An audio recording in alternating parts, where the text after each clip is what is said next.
Hey friends, hope you're all doing well. We're doing okay too, just really tired since we've been working non-stop.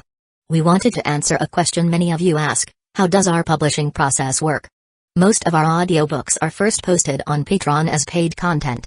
They stay behind a paywall for a few months. After that, they become free to access on Patreon forever. Then, a few weeks later, we upload them to other platforms like YouTube, Facebook, and Twitter, X. Lately, our community hasn't been growing much, and we could really use your help. Please share our site in your Facebook groups, Discord servers, Reddit threads, Twitter, X, or with any friends who might be interested. Every little bit helps and we really appreciate it. Thanks a lot for being with us and supporting what we do. Chapter 1. Look, it's that kid again. I heard he was making a scene on the street again. What a nuisance. I really don't understand why the Hokage still keeps this troublemaker around. They should have dealt with him already. After all, he is a foe, sh. Have you forgotten what can and can't be said? Tch. Whatever. Just ignore him from now on. And we need to remind the kids not to play with him. He's too dangerous, who knows when he might suddenly. Dozens of mouths, spewing cold words in the heat of summer. Dozens of eyes filled with indifference, even resentment. The little blonde boy walking down the street lowered his head, at a loss for what to do. He looked like he wanted to explain, but couldn't find the words. In the end, he could only leave with a lonely silhouette. Natsuki stood quietly behind the crowd, silently watching little Naruto walk away. He then looked up at the Hokage rock. The stone faces of the four Hokage seemed to be silently watching over the village. As expected. I've really come to the world of Naruto. This is Hidden Leaf Village. Judging by Naruto's appearance, he's about 5 or 6, same as me. Looks like there's about 6 years until the main story begins. With that thought, Natsuki decisively turned and headed home. His house was in a relatively remote area of the village, far from the bustling streets. It took him quite a while to walk back. There weren't many people living in this area. It wasn't as lively as the marketplace, but the houses here had more space. Most families had their own little yard. Natsuki pushed open the wooden gate to his yard. His eyes swept across the vegetable patch. The greens were thriving in this season, fresh and vibrant, mouth-wateringly tender. In another corner of the yard, cured meat was hung out to dry on a rack, surrounded by fishing net to ward off birds and cats. Beneath the wall, slices of sweet potato were sun-drying, and 2 strings of orange peels hung above the window. It all felt surreal. Planting vegetables in the yard, making cured meat and dried sweet potatoes, even collecting orange peels, this is clearly something ingrained in my DNA. Maybe I was actually born here and just temporarily lost my memory. All of this was instinctive. And only yesterday, after extracting Chakra, did my memories awaken. Natsuki remembered it clearly. He had recently passed the entrance exam for the Ninja Academy and had received his acceptance letter. So these past few days, he had been training hard. It wasn't until last night that he successfully extracted Chakra for the first time, then immediately passed out. After that, it was like he had a dream, one full of memories from his previous life. To confirm his suspicions, he ran to the town center early this morning. The Hokage rock was unmistakable. He also found familiar places like Ikiraku Ramen, BBQQ, Yamanaka Flower Shop, and Mantendu Ninja Tool Store, all iconic locations from the anime. He even saw little Naruto just moments ago, which confirmed everything. Not only that, he now had a general grasp of the timeline. Looking at all the familiar things in his yard again, Natsuki figured he hadn't taken over someone else's body. These memories really were his own. And with that realization, he finally felt a bit more at ease. Still, that was just a psychological comfort. It wasn't the most important thing. What truly mattered was that he had arrived in this dangerous world. As we all know, the Naruto world is filled with danger and madness. One wrong move and the sky comes crashing down. People lose their humanity on a regular basis. When you're watching the anime, it's all passion and emotion, but actually living in it, he couldn't help but tremble. Thankfully, this world had a destined savior. So, the destruction of the world wasn't his problem. As long as he gave up the idea of being the savior, respected fate, and let the chosen one do their job, he could simply focus on living his life well. No need to overthink the rest. With that, Natsuki laid down the guiding principle for his survival. Then he hurried to close the gate and rushed back into the house to dig through his parents' belongings. There wasn't much, just a scroll of notes, 2 kunai, 10 shuriken, 1 ninja tool pouch, and 10,000 ryo in Fire Country currency. The scroll contained basic knowledge, how to extract Chakra, the 3 basic jutsu, and some throwing techniques for kunai and shuriken. Nothing too valuable. There was no helping it, Natsuki's father had been an ordinary gain-in. Average skills. Good with tools and the 3 basic jutsu. He was lucky to survive the Nine Tails incident, but later died on an escort mission. He didn't leave much behind. Word was the enemy had already been dealt with, so there wasn't even a revenge arc waiting. Back then, Natsuki had only been 3 years old. His mother had been a civilian. When she heard of her husband's death, she was heartbroken. She did her best to raise Natsuki until he was 5, then passed away herself. Classic orphan beginning. Gotta love the accuracy of the Isekai setup. But perhaps it was a blessing in disguise. In such a twisted and dangerous world, having fewer attachments might actually help one survive longer. If he ever became a missing nin someday, at least he wouldn't have to worry about family back home. Of course, humans are social creatures. Long-term loneliness isn't sustainable. So making some friends or even finding a partner might not be such a bad idea down the road. Natsuki glanced over the scroll again, then quickly set it aside. He'd read this thing so many times already that he could recite the 3 jutsu hand seals backwards in his sleep. What he needed now was more practice. He packed the scroll and the ninja tools back into the pouch. But when he picked up the 10,000 ryo, his face twitched. 1 ryo equals 10 yen, so 10,000 ryo equals 100.000 yen, 100,000. And then what? A simple bowl of ikiraku ramen costs around 60 ryo. If he ate 3 meals a day, each being 1 bowl, he wouldn't even last 2 months. How's anyone supposed to survive like that? Oh, right, orphans get subsidies. Less than 2,000 ryo a month. Just enough to not starve. Sure, I won't starve. But a kid's growth depends on proper nutrition. No nutrition means poor physical development. Poor development means less chakra. Less chakra means no future. And while I don't expect to become some great hero, if I can't even reach Kage level, then wasn't this whole transmigration a waste? Natsuki frowned and put the money away, already thinking about ways to earn more. He refused to suffer. And he definitely didn't want to live like Naruto, barely scraping by, not even able to eat well. Naruto at least had his Uzumaki physique and the 9 tails to power him up. But with nothing but instant noodles, ramen, and expired milk. No wonder he turned out short. Any other kid would have died from malnutrition. Just imagining a life of instant noodles and ramen made Natsuki shudder. For someone with a Chinese soul, that kind of life was a nightmare. But damn it, I'm only 6. How am I supposed to make money at 6? He cursed internally. Thank God I remembered how to plant vegetables and make preserved food before awakening my past life memories. Otherwise, I'd never be able to support myself. But now that I'll be attending the Ninja Academy soon, my training will only get harder. I'll need even more nutrients. The way I've been eating until now won't be enough. I really need to figure out a way to make some money. Chapter 2. While thinking things over, Natsuki pulled up some garlic sprouts and cut slices of cured meat to make himself a stir-fried garlic sprout and bacon dish. It tasted amazing. But even after finishing his meal and washing the dishes, Natsuki still hadn't come up with a good way to earn money. He could only toss the annoying thoughts aside for now. After all, he still had 10,000 ryo, enough not to starve for the time being. He could figure out the rest later. Right now, he was really fascinated by chakra and ninjutsu. After all, what kind of otaku could resist becoming a superpowered being? Without thinking much about it, Natsuki sat cross-legged and began extracting chakra. His technique was already incredibly smooth, and soon he could feel a faint stream of unique energy flowing through his body. But in the next moment, his mind blanked, and he suddenly vanished from the house. When he regained awareness, he found himself in a vast, white space. This space seemed endless. Natsuki had been tossed in as if abandoned by the world itself. But he didn't panic, because as soon as he arrived, a stream of information appeared in his mind. Infinite Gravity Training Room Manual. The user can enter and exit the training room at will through thought alone and can freely control the gravity and even the environment inside to assist in training. Note, don't set gravity too high in the beginning. If you get crushed to death, we're not responsible. A free bloodline enhancement serum is included. It will increase the user's special bloodline purity. The current Senju bloodline is at 5%, after use, it will rise above 50%. Note, enhancing the bloodline will reconstruct the body. It'll be painful, please endure it. A free gift of 100 Senzu beans. Originating from Dragon Ball, each bin can sustain a person for 10 days and instantly restore them to peak condition. Note, use them wisely. They do not work on soul damage. On the 1st of every month at 7 p.m., the training room will enter special laboratory mode.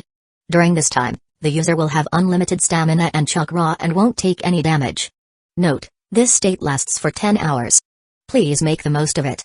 The manual was short and clear, but Natsuki still read it several times, unable to suppress the smile tugging at his lips. Finally, he burst into laughter.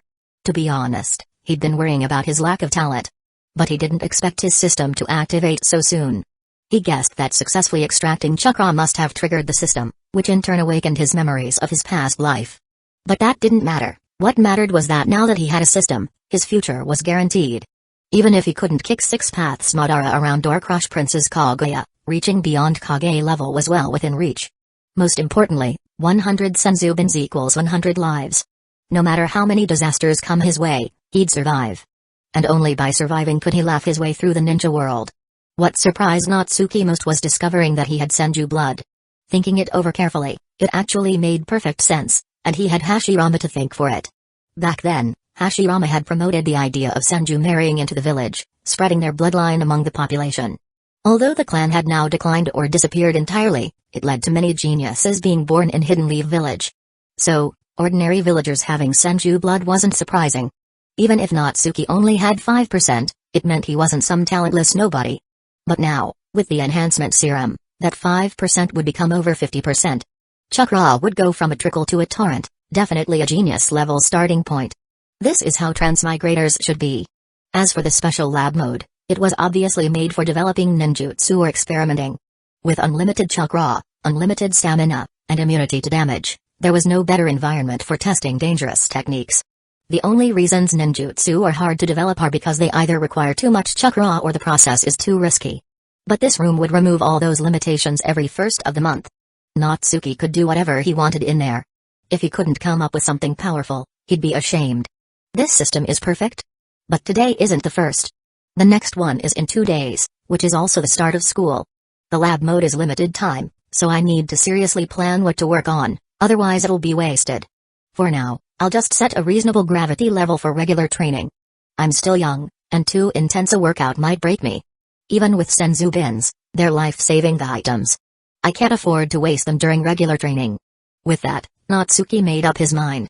He used his thoughts to summon a Senzubin and examined it, wondering if he could plant it someday. Maybe he'd give it a shot when he had time. Then he took out the bloodline enhancement serum, and without hesitation, injected it into his arm. As soon as the shot was done, his entire body felt like it was on fire.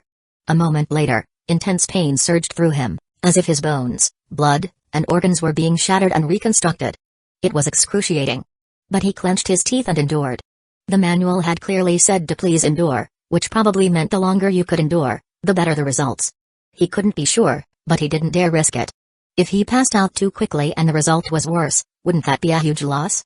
Unfortunately, he couldn't hold on. It was too painful. He ended up fainting in spectacular fashion. Who knew how much time passed before he finally woke up? His mind was still foggy when a message appeared in his head, Senju bloodline enhancement complete. Current purity, 80%. 80%, huh? Not bad. Maybe if I held out a bit longer, I could have reached 90. TCH. So lame. He grumbled at himself, but quickly cheered up. 80% was still amazing, way better than the measly 5% he had before. That kind of foundation surpassed most people in Hidden Leaf Village. With a training room to assist, reaching Kage level was practically guaranteed.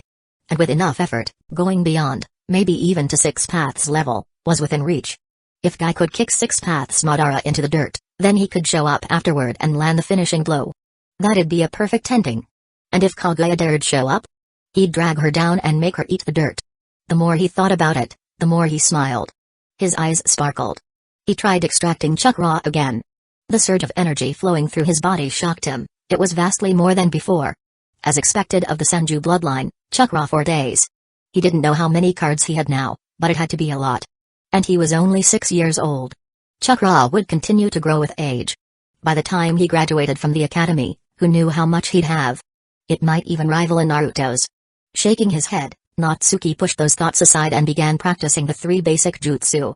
Chapter 3 Swish. Swish. Swish. Natsuki formed hand seals with a serious expression. Clone jutsu. Poof. Success. Transformation jutsu. Poof. Success. Substitution jutsu. Poof. Success. Natsuki was momentarily stunned. It was his first time actually performing the 3 basic jutsu, and yet he succeeded on the very first try. It seemed that the enhancement of his Senju bloodline hadn't only increased his chakra reserves, but also elevated his innate talent. Who could compare to that? Still, Natsuki didn't get cocky. It's just the 3 basic jutsu. Every genius masters them instantly, right? Even that famous weasel, aka Itachi, from the Uchiha clan had mastered fire style, fireball jutsu on his first try. In comparison, this little feat of his didn't seem all that impressive. Now that I've learned the 3 basic jutsu, I technically meet the graduation requirements. But I still have to attend the ninja academy. After all, the academy didn't just teach chakra extraction and basic jutsu, it also offered a variety of essential knowledge. Like the history and geography of the ninja world, the development of Hidden Leaf Village, math, physics, chemistry, biology.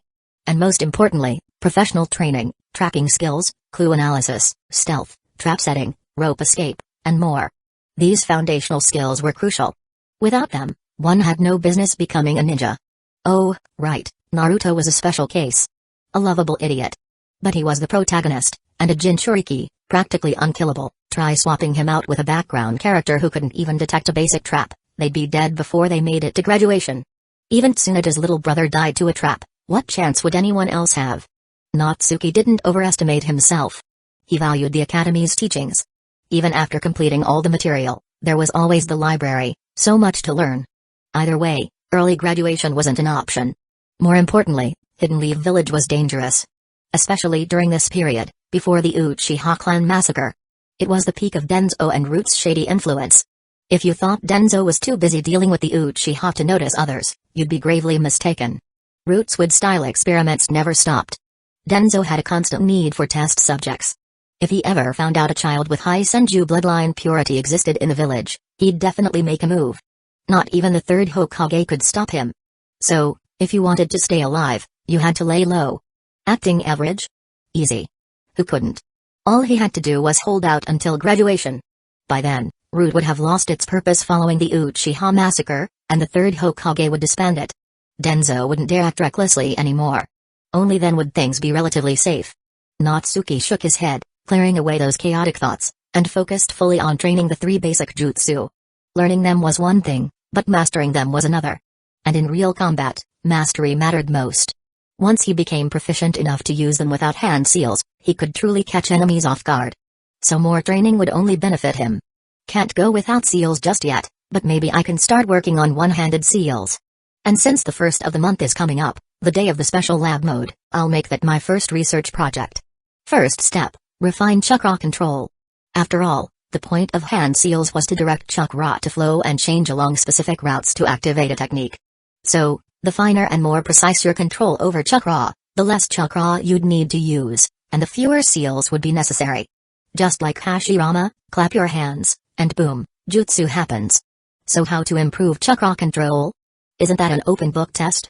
Tree climbing and water walking, of course. With a thought, Natsuki manifested a massive towering tree, hundreds of meters tall. In this gravity training room, the environment changed according to his will. Making a tree was child's play. Ah, too bad I can't create living things. Otherwise, I'd summon 10 Kamizato Ayakas right now. He cracked a joke, then focused chakra to his feet and began sprinting up the tree. Naturally, it didn't take long before he fell. Too much chakra was actually hard to control. Like holding a cup of water, easy. But trying to grasp an entire tank? Nearly impossible. Luckily, his talent had really improved. After a few more tries, he could casually stroll up and down the tree with his hands in his pockets. It felt amazing. He willed a whole forest into existence and dashed through the woods like a nimble little mountain dog. Looks like my talent really is top tier. Even better than Sasuke. I picked up tree climbing in no time. Next, water walking. With another thought, he conjured an endless ocean and leapt onto its surface. At first, he couldn't help but misstep into the water, soaking his shoes.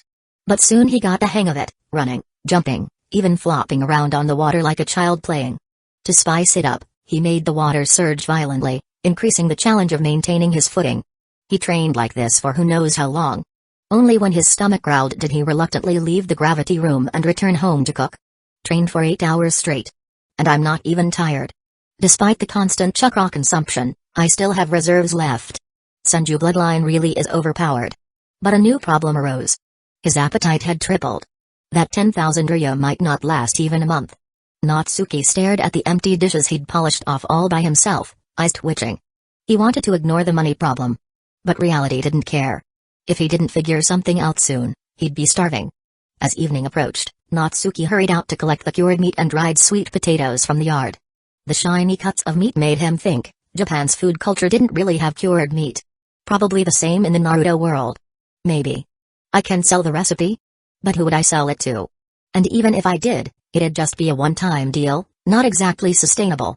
Feeling a bit discouraged again, Natsuki cleaned up and returned to the gravity training room. For now, he'd focus on researching one-handed seals. The 10,000 ryo would last a few more days. Money could wait a bit longer. The next 2 days passed quickly. During that time, aside from going out to buy vegetables and meat, Natsuki practically lived in the gravity room. By the end of the 2 days, his hand seal speed had skyrocketed. He could now perform 4 seals per second at full speed. Not as fast as Itachi's legendary 6 seals per second, but still respectable. But the purpose of seal training wasn't just speed.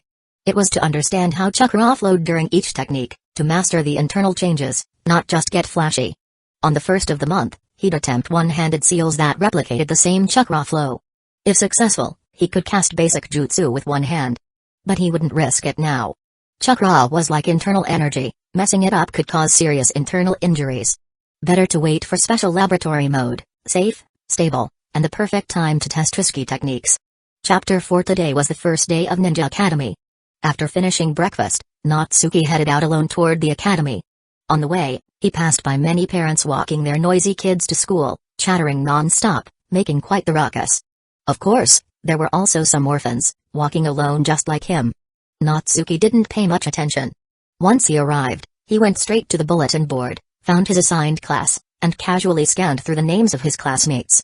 Oh ho, Sasuke Uchiha, Naruto Uzumaki, Hinata Hyuga, Nara Shikamaru, Okimeki Choji, Yamanaka Ino, Haruno Sakura, Inuzuka Kiba, Aburame Shino. So I'm really in the same class as the future powerhouses, huh? That works. Time to build some connections. After all, Hidden Leaf Village's future leadership mostly comes from this bunch. It's best to form some early relationships. But of course, early friendships had to be approached carefully. Some people were okay to befriend now, others better left alone. Take Sasuke Uchiha, for example. The Uchiha clan's relationship with the village was currently tense, and his older brother was unhinged. Getting too close to Sasuke might drag him into trouble. Then there's Naruto. He was a Jinchuriki, getting too friendly might draw attention from the third Hokage or Danzo. Not to mention, Naruto was a loud, hyperactive idiot. Befriending him might just make you dumber. And give you headaches. The rest? Haruno Sakura and Yamanaka Ino were fangirls. Hinata Hyuga was too shy. Inuzuka Kiba's dog liked to pee on everything. All pass. That left Nara Shikamaru, Okimeki Choji, and most importantly, Aburame Shino. Among them, Shino was the most reliable. In the original story, Shino was always consistent, intelligent, strong in recon, defense, offense, protection, you name it. He also valued friendship deeply. He was definitely someone you could trust to watch your back. And really, who wouldn't want a dependable friend like that? So Natsuki quietly picked a spot off to the side, eyes scanning the crowd in search of Aburame Shino. But Shino's presence was so low, Natsuki couldn't find him even after searching for a while. Before he could locate him, the teachers began rounding up all the new students. Then, the third Hokage, Hiruzen Sarutobi, appeared on a high platform, causing quite a stir. Hello children. I am the third Hokage, Hiruzen Sarutobi. I'm very happy to be here with you all today. You are the budding leaves of Hidden Leaf Village, the future of our village. Blah blah blah. The old man's speech was full of passion, and his eyes sparkled like he believed every word he was saying. The students below all looked excited. Natsuki inwardly rolled his eyes, but outwardly he had to put on a bright, excited expression. After all, kids in Hidden Leaf Village worshipped the Hokage and the Will of Fire. Acting out of line here would make him stand out, in a bad way. Whether or not the Will of Fire was actually correct didn't matter. It was Hidden Leaf Village's political correctness. Everyone had to obey it. Or else? Expect a late-night visit from the Anbu for a little tea. Natsuki kept grinning so hard his face began to cramp, and the old man still wouldn't shut up. He was getting dangerously close to yawning in public. Seriously? All this just to say where the leaves dance, the fire will burn?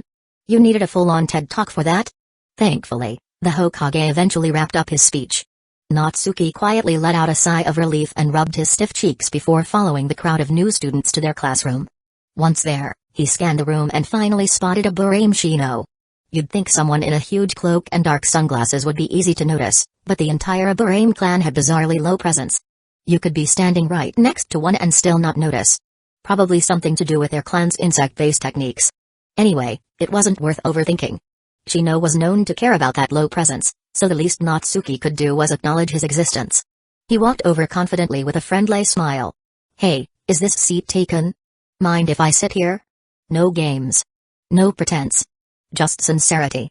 Even if he had ulterior motives, as long as he was genuine, Shino wouldn't dislike him. Shino blinked behind his sunglasses, then nodded promptly. No one's sitting here. Go ahead. Cool. Guess we're desk buddies now. Natsuki sat down without hesitation, then pulled out a paper packet from his sleeve and offered it. I'm Natsuki. These are sweet potato slices I made myself. Want to try one? Food sharing, the most timeless friendship move. It didn't need to be anything fancy, homemade food was more heartfelt, and someone like Shino would appreciate that more than any grand gesture. Shino glanced at the snack, then at Natsuki, who casually took one and started chewing. Then he reached out, took a slice, and popped it into his mouth. The mild sweetness made his usually calm expression soften a bit. I'm a Burame Shino. Pleased to meet you. And there it was, they were friends. Natsuki was in a great mood. He munched another slice when he suddenly felt a heavy stare. He turned, only to jump at the sight of a pudgy face right behind him. It was a chubby kid with red spiral cheek marks, small eyes locked tightly onto the sweet potatoes. Who else but Akimeki Choji, the Eater Supreme? Behind him stood a spiky-haired boy with his hands behind his head, looking helplessly at his friend. Natsuki chuckled to himself. Bringing these snacks really was the right move. They attracted this duo too, perfect timing to expand the friends' circle. He offered the sweet potatoes. Want some? Yes. I do. Choji wasted no time snatching one and stuffing it in his mouth. A look of bliss instantly spread across his face. The sweet potatoes weren't even anything special, but for a foodie, anything tasty was happiness. And after eating chips all the time, a change of flavor was delightful. Shikamaru, seeing his partner go for it, also took one. Well, I guess I'll have one too. Thanks. Natsuki took the chance to introduce himself. I'm Natsuki. This is my desk buddy, also my new friend, Shino. Oh, and since you've had some of my sweet potato, I guess we're all friends now. Shino gave a nod. I'm a Burame Shino. Nice to meet you. Nara Shikamaru. Akimeki Choji. The two boys also gave their names. No need for long introductions, names were enough for now. After handing out snacks all around, only one slice remained. Just as Natsuki was about to wrap it up, a pudgy hand shot out lightning fast, aiming for the last sweet potato. Natsuki grabbed the hand midair and grinned. Hey now, Choji, you can't just snatch the last piece. Choji narrowed his eyes. The last snack must go to me. That's my ninja way. Shikamaru sighed. Oh please, Choji. Yesterday you said any food that reaches my mouth must be eaten was your ninja way. Your way sure changes fast. Chapter 5 Choji's antics were amusing. But Natsuki had a good grasp of his character by now. This chubby guy was warm-hearted and kind. He had an almost sacred attachment to food, so long as you didn't call him a pig or try to steal his snacks, he'd be the easiest person to befriend. That said, the last piece of sweet potato still wasn't his. Natsuki pulled the paper packet back a little, smiling. Choji, this is the last one. You want it, but so do I. I bet Shikamaru and Shino wouldn't mind having it either. I can't just hand it over to you. So how about we do rock paper scissors? Winner gets to decide what to do with it. Sound fair? Shikamaru groaned. Such a drag. It's just a piece of sweet potato. But Choji's eyes lit up with determination. The last snack? I won't let anyone else have it. I accept. I'll join too. Shino added quietly. It seemed to be his first time engaging in something like this, but he quickly got the hang of it. For someone like him, playing a game with new friends was a valuable experience. The four of them huddled in a circle and got ready. Rock, paper, scissors. Rock, paper, scissors. Haha. My scissors win. Natsuki grinned, holding up his hand in victory. Choji looked devastated, clearly not expecting to lose. As agreed, I get to decide the fate of this last piece. Natsuki pulled out a kunai and swiftly sliced the sweet potato into 4 pieces. There, now we all get some. Friends share, after all. Choji immediately brightened up, snatching his share and popping it into his mouth with glee. Shikamaru and Shino exchanged a glance and picked up their pieces as well. Childish as it may have seemed, The four of them had clearly grown closer through the interaction. Naturally, they started chatting. Choji was curious about the sweet potato, where Natsuki bought it, how it was made. When Natsuki said he made it himself and even shared the process, the simple conversation turned surprisingly lively. Just then, a stir broke out in the classroom. Sasuke Uchiha entered the room, his handsome little face and cool demeanor instantly causing a wave of squealing among the girls. Shikamaru scowled. Girls are such a drag. Natsuki met Shino's gaze and they both shrugged. Drag or not, they sure were loud. Only 6 years old, and already obsessed with pretty boys? Talk about early bloomers. Also, Sasuke really was full of himself. Probably learned that from his oh-so-glorious big brother. The very next second, a familiar loud voice echoed through the room. Naruto Uzumaki has arrived. From now on we're all classmates, let's get along, Dappeo. The moment he shouted, the entire class turned toward him. Many of them recognized him instantly. And even those who didn't could guess from the whisker marks on his cheeks. Whispers broke out at once. Some weren't even whispers, words like demon fox, annoying, and disgusting were tossed around freely.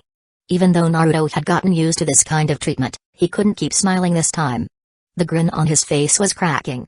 He had probably really looked forward to today, thinking he could finally make friends with kids his own age. But reality slapped him right back down. Was he really going to be alone again? Could he ever gain acceptance? Thankfully, Iruka arrived just in time and called everyone to take their seats. As he caught a glimpse of Naruto's lonely back, a flicker of complex emotion crossed Iruka's face. There was some resentment in there, understandable, since he had lost his family the night of the Nine Tails attack, and Naruto was the Nine Tails Jinchuriki. But Iruka was a kind man. He knew it wasn't Naruto's fault, and that contradiction only deepened his inner conflict. Ahem. Class, I'll be your homeroom teacher from today onward. Iruka smiled warmly. Let's start with introductions. I'll go and first to set an example. My name is Iruka. I like eating at a kairaku ramen, and I don't really dislike anything. My dream is to be a great teacher. Alright, who wants to go next? Naruto shot his hand up. Me. I'm Naruto Uzumaki. I love a kairaku ramen, and I hate the waiting time before the noodles are ready. My dream is to become Hokage, Dappeo. The class exploded. A demon fox wanting to become Hokage? What a joke. Inuzuka Kiba immediately barked, You? Become Hokage? The future Hokage is gonna be me, the great Inuzuka Kiba. You probably won't even graduate from the academy. Others chimed in with their own Hokage dreams, making the room even noisier. Iruka sighed, rubbing his temples. Alright. I know everyone has great dreams, but let's go in order. I'll call names. Sasuke Uchiha, you're up next. Shing. All eyes turned to Sasuke. The girls looked like their eyes had turned into hearts. Well. Except for Hinata Hyuga. Her eyes were currently sneaking glances at a certain blonde troublemaker. Sasuke stood up, face full of cool arrogance. I'm Sasuke Uchiha. I like Dango. I hate idiots. My dream is to become a great ninja like my Nissan. Wow. Sasuke-kun is so cool. I love you, Sasuke-kun. Sasuke-kun. Girls squealed and screamed. The boys rolled their eyes in disgust. Especially Naruto. He narrowed his eyes like a fox, glaring at Sasuke. TCH. What's the big deal? I'm totally handsome too. Why are they all fawning over that guy? He's not that great. So full of himself. Bet he'd go down with one punch, Dappeo. Sasuke seemed to sense Naruto's death glare, glanced back, their eyes met, and both instantly turned away with a mutual humphrey. The fated bond between Indra and Azura had just been rekindled. Then came the rest of the introductions. I'm Yamanaka Ino. My family runs the Yamanaka flower shop. I love flowers of all kinds, and my dream is to become super popular. So troublesome. I'm Narashikamaru. I like sleeping. I hate trouble. Don't really have a dream. I'm a Kimaki Choji. I love eating. I hate wasting food. And I hate being called fat. My dream is to one day eat all I want without ever working. I'm Hinata Hyuga. I. She stumbled shyly over her words, but it was adorable. I'm Haruno Sakura. I like. Glances at Sasuke, and my dream is. Another glance at Sasuke. Naruto's eyes lit up as he looked at Sakura. He remembered seeing her before. She wasn't like the others, she didn't look at him with hate. In that moment, Naruto fell hard. But watching the lovely Sakura keep glancing at Sasuke, Naruto felt like his lungs were about to explode. Chapter 6 Shino also gave his self-introduction.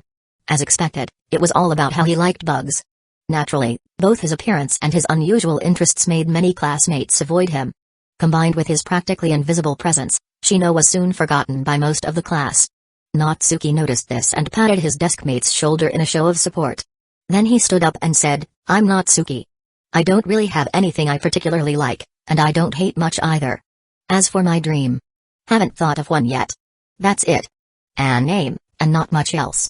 Most of the class looked a bit speechless, but since Natsuki wasn't willing to share more, there wasn't anything they could do about it. Plus, he wasn't especially eye-catching, just a clean and neat face. Like Shino, he was quickly overlooked. That was fine with Natsuki. For now, he was focused on keeping a low profile. He just wanted to absorb knowledge, build a few useful friendships, and avoid trouble. After everyone introduced themselves, the teachers began handing out textbooks. As Natsuki had guessed, the curriculum included topics like the Will of Fire, the history of Hidden Leaf Village and the Shinobi world, geography, math, physics, chemistry, biology, and of course, core ninja foundation classes. Of course, there were outdoor classes too, training in taijutsu, kunai and shuriken throwing, rope escape, trap setup, and mock battles. These were the most important, since the real purpose of the academy was to produce ninjas. And real ninjas lived and died by combat. Once the textbooks were handed out, class officially began. The first subject, reading. Yep. Reading and writing. This was a chaotic era, after all, and literacy was rare. Especially among 5 or 6-year-old kids. Many were orphans who barely knew any words at all. If you wanted to train a proper ninja, first you had to teach them how to read. Still, reading lessons wouldn't last long. The schedule was tight, and physical training couldn't be delayed. And with that, Natsuki's school life had officially begun. That afternoon, once classes ended, Natsuki said goodbye to Shino, Shikamaru, and Choji, then hurried home, made a quick dinner, and began waiting for 7 p.m. to arrive. It was the first of the month, time for the special laboratory mode to activate. As soon as the clock hit 7, Natsuki activated the training room with a thought and stepped inside. The room looked the same as always, but it felt different. There was this odd sensation, like strength was limitless, like he was invincible. Though it could have just been his imagination.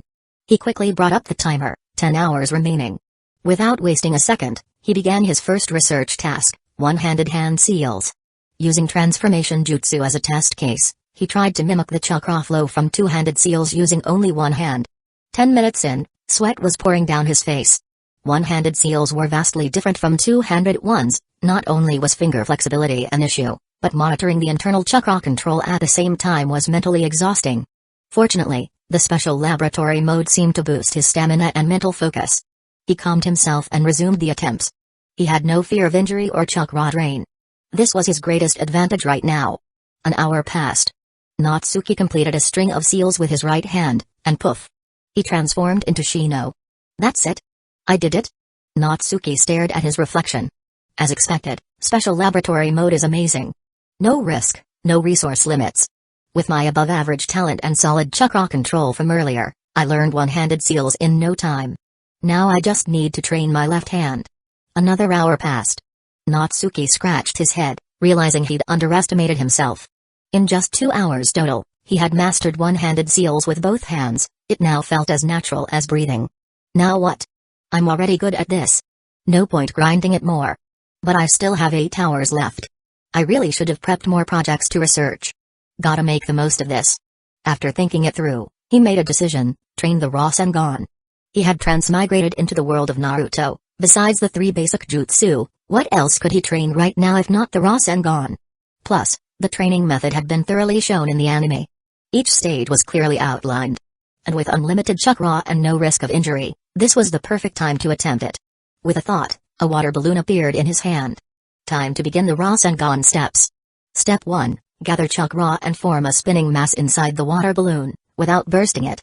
Step 2, increase power until the balloon bursts. Step 3, switch to a rubber ball and burst that. Simple steps. Far from easy. But Natsuki's understanding was excellent, and his current state gave him the perfect training conditions. His progress was rapid. And 5 minutes before the lab mode ended, Natsuki successfully formed a Rasengan in his palm. Boom. He pressed it against a thick tree trunk, blasting a clean hole through it. Haha. I did it. Finally made the most of these 10 hours. He was overjoyed. He played around with a Rasengan for a bit longer until the mode ended, and only then did he feel a wave of fatigue wash over him.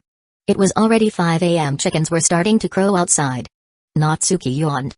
Staying up all night was brutal for a 6-year-old. He hadn't felt it while he was training, but now that the excitement had faded, exhaustion slammed into him like a truck. He left the training room, made breakfast, ate quickly, and by the time the sun was fully up, it was time for school again. No chance for a nap, he had to head out. He was the first one to arrive at class, and immediately slumped onto his desk and fell asleep. Who knows how long had passed. "Hey, Natsuki. Wake up. Class is about to start." Shino gently nudged him. "I'm awake," Natsuki mumbled. Except, he didn't move. Suddenly, his instincts flared. He snapped up his hand, and snatched the incoming chalkboard eraser between 2 fingers. The whole class stared. Even Iruka was momentarily stunned. Well, pretty sharp there, sleepyhead," Iruka said with a wry grin. Well, see. I was training late last night. Thought I was still in training mode. Got a little too used to reacting, sensei. Should I go stand outside for a bit?" Natsuki asked with a sheepish grin. Chapter 7. Fortunately, Iruka was a good teacher. He could tell that Natsuki wasn't lying. So he simply warned, "You're still young. Don't overdo your training, especially not at night. For now, stay focused in class and don't fall asleep again." "Yes, sensei." "Thank you, sensei." Natsuki thanked him sincerely, rubbing his face to wake himself up a bit more. After that, he listened carefully and even took detailed notes. Iruka noticed this and, reassured, let it go. Once class ended, Natsuki let out a long yawn. Shino glanced over curiously. "Did you really train that late into the night?" Natsuki nodded mid-yawn. "Yup. I got a little too excited and didn't stop. Before I knew it, the sun was almost up." Shino's curiosity only grew, but out of politeness, he didn't pry further.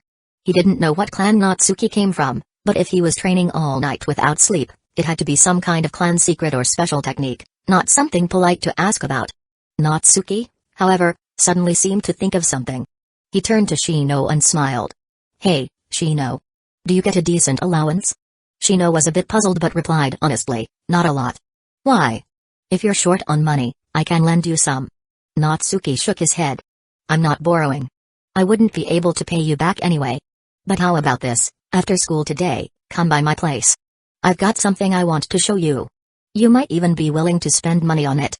If not, that's fine too. I mainly want to treat you to dinner, you are my first friend, after all." "Alright." Shino agreed without hesitation. He was curious, of course, but since Natsuki didn't want to say anything yet, he respected that. More importantly, being invited to a friend's home and offered a meal, especially by someone who considered him a first friend, made him genuinely happy. That was more than enough. Before long, morning classes ended. Natsuki headed to the Hokage Tower to collect his monthly orphan stipend, and ran into Naruto there, also picking up his money. As a gesture of goodwill, Natsuki gave him a small nod, a polite acknowledgement as classmates. Naruto's reaction was explosive. He beamed brightly and nodded back so enthusiastically he looked like a pecking chick. After being shunned for so long, a tiny gesture of kindness was like a miracle to Naruto, it made his whole day. As for Natsuki, even though Naruto was loud, impulsive, always shouting, and generally annoying, he was still just a pitiful kid. Right now wasn't the best time to befriend him, but there was no harm in being polite. The stipend was 1,800 ryo, just enough to afford a single bowl of ikiraku ramen per day. Perfectly calibrated to make sure an orphan won't die of hunger. Natsuki pocketed the money and headed straight to ikiraku. He'd heard about it so much, time to see what the fuss was about. Naruto, who had finished picking up his stipend and was in a great mood, decided to treat himself to ikiraku ramen for lunch. He entered the shop only to see Natsuki already seated there. "Hey, old man Taki. One bowl of ramen please." Naruto plopped down right beside Natsuki and glanced over. "Hey, what's your name again?" "Back at the Hokage building, you nodded at me, right, Datbeo?" Natsuki had just taken his first bite of ramen, 60 ryo a bowl. It tasted pretty decent. Not quite as amazing as Naruto always bragged, and it didn't exactly suit a Chinese palate, but for Hidden Leaf Village, this was probably the best you could get. After all, plenty of jonin ate here. Unless they were just coming to see Ayam. Yeah. Tuki's daughter Ayam really was quite the beauty. Hearing Naruto's question, Natsuki gave a polite nod. "I'm Natsuki." That was just a friendly greeting between classmates. Naruto immediately grinned from ear to ear. I'm Naruto Uzumaki. I'm gonna be the future Hokage, Dappeo. You like a kairaku ramen too? It's the best food ever, believe it. That's only because you've never had anything else. Grilled meat from BBQQ is way better. But Natsuki wouldn't dare say that out loud. Tsuki was right there behind the counter. Say something bad about his ramen and you might get kicked out on the spot. Natsuki was already regretting giving Naruto a friendly nod. Just one little gesture, and the hyper kid latched on like glue. As expected, he was loud, nosy, and impossible to eat next to. Dappeo, can you not for 1 second? Yeah, Ikairaku is the best. Natsuki replied half-heartedly. Right then, Tsuki brought out Naruto's ramen, and his eyes crinkled into a smile. Who knows if those smiling eyes were hiding the Rinnegan underneath. Thankfully, Naruto finally shut up and started eating. He slurped down noodles like he hadn't eaten in days, and honestly, he probably hadn't. One bowl wasn't going to fill him up. Still, Natsuki wasn't about to play the good guy and offer to pay for more. They weren't that close. He was a broke orphan too. I'm heading out. Natsuki finished his meal, cleaned his bowl, and left the ramen shop without a backward glance. Naruto looked up at his retreating back, his appetite suddenly fading. Old man Tsuki. I am Ne-chan. Does Natsuki hate me too? Despite his usual cheer, Naruto was incredibly sensitive. He'd thought that not earlier meant he'd made a friend. But Natsuki hadn't waited for him, hadn't said goodbye. Maybe he was just another person who saw him as the demon fox? Ayam smiled gently. Of course not. If he hated you, he wouldn't have bothered to talk to you. He looked super tired. I think he just went home to catch up on sleep. Oh yeah. He was napping in class this morning. Said he stayed up all night training. So that's it. He's not mad at me, Dappeo. With that comforting thought, Naruto's appetite returned full force, and he resumed devouring his ramen. Natsuki, meanwhile, had no idea what was going on in Naruto's head. He strolled back toward the academy, stopping by the Ninja Tools store Nintendo to pick up a sheet of Chakra paper. After successfully forming the Rasengan last night, the next step was figuring out how to integrate his elemental Chakra. First, he had to know what his Chakra nature was. Back at the classroom, he infused Chakra into the paper. In the next second, one part of the paper became damp, one part crumbled into dust, and another section crinkled up. Water, earth, and lightning, huh? Wonder what a water-based Rasengan would look like? Can I even merge earth or lightning into it? It was a frustrating puzzle. He knew there was no use guessing, he'd have to test it himself. But such experiments were dangerous, and he'd have to wait until the next special lab mode on the 1st of next month. In the original story, Naruto's Rasen Shuriken was incredibly risky, even harmed him when he first used it. Natsuki wasn't about to take that kind of gamble. Even with his stash of senzu bins, they weren't infinite. There were only 100, and every single one had to be saved for life or death moments. Note to self, prep more research projects next time. No more last-minute scrambling like last night. Still deep in thought, Natsuki returned to class and promptly flopped down on his desk for a nap. Chapter 8 That afternoon was their very first outdoor class. Iruka had everyone start with a 3,000-meter run to test the kids' physical base. Naruto, burning with competitive spirit, charged ahead with all his might, determined to leave Sasuke in the dust. But Sasuke, taking his glorious big brother as his role model, was just as determined to be number one in the class, especially when it came to Naruto. He simply couldn't lose to him. As for Natsuki, he ran leisurely in the middle of the pack, pretending to be tired while secretly enjoying the drama unfold like a soap opera. By the time the 3,000 meters were done, Natsuki barely had a drop of sweat on him. Naruto, meanwhile, had collapsed like a dead dog on the ground, barely able to breathe, and he didn't even place that well. See? Having Uzumaki vitality and a nine-tails chakra doesn't mean much if you're malnourished every day. That body's way too frail. Naturally, first place went to Sasuke. The little pretty boy gave Naruto a smug glance, then stood coolly off to the side as the girls erupted into squeals and admiration. Naruto shot up in a rage. What's that Sasuke guy being so smug for, Dappeo? Natsuki, meanwhile, noticed something interesting among the girls. They had already split into factions, one led by Yamanaka Ino, another by Haruno Sakura, and a few scattered cliques. While all of them were Sasuke fans, they clearly didn't get along with each other and looked ready to tear each other apart at any moment. Ino and Sakura used to be close friends, but now their friendship lay in ruins, shattered by their shared crush on Sasuke. They even started exchanging snide insults. It was quite the spectacle. And just as Naruto began trying to impress Sakura with a barrage of praise and goofy grins, Sakura rolled her eyes and stared only at Sasuke, clearly finding Naruto annoying.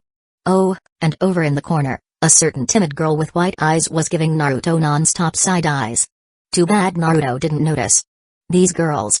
Such a drag. Shikamaru muttered, annoyed. Choji crunched his chips, entirely ignoring the chaos around him. Natsuki and Shino exchanged glances and shrugged. Not their business. If it got too noisy, they could just cover their ears. Next up, kunai throwing practice. The kids from ninja clans had obviously trained before. Their accuracy wasn't bad at all. Especially Sasuke, Shuriken Jutsu is a signature skill of the Uchiha clan. Every throw hit the bullseye, which earned him another round of shrieking fangirls. Not to be outdone, Naruto started yelling again and tried to show off. The result? None of his kunai hit the target, and one of them almost neutered Iruka, who promptly scolded him with a stormy face. Natsuki, meanwhile, ignored all the drama and followed Iruka's instructions step by step. He also drew on the throwing techniques recorded in his father's scroll. At first, he barely hit the target, but with consistent practice, his accuracy rose steadily. A few even landed in the bullseye. His improvement was so noticeable that Iruka gave him direct praise. Other students were envious, but what could they do? They wasted their time squabbling and posturing instead of focusing during class. Who else could they blame? After school, Natsuki took Shino shopping. They bought fresh meat and seasonings before heading to his house. This is my place. A bit out of the way, Natsuki said as he opened the gate. My parents passed away, so I live here alone. Grew some veggies out back for food. I'll go cook. Shino, could you help pick some vegetables? He really didn't treat Shino like a guest at all, which meant he wasn't treating him like an outsider. These plants look great, Shino said, complimenting the garden as he picked up a basket. He started plucking leaves as he added, the Aburame clan grows vegetables too, for feeding our bugs. But yours look much healthier. Can I take a few leaves to feed mine? Go ahead. Natsuki responded casually. He'd already put the rice on, marinated the meat, and even chopped off a piece of cured pork. Only then did he finally free up his hands. Shino had finished picking the vegetables. He fed a tender leaf to one of his bugs. They didn't speak, but the atmosphere was peaceful. Even with his sunglasses on, Natsuki could tell Shino was genuinely happy. Maybe it was because he'd finally made a friend. Maybe it was because it was his first time being invited to a friend's house. Natsuki didn't beat around the bush. Shino, I actually stayed up all night researching one-handed hand seals. That's why I was so tired. One-handed? Hand seals? Shino was visibly shaken. Even behind his glasses, you could feel his surprise. Everyone knew how rare one-handed seals were. Even elite Jonin rarely used them. Kakashi himself was stunned when he saw Hueco do it during the Land of Waves mission. Someone who could do one-handed seals was undoubtedly a genius. And Natsuki was only 6 years old. A genius among geniuses. Natsuki lifted his left hand and performed several seals. Poof! He transformed into Shino himself, with one hand. Shino couldn't deny it even if he wanted to. Natsuki, you're incredible. Natsuki smiled. I invited you over not just for dinner, but to teach you one-handed seals. Not for free, though. The thing is, my appetite's grown a lot. Between my savings and the orphan stipend, I won't be able to make ends meet soon. So I figured, maybe you, my friend, could help out.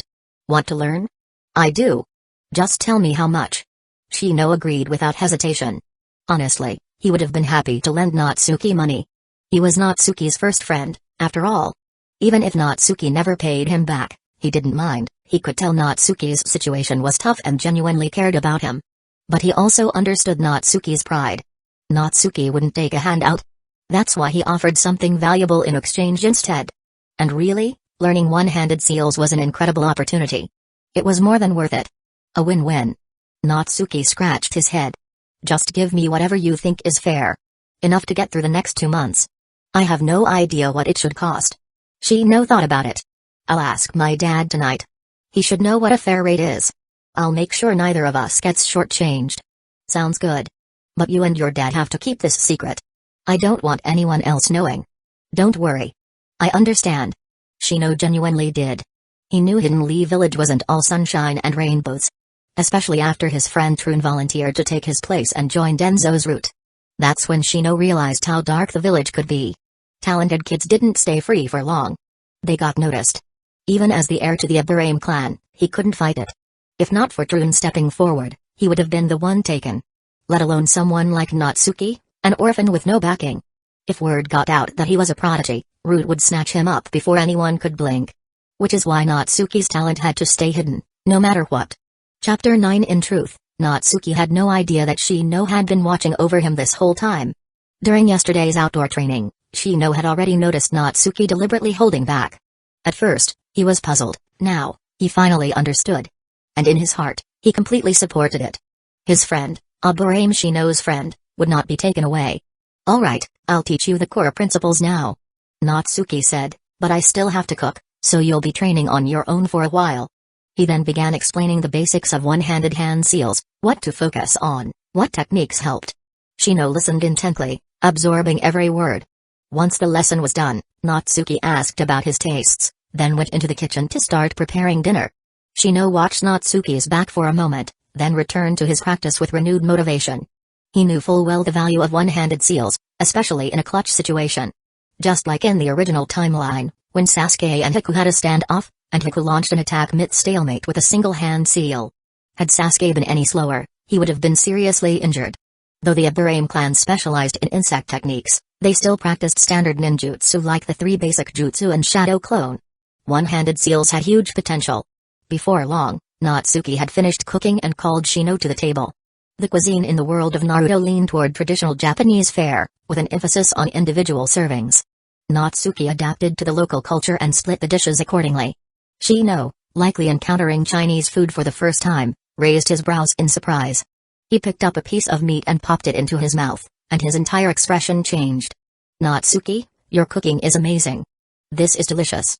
"Haha, it's just basic home-cooked food. Glad you like it." Natsuki wasn't being modest, what he made really was standard fare. It's just that Japanese food culture was a bit lacking. For someone like Shino who'd never had a different style of food, of course it tasted amazing. After finishing dinner, Shino didn't linger. He stood up and got ready to leave. "Want me to walk you home? It's already dark." "No need. I'm safe. See you tomorrow." Shino replied and disappeared into the night. Natsuki looked around, didn't see any sign of him, then closed the door, cleaned up the dishes, and entered the gravity training room. Time to work off that full stomach with some tree climbing and water walking. Meanwhile, Shino had just returned home, where his father, Aburame Shibi, was already waiting. Seeing his son return safely, Shibi exhaled a quiet breath of relief. "Shino, why are you home so late today?" "I had dinner at a friend's house." Shino replied honestly. Shibi's sunglasses practically lit up. "Oh? You've already made a friend? And even had dinner at their house? Not bad at all." Clearly, he was very pleased that his usually reserved son had managed to make a friend. "Dad. Actually, I have something to discuss with you." Shino then explained everything about Natsuki, from the dinner to the lesson and the context behind it, then waited quietly for his father's response. Shibi looked thoughtful. "That friend of yours is a real genius. Not from a shinobi family, yet already developed one-handed seals on his own? That's incredible. And he seems like a good person. He'd rather sell the technique than take advantage of a friend. You're right to trust him. Here's what we'll do, offer him 100,000 ryo as payment for teaching you." Shino was stunned. 100,000. Shibi ruffled his hair with a chuckle. A single B-rank mission earns between 80 to 200,000. This is perfectly fair. What, you want to offer him 1,000,000 instead? If you're worried it's not enough, just help your friend more in the future. Shino nodded silently. Then his father stuffed a thick wad of cash into his hands, leaving him frozen in place. He had originally planned to use his own allowance. Shibi gave a warm smile. "I'm glad you made a friend, Shino. It makes me happy as your father. Money's not an issue, don't worry about it." "Thanks, Dad." The next day at noon, Shino brought Natsuki to a dango shop and treated him to lunch. He also handed him the envelope full of money. Natsuki let out an awkward laugh. "You could have waited until after you mastered it." "No rush." Shino quietly ate his dango. "Doesn't matter. I'll learn it soon." Natsuki didn't refuse. He accepted the money and asked how Shino's training had gone. Not that he had to monitor Shino closely, this wasn't Naruto they were talking about. Shino was diligent and disciplined. If he had any problems, he would bring them up on his own. And with his level of talent, once he grasped the basics, learning wasn't hard. With 100,000 ryo now in his hands, Natsuki no longer had to worry about starving. He could finally start planning his training more seriously. During the day, it would be class time. In his free hours, He'd review the school textbooks, especially the outdoor combat classes and practical subjects. In the mornings and evenings, he'd train in the gravity training room. For now, he'd set the gravity to 2x. He was still a kid, overdoing the weights could stunt his growth, and that would defeat the whole purpose. As for his training style, he followed the Kame-Zenin, turtle hermit, method, delivering milk, digging fields, mining, swimming, nothing too extreme, but comprehensive enough to work out his entire body. With proper meals and nutrients afterward, he would make solid progress during his student years. As he got older, he'd gradually increase the gravity and intensity. But that was for the future. He also kept Master Roshi's words in mind: train hard, eat well, sleep well, and study well. Eating and sleeping especially, absolutely critical for a child's development. Now that he had a stable food supply, Natsuki decided that aside from the first of each month, he would never train past midnight. Every night, he'd sleep on time. After all, he had to wake up early the next day to deliver milk. This morning, under 2x gravity in the training room, Natsuki was carrying a heavy basket of milk and climbing a steep mountain path. He had no idea how far he'd walked, his legs were shaking, and his whole body was drenched in sweat. He grit his teeth and pressed on. He had intentionally set the milk route to be long and hard, climbing, wading through streams, navigating all sorts of terrain. Chakra was forbidden, making it even harder. It was brutal. After what felt like forever, he finally delivered the milk to the target location. Then he grabbed a glass and chugged it down, only to immediately gag and roll his eyes. As expected, food produced inside the training room had no taste. If it had, he wouldn't have to worry about groceries. Not that he was complaining, this system of his was already incredible. Asking for more would just be greedy. He finished training, took a hot shower, had a hearty breakfast, then rushed off to school. Chapter 10. Shino had arrived early. When he saw Natsuki, the reflection on his sunglasses was practically gleaming. In a low voice, he said, "Natsuki, I've already mastered it." Natsuki wasn't surprised. "It's only been a few days, and you've already learned it. As expected, you've got real talent." "It's because you taught me the trick." Shino replied humbly, "It helped me a lot. I feel like my chakra control has become more refined, and my strength has improved too." "Thank you, Natsuki." Natsuki waved him off. "No need to thank me. You paid for it. Besides, the stronger you are, the safer I feel. If we end up in the same team someday, I'll definitely trust you to watch my back. Of course, I'll train hard too, so you can trust me to guard yours." Yeah, sounds kinda bromantic, but don't get the wrong idea. This is a promise between comrades to protect each other. It's touching and passionate, got it? Shino didn't say anything more, but nodded seriously. For a ninja, being able to entrust someone with their back meant being partners through life and death, the most trustworthy kind of friend.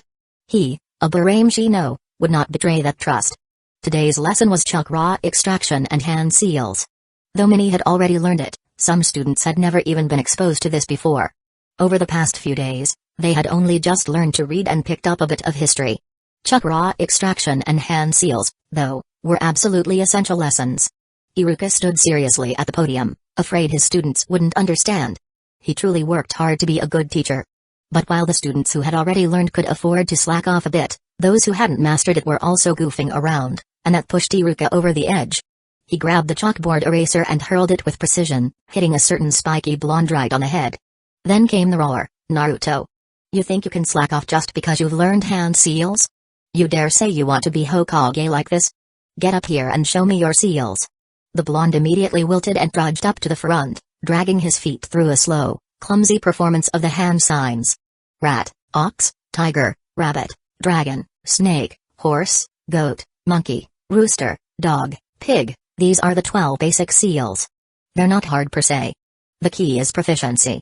Especially in battle, you can't afford to fumble the signs. One wrong move, and it could cost your life. But Naruto was a dunce. Worse yet, he didn't take learning seriously. Mistake after mistake, it was a mess. Natsuki watched Naruto's miserable attempts and couldn't help but cover his face. That kid had really been kind of dumb when he was younger. And despite constantly shouting about wanting to be Hokage, he never put in the work. It just came across as empty bragging. Without a teacher's guidance, it was no surprise he was always dead last. If Jiraiya hadn't taken him in later on, forget becoming Hokage, he'd probably be stuck as a genin forever and end up as a joke. Passion and hot-bloodedness are fine if you're the protagonist. If you're not, those lines are just empty talk. Always yelling Hokage this, Hokage that, how about you actually study first? It's fine not to know things at the start. But listen in class. Ask the teacher for help after school. Iruka was fuming too. He roared, Naruto. Don't even think about going home after class. Came to my office, I'll give you one-on-one tutoring. You're not allowed to leave until you get it right. Naruto was dumbfounded. Huh? Iruka-sensei, you can't be serious. I was gonna ask Sakura to hang out after class. You? Ask a girl out? Dream on. But. No buts. Came to my office after class. Got it? Okay, geez. Naruto ultimately gave in. He probably knew Iruka was doing it for his sake. But still. He really liked Sakura. He genuinely wanted to hang out with her. But just as Naruto returned to his seat, Sakura's cold voice cut through the air. Naruto, don't flatter yourself. I'd never agree to go out with you. Smack. Naruto's heart shattered on the spot. Of course. Sakura had always had a thing for that aloof Sasuke guy. She'd never looked at Naruto kindly. No matter how many sweet words he spoke, no matter how hard he tried to win her over, he only got scolded or even beaten up. Still, he liked her. What could he do? Natsuki watched Naruto's dejected figure walk back and sighed. Like Hinata, he rolled his eyes. This guy. Always shouting about becoming Hokage, but he's constantly chasing girls? Is this how you achieve your dreams? And he's only 6 years old. Isn't his way too early to be chasing romance? Also, if you're going to chase someone, at least pick a better girl. Hinata is so sweet, and she only has eyes for you. How are you this blind? Seriously, I can't bear to watch. Thankfully, Natsuki only grumbled to himself. He wasn't going to get involved in the main character's drama. After class, Naruto was dragged away by Iruka. Natsuki, of course, was planning to bring Shino home, to see if he really had mastered one-handed seals. Also, to treat him to a meal and strengthen their bond. Since they were building friendships, he figured he might as well invite 2 more friends too. He turned to the 2 who were about to head home. Shikamaru, Choji, want to come over for dinner? The veggies in my garden are at the end of the season. Planning to cook them all and plant a new batch. Shino and I probably can't finish it all. Want to join? Hearing the word food, Choji agreed without hesitation. I'm in. Shikamaru scratched his head. How troublesome. Tell me where your house is first. I'll go home and grab some deer meat. There's been a surplus lately, too much to eat at home. You guys can help out. See? He grumbles about trouble, but he still agrees, and even brings meat. Who wouldn't like a friend like that? Shino chimed in, Natsuki, your garden doesn't have many vegetable varieties. I'll grab some from my house, let you all taste the fresh vegetables grown by the Ibarame clan. Choji munched on chips and added casually, then I'll go grab some snacks. You guys. Natsuki rubbed his forehead. Do whatever you want. But you don't have to be so formal when coming over. We're friends. I just wanted to have a nice meal together. They just smiled. But there was no way they'd show up empty-handed. Natsuki let them be. After giving his address, they split up. He went straight to the market, bought some pork and pig's feet, grabbed some tomatoes and eggs, and even picked up 2 chickens. He didn't know that many home-style recipes, but since he was hosting friends today, he was giving it his all. He didn't know how to cook deer meat, so Shikamaru would have to handle that. When he got home, he immediately started cooking a big pot of rice. After all, Choji's appetite was huge. He had to prepare plenty. And the variety of dishes couldn't be too few either. Though his family wasn't wealthy, he refused to be stingy when hosting guests. Just as Natsuki was prepping the pig's feet, Shino showed up with 2 large baskets of vegetables. Natsuki looked at him, speechless. Shino, are you setting up a market stall or something? Shino responded matter-of-factly, we grow a lot of vegetables at home. Might as well bring more since we can't finish them. Oh, right. Let me show you my one-handed seals. Tell me if there's anything wrong. This guy knows how to change the subject now. Fortunately, Natsuki didn't press him. He watched as Shino performed the transformation jutsu, substitution jutsu, and clone jutsu using one-handed seals, and nodded in approval. Chapter 11 Shino, you've indeed mastered one-handed seals. Just keep practicing from now on. Oh, and make sure both your left and right hands are equally skilled. Also, try switching other jutsus to one-handed seals to get familiar with them. In battle, it'll definitely come in handy. Natsuki gave a few reminders while tossing the prepped pig's feet into a pot to stew, not forgetting to add tangerine peel, and having soybeans ready too. Actually, lotus root would have been even better, but that stuff's ridiculously expensive. Even if he bought some, it wouldn't be enough, especially with Choji coming. Better to go with soybeans instead. Seeing this, Shino promptly helped with washing vegetables. Not long after, Shikamaru showed up carrying a huge chunk of venison, along with a grill and spices. A real lifesaver. Choji didn't bring much in the way of snacks, but he did bring a big slab of beef. Salivating, he said, "I told my parents I was eating at a friend's house, and they insisted I bring some beef. Hee, since Shikamaru brought the grill, let's roast it all together." What a pain. "I'll do the grilling then." That was just Shikamaru being Shikamaru, always grumbling, but when it came to friends, never cutting corners. Natsuki quickly offered, "Leave me some of the beef. I'll make a few dishes with a different flavor." Naturally, neither Shikamaru nor Choji refused. It was Natsuki's treat, after all. Whatever he wanted to do, they were just the support crew, waiting to eat. At that moment, Natsuki was busying away alone in the kitchen, while Shino, Shikamaru, and Choji set up for grilling outside. Shikamaru casually asked, "Shino, this isn't your first time visiting Natsuki's place, right?" Shino nodded, with a hint of pride in his voice. "Natsuki invited me over once before. His cooking is amazing. I was the first friend to taste it. It's really that good? Then I'm gonna eat my fill today." Choji's stomach was already growling, especially as waves of delicious smells wafted through the air, making him drool uncontrollably. Fortunately, Natsuki was efficient. In no time, he brought out dish after dish and even set out a few bottles of fruit juice. Looking at the table loaded with food, soybean stewed pig's feet, garlic shoots with cured pork, tomato scrambled eggs, spicy stir-fried chicken, spicy beef, white cut chicken, stir-fried greens, pork veggie soup, grilled venison, grilled beef, and a massive pot of rice on the side. Shikamaru twitched at the corner of his mouth. "Tea this much? Can we finish it all?" Choji swore solemnly, "Of course we can. And it all looks so good, I won't leave a single bite." Shino was also clearly tempted. The last time he'd eaten Natsuki's cooking, he couldn't forget the taste. Now the dishes were more plentiful and even more enticing in smell and appearance, surely the taste wouldn't disappoint. Natsuki scooped a bowl of rice for each of them, a big one for Choji, and even placed a whole bowl of rice beside him just in case. He also gave everyone an empty bowl and prepared communal chopsticks and spoons. After all, the custom in this world was to eat separately, and Natsuki followed suit. "Alright, don't be shy. Let's eat." As the host, Natsuki took the first bite, and the others followed eagerly. In no time, the table was silent, everyone too focused on eating, afraid to fall behind. What they thought was too much food vanished quickly, with even the pig's foot soup cleaned out by Choji. By the time the sky darkened, all four of them were slumped in their chairs, the table a complete mess. "Burp, I'm stuffed. That was too good. I want more." Choji was clearly not done. "Natsuki, your cooking's really something." Shikamaru praised sincerely. Shino didn't say a word, just nodded repeatedly like he wanted to give 10 thumbs up. Clearly satisfied. Natsuki was also pleased. Not just because he wanted to befriend these three, but because eating with friends was a lot better than sitting alone every day. Truly, humans aren't meant to be alone, friends are a must. "Alright, don't just sit there all full. Let's get up and walk around, or your stomachs will hurt when you sleep." Natsuki urged them to get moving. They all took a stroll around the neighborhood and soon wandered onto the main street, where the smell of food from various stalls drifted toward them. Choji looked tempted again but was quickly held back by the others. As they passed a kairaku ramen, they saw Iruka-sensei eating with Naruto.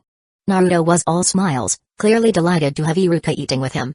That pair, clearly not related by blood, would one day grow even closer than father and son. This was probably the beginning of that bond. Shikamaru looked at Naruto's back and casually asked, "Natsuki, what do you think of Naruto?" "I use my eyes to look at him." Natsuki rolled his eyes. But he could more or less guess what Shikamaru was thinking. After all, Shikamaru came from a prestigious ninja clan and was smart enough to know a lot of things.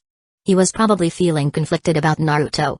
As of now, Shikamaru and Choji weren't friends with Naruto yet. They hadn't skipped class together or bonded. Maybe Shikamaru wasn't sure how to treat Naruto. As the heir of the Nara clan, closely tied to the Sarutobi family, the idea of befriending a Jinchuriki might be seen as controversial. "He's just a hot-blooded idiot." That was Natsuki's verdict. To a kid, if you disregard the village's talk of the Night Tales, Naruto was just that, an overly passionate, slightly dumb kid. Shikamaru didn't actually need to worry. As a child of a major clan under the Hokage's faction, if it were truly forbidden to befriend Naruto, his elders would have warned him already. Overthinking it was just falling into a trap of his own intellect. "Hot-blooded idiot, huh?" Shikamaru repeated the phrase, then chuckled. "Yeah. That fits. Everyone says I'm smart, But Natsuki, you're not dumb either. Maybe even smarter than me. Natsuki waved it off. I don't believe in IQ scores. They say even the wisest make mistakes, and even fools can get it right once in a while. I just know I need to think things through. But you really are smart, Shikamaru. Sometimes, though, you don't need to overthink. What you need is to find the essence of things. Shikamaru's eyes widened in surprise, like he was seeing Natsuki for the first time. The essence of things? What's that? Natsuki grinned and pointed at Shikamaru. Hard to explain, but let me give you an example. You, Nara Shikamaru, on the surface, you're the heir to the Nara clan and known as a genius. But your essence is just a lazy fish with a bit of a brain. One that hates trouble, refuses to flip over, but ends up being forced to lie under the sun until it's dried out. Shikamaru slapped his forehead and laughed. That's a pretty accurate description. Maybe I really am just a dried-out lazy fish. But I get it now, what you mean by the essence of things. Essence wasn't about surface-level labels. It was the real, raw truth. Just like Naruto, son of the fourth Hokage, Jinchuriki, Sakura's hopeless admirer. All just labels. His essence? Just a hot-blooded idiot. Chapter 12. Time flew like a fleeting horse. More than 20 days had passed. During this time, Shikamaru seemed to have come to some realizations and somehow ended up becoming friends with Naruto. Maybe it was because they got punished together for skipping class? Naturally, this led to Choji also becoming friends with Naruto. Even though Inuzuka Kiba didn't have Akamaru yet, he too often wandered off during class hours and, with Naruto, Shikamaru, and Choji, formed what people started calling the skipping class 4. Even Natsuki and Shino, due to their relationship with Shikamaru and Choji, occasionally tagged along with Naruto for river games or street wandering. Though not exactly close friends, they at least became familiar with each other. To Naruto, school life now felt blissful. He had a teacher who cared for him, friends who didn't discriminate against or hate him, and even a girl he liked. Every day was filled with laughter and fun. He was fully immersed in happiness. Natsuki maintained his usual stance. He wasn't close to Naruto, but always treated him with friendliness. And since his interactions with Naruto were purely due to Shikamaru and Choji, surely Hiruzen or even Danzō wouldn't be dumb enough to suspect him of deliberately getting close to the Jinchuriki. But Natsuki didn't have time to worry about that. He was focused on his training plan. While he couldn't grow stronger overnight, his progress each day was significant. His physical strength had clearly improved, his chakra reserves steadily increased, and through consistent studying at school and the library, his body and mind were growing rapidly. Tonight was the first of the month again, the second activation of the special laboratory state. It was extremely important to Natsuki. He had already prepared his research project and was now double-checking every detail, hoping everything would go smoothly tonight. Suddenly, noise erupted nearby, causing Natsuki to frown. "What's going on?" he asked, clearly annoyed. "It's at the school training field," Shino said as a bug returned to his fingertip, relaying what it had seen. 7 second-year students are trying to bully Naruto. He's arguing with them now. Shikamaru, Choji, and Kiba already rushed over to try and break it up. "We're going to." Natsuki had a bad feeling.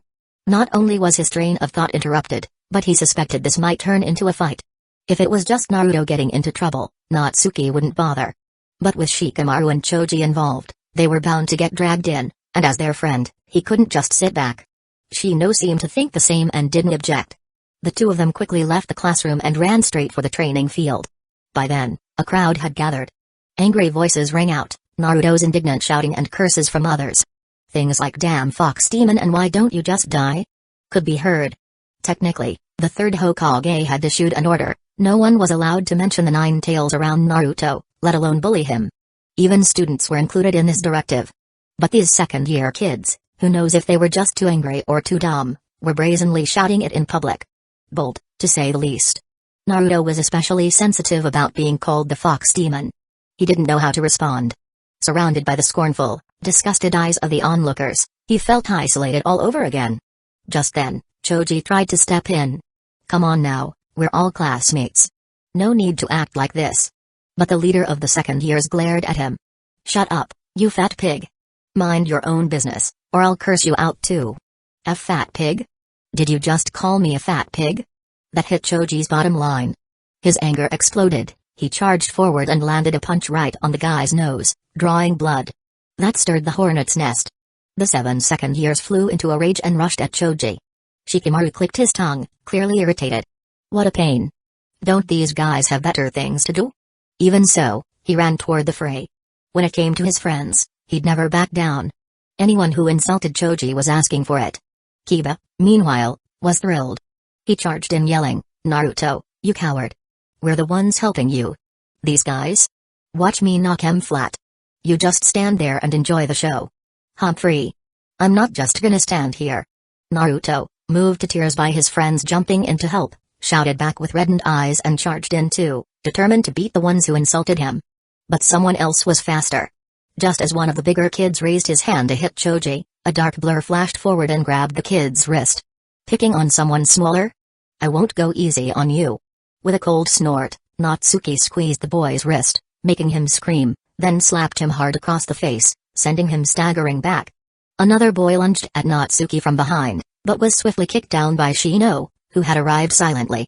Seeing his friends join the fight, Shikamaru's confidence surged and he dove into the melee. However, the 7 second-year students were still older and bigger, with more strength and better brawling skills. Since Chakra wasn't allowed, Shikamaru's group quickly fell behind. Only Natsuki and Shino, thanks to their constant training, didn't flinch even when facing older opponents. In fact, they had the upper hand.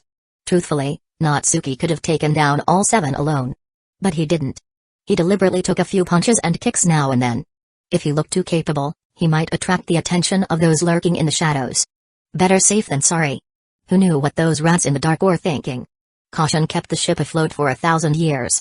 Fortunately, the commotion was big enough to draw the attention of a teacher. "What are you doing? Fighting on school grounds? You think you're tough? I'm reporting this to the Hokage. Get ready for punishment." Iruka's voice boomed across the field, and the brawl immediately halted. Even though the Hokage was just the village chief, he was also the highest authority, and a role model to many students and shinobi. If he found out about this fight, not only would it ruin their image, but there was also the risk of public reprimand. It would be humiliating. Within 10 minutes, the crowd had dispersed, leaving only the two sides of the fight behind. Iruka was fuming. "Speak. Why were you fighting?" Natsuki stepped up first, raising his hand. "Reporting, sensei. Shino and I heard that second years were bullying Shikamaru and the others, so we came to help. As soon as we got there, we saw them about to hit Choji, so we stepped in. But they were aggressive and refused to back off. We had no choice but to fight." Shino nodded firmly. "That's exactly what happened. You know me, sensei, I'm well behaved. I don't fight." Shikamaru chimed in. "You know me, sensei. I'm lazy and skip class sometimes, sure, but I've never argued or fought with classmates. They picked the fight. We just defended ourselves." Choji added, "Sensei, you know I only like eating. I don't like fighting." Chapter 13. The 7 second-year students turned red with rage upon hearing that. "Seriously? Each one of you just dumped the blame so cleanly like you're saints? Don't act like you're totally innocent. Sure, we started it by calling him a fox demon, but it was that damn fatso who threw the first punch." Iruka's sharp gaze fell on the 7 second-years, making them shrink back instinctively. Kids were naturally scared of their teachers, especially ones who had the power to report them to the Hokage. There was no room for disobedience. Finally, the ringleader timidly spoke up, "Iruka-sensei, we actually lost a sparring match to Neji Hyuga earlier and we're still pissed about it. Then we saw the fox, that blonde brat walk by, and we just felt annoyed and yelled at him. Then that fat the student eating chips tried to step in and calm things down. We got mad and cursed him too. We didn't expect him to punch us right away. So they started it." Iruka stared at the boy for a good while, confirming that he was telling the truth, or at least part of it, and finally understood the situation. He rubbed his temples in frustration. A student brawl wasn't a big deal in itself. Usually, a stern lecture and punishment would take care of it. But Iruka wanted to be a good teacher, someone who guided these kids down the right path. Especially since this involved Naruto, it wasn't that simple. He spoke seriously, "I'll report this to the Hokage. What happens next will be up to him. But before that, let me ask, do you all realize what you did wrong?" The 7 second-years nodded quickly. "Yes, sensei, we were wrong." Natsuki, however, met Iruka's eyes directly, his voice unwavering. "Sensei, it's wrong to fight in school, but I won't admit fault. Shikamaru and Choji are my friends, and they'll be my comrades after we graduate. If they're being bullied, I won't just stand by." Shino had his hands in his pockets. "Same." Shikamaru scratched his head. "Tch. Such a drag. Iruka-sensei, forget right or wrong for now. Hugo report to the Hokage. Choji, Kiba, and Naruto all had that same not gonna apologize look. Especially Choji, he'd been called a fat pig, and in his mind, punching the guy was more than justified. He'd done nothing wrong. Iruka's headache only got worse. In the end, he punished all of them with handstands while he hurried off to the Hokage's office. Inside the Hokage's office, Hiruzen was using his crystal ball to monitor the situation at the school's training field. He casually pulled out the student roster from his drawer. He already knew Shikamaru, Choji, Kiba, and Shino well, they were all from major clans. But this kid, Natsuki, was someone he was seeing for the first time. Reading through Natsuki's file, Hiruzen didn't see anything unusual. Just an ordinary orphan, with some talent in ninja tools, but otherwise average across the board. However, the fact that Natsuki could make friends with so many kids from major clans, and now stood up like that. He was either intentionally trying to win favor, or he genuinely had a strong sense of loyalty. Hard to tell. He'd have to ask Iruka. Of course, the boy was only 6 years old, there wasn't much need to overthink it. At that moment, Iruka arrived and quickly reported everything. Hokage-sama, that's the situation. What do you think we should do about the fight? If possible, I hope we can deal with it seriously so they'll realize what they did wrong. Your intentions are good, Iruka, but we shouldn't be too hasty in assigning blame. Hiruzen spoke slowly and calmly, clearly in no rush. Iruka. What do you think of these children? For example, this one called Natsuki, he seems to have a strong sense of camaraderie. If he becomes a ninja one day, I imagine he'll treasure his comrades too. Iruka immediately recalled his impressions. Now that you mention it, Natsuki is actually quite well behaved. He pays close attention in class, actively studies after school, and often goes to the library. During outdoor lessons, he's very engaged and has shown talent in kunai and shuriken throwing. Him fighting today and refusing to apologize was really unexpected. Hiruzen nodded thoughtfully. So far, nothing seemed suspicious about the boy. Throwing skills weren't anything special. An Uchiha with Sharingan could easily surpass that. So he didn't seem like a prodigy worth special attention. His ability to make friends with so many kids from important clans probably stemmed from his personality. After some thought, Hiruzen still felt they needed to be punished. If not, it might set a bad precedent for other students. He made his decision. Iruka, go back and have them run 10 kilometers, and copy the Will of Fire 10 times. They must turn it in within 5 days. If their handwriting is messy, they'll redo it. Yes, Hokage-sama. Iruka accepted the order and rushed back in a hurry. Not long after, the office door slammed open. A middle-aged man with his right eye wrapped in bandages and his right arm in a sling stormed in, full of fury. Hiruzen. You've heard, haven't you? The Jinchuriki went berserk and got into a fight. Listen to me, hand him over so I can train him. If he loses control, it'll be too late. Give him to me, and I promise I'll turn him into a top-tier war machine. Danzo, that's enough. Hiruzen's expression turned stern. Naruto didn't go berserk. He's not out of control. Danzo ignored him and pressed on. Hiruzen, you're still too soft. No Jinchuriki ever stays sane. You can't control him. If the Nine Tails goes wild again, you'll bear the blame. Shut up, Danzo. I'm the Hokage. You. Hiruzen, you'll regret this. Slam. Danzo stormed out, furious. Natsuki, unaware of the drama playing out in the Hokage's office, was pretending to grit his teeth and do a handstand, while secretly observing the 7-second years. So they lost a sparring match against Neji Hyuga, got pissed, and happened to see Naruto. That's why they took it out on him.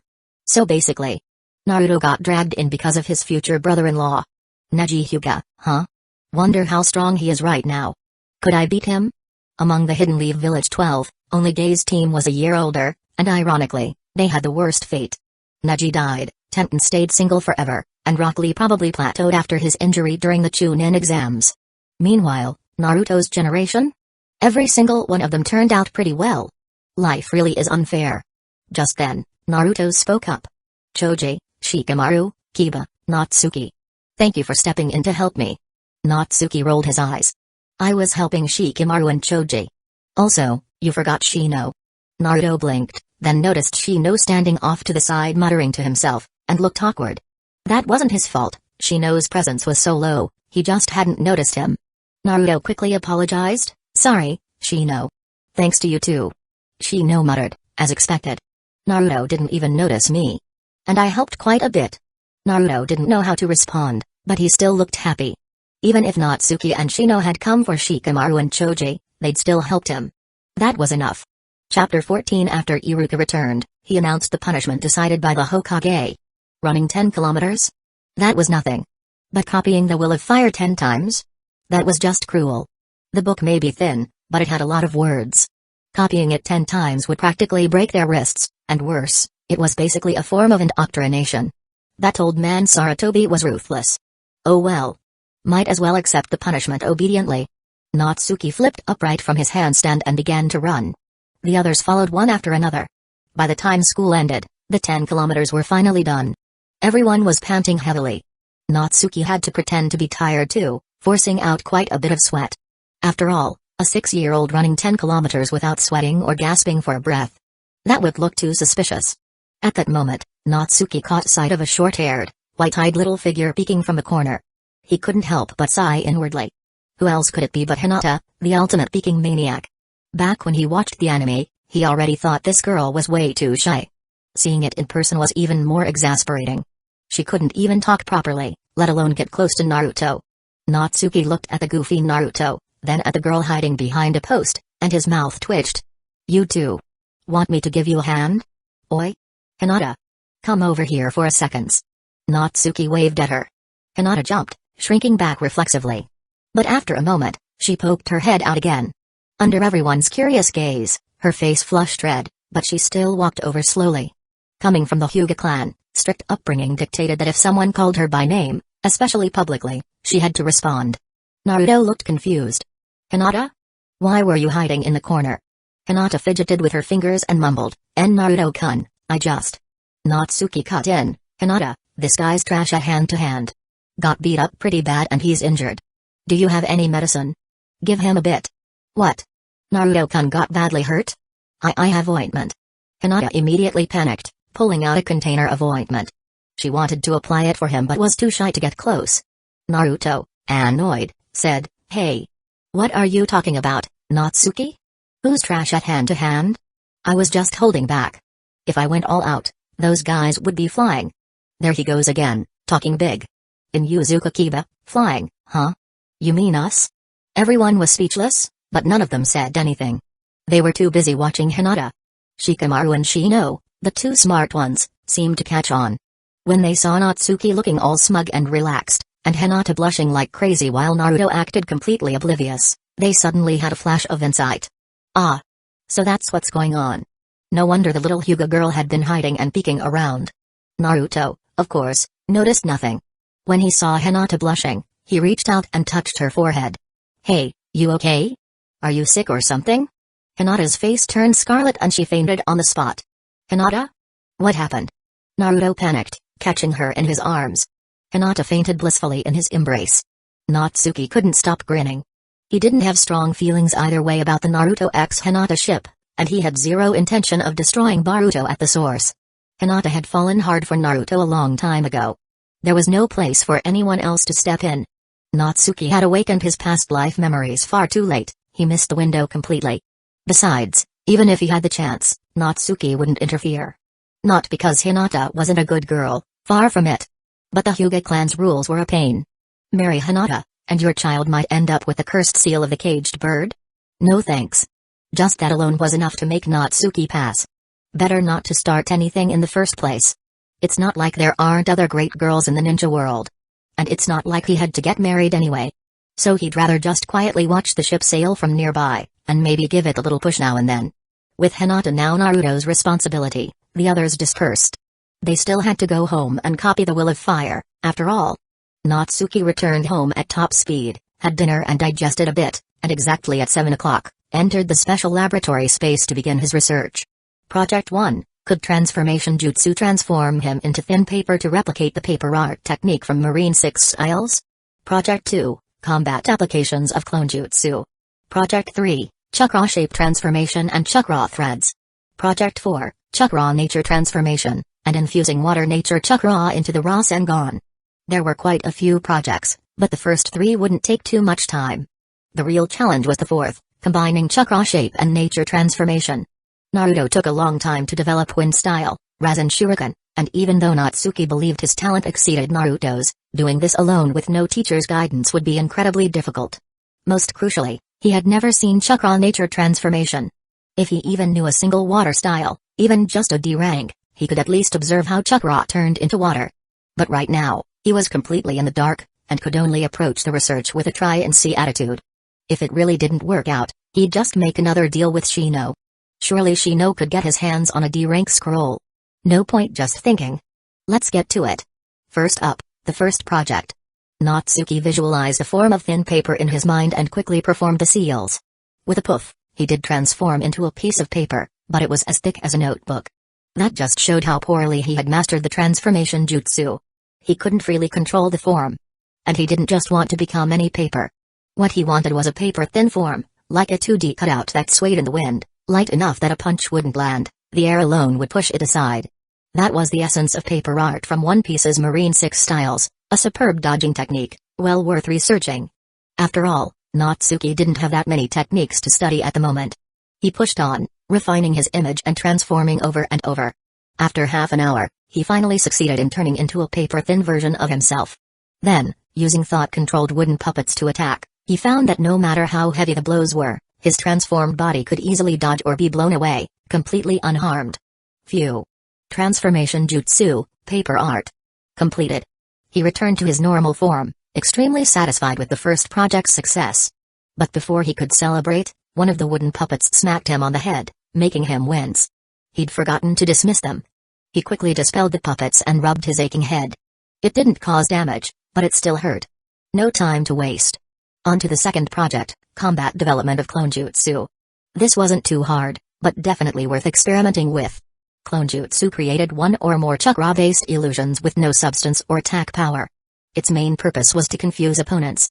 Sounded great in theory, but the drawback was huge. Once the enemy realized which one was real, the technique became useless and was just a chakra drain. That's why it only appeared in the early stages of the original series, like the graduation exam, or in the Chunin exams during Sakura vs. Ino. It was ultimately treated like a useless textbook technique. Chapter 15. But just a small change in how the technique was used could give clone jutsu some real combat value. For instance, what if the clone and the real body moved as one during close combat? Normally, once the opponent figures out which is the clone, they can just ignore the illusions. But if the clone overlaps perfectly with the real body, it becomes impossible to disregard. Let's say I throw a punch, how would the opponent know if it's a real hit or just a clone's illusion? If they don't block or dodge and it turns out to be real, they get hit. But if they do dodge or block and it turns out to be a fake, they've wasted time, and opened themselves up. It's not a particularly sophisticated move, but it could be quite effective early on. Especially against rookies. Natsuki even gave it a name, Bunshingatai no Jutsu, Clone Integration Jutsu. He summoned a few wooden puppets again, formed hand seals, and layered a clone perfectly on top of himself. Then he began sparring with the puppets. Naturally, he got distracted, and once again got smacked in the head by a puppet. TCH. Damn it, get out of here, get out of here. Natsuki scowled. Ugh, I really must be losing it. Puppets can't react to illusions. I need an actual person to test this on. He realized he'd gotten too absorbed in his research again. 2 whacks to the head from his own puppets in one night. Still, this second project was more or less complete. He could test it later on a real opponent, maybe even during the next combat training class. It shouldn't raise too many eyebrows. Next up was the third project, Chakra Shape Transformation and Chakra Threads. Natsuki's expression grew serious. He had already trained himself to create a Rasengan, meaning he had already mastered Chakra Shape Transformation once. But this time, it was a bit different. What he wanted now was to create Chakra Threads. Chakra Threads were mainly used for puppet control, and they were actually quite practical. But if he could combine Chakra Nature Transformation with them, they could become truly deadly. For example, if infused with wind-natured chakra, could the threads gain razor-sharp cutting power? If infused with water, especially sticky water, could they act like webs with high adhesion? What if he infused them with lightning? Or fire? There was a lot to explore. But for now, since he hadn't mastered Chakra Nature Transformation yet, he could only focus on creating the threads, making them as thin and durable as possible. He started by concentrating chakra into his palm, then began to stretch it out like noodle dough. Soon it elongated into a chakra strand, but one wrong move, and snap, it broke apart. All that effort wasted. But Natsuki wasn't discouraged. He tried again and again, Like playing with dough. Thanks to his refined chakra control, once he focused completely, he managed to pull the chakra thinner and thinner. Half an hour later, he finally created a strand of chakra as fine as a strand of hair. That was very thin. Any thinner would probably be meaningless. However, when he gave it a light tug, it snapped immediately. So yeah. Thin, but not durable. He needed to keep improving. 2 hours later, Natsuki raised his left hand and flicked his fingers. 5 chakra threads shot out from his fingertips and neatly wrapped around one of the wooden puppets. With a small tug, he yanked the puppet over without the thread snapping. Finally, durability secured. Creating the threads wasn't too difficult. The hard part would be using them effectively. Wrapping things up was just a basic technique. Controlling a puppet? That was the real deal. But puppet mastery wasn't easy. It required precise technique. Hidden Sand Village was the expert in this field. If Natsuki wanted to develop puppet skills himself, it'd take a lot of time. Luckily, Natsuki didn't care much for puppet jutsu. Puppets were flashy in the early arcs, but in the later stages, they barely saw use. Too much work for too little payoff. Instead, he preferred the idea of infusing chakra threads with elemental properties, giving them qualities like cutting, adhesion, etc. If he could pull that off, they'd be way more useful in real combat. With that, the third project was done. And he still had over 6 hours left. Now came the final project, Chakra Nature Transformation plus Water Nature Chakra plus Raw Senator Gon Fusion. Natsuki stared blankly into space. He had no clue where to start. He didn't have any actual knowledge in this area. No one was teaching him either. He couldn't just wish it into existence. Screw it. Let's at least try. He summoned a sheet of paper in his palm and began to visualize soaking it with Water Nature Chakra. He was copying Naruto's original method. Naruto had Wind Nature Chakra and trained by imagining cutting a leaf in half, focusing on the sharp, slicing nature of wind. Natsuki had water, earth, and lightning. He decided to start with water, and focused on its wet and flowing properties. If he could soak the paper using chakra, that would count as success. The next moment, he felt a cool sensation in his palm. The paper became damp, completely soaked. But instead of being excited, Natsuki just looked weirded out. He summoned another sheet of paper. Again, he imagined it soaking up water. FSSH, it got wet immediately. Natsuki's mouth twitched. Yeah, no. This isn't success. It's just this lab screwing me over. Everything in this lab bent to his will. If he thought of paper, it would appear. If he willed it to be wet, it would be wet. The lab's unique environment was interfering with his research. Just great. He sighed. Chakra Nature Transformation. It'd have to be done outside the lab. Preferably in the gravity training room or somewhere real. For now, there was nothing more he could research. It felt like such a waste of time. Research needs a foundation. Aside from chakra and the 3 basic techniques, I've got nothing. Even with all the knowledge I've gathered from books and lectures, it's still not enough. I need more. Like ninjutsu. If only I'd learned a water-style jutsu earlier, I wouldn't be fumbling around in the dark like this. Looks like he'd have to talk to Shino again. But what could he trade this time?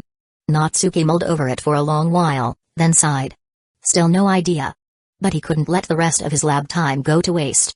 So he moved on to something else. He summoned a shuriken using thought, and started brainstorming ninja tool concepts. What if? What if this shuriken wasn't just a normal shuriken? Say it's made from brittle material, filled with knockout gas or poison. Coated black to look like the real deal. The moment an enemy blocks it, boom. The whole thing shatters, poison in their face. Even if they dodge, I could tag it with an explosive seal. Totally unavoidable. Or, maybe it's a hollow core shuriken with steel wire packed inside. The moment it hits the ground, a mechanism fires, launching the wires and wrapping around the enemy's clothes or skin. Instant immobilization. Not bad. These ideas could be really useful in early-stage fights against rookies. Problem is, I don't have the cash to custom make stuff like this. And besides, these kinds of weapons require excellent throwing skills. Thinking is fine and all. But in this lab, it doesn't mean anything unless I can actually make them work. I'd need someone in real life to help build this kind of stuff. Chapter 16. Natsuki thought for a moment, immediately ruling out Shino, Shikamaru, Choji, and the others. They weren't suited for this kind of task. Sasuke? Sure, his throwing technique was top tier. But that guy was standoffish and arrogant. He probably wouldn't even bother replying to Natsuki. And with the growing friction between the Uchiha and the village, it was better not to get involved with Sasuke for now. Tenten. Maybe I should find Tenten. Natsuki suddenly thought of that girl with the floral Chinese-style buns, and for a second, he got a little lost in thought. Tenten was honestly one of the most underused members of the Hidden Leaf Village 12. She had such a cute design, but little spotlight in terms of combat. All she ever did was throw weapons, maybe with an explosive tag or two. Her one shining moment was when she picked up the Bashōzan, one of the Sage of Six Paths apostrophe tools, and blew a hole through Kakazu's heart. Later, even though she acquired the Kohaku no Johai and the Bena Izago, she never really got to use them. Still, Natsuki thought of her now because, well, her family probably owned a ninja tool shop. That meant they likely had money. If anyone could help custom make special shuriken, it'd be her. Maybe he could even sell his design to her, solving both the production and funding problem at once. Plus, after graduation, Tenten would be trained under Meidoge. Thinking of that eccentric green-clad Jonin, that man who almost ended the series with one kick, Natsuki couldn't help but feel fired up. He'd already thought about seeking out Guy to learn the 8 Gates released formation. In fact, when planning out his path to power, Natsuki had already set his sights on 3 major techniques: 8 Gates, the Hatake Sword Style, and Flying Thunder God. The Hatake Sword Style and Flying Thunder God were harder to get, but 8 Gates seemed more feasible, especially if he could get close to Guy. With the support of his gravity training room and the special lab, he believed he could master it in no time. Especially with the lab's safety net, even opening the 8th gate wouldn't kill him during training. But Guy might be simple. He wasn't stupid. You couldn't just shout youth a few times and get into his good graces. Just look at Lee. Guy took a long time to observe him, because Lee's situation mirrored his own, and only after Lee proved his dedication did Guy accept him. So don't assume Guy's easy to win over. Also, Natsuki had absolutely no desire to wear that green bodysuit and look like a kappa. Since that route wasn't happening, he decided on a detour: Guy's students. Lee probably wouldn't share 8 gates easily. Neji? Not the friendly type. That left Tenten, definitely the easiest to approach. So, his plan was, go to Tenten under the pretense of needing specialized shuriken, build rapport, get close to Guy, then eventually meet Kakashi. If he got in good with those two, they might teach him both 8 gates and the Hatake Sword Style. As for Flying Thunder God, he'd wait until after Hiruzen died. The plan sounds good, but reality's never that easy. And now's not the time to be thinking about that anyway. Natsuki slapped his cheeks, clearing his head of all the scattered thoughts. He redirected his focus and drafted 2 new research projects: Deepening Chakra Shape Transformation. Studying the Shunshin no Jutsu.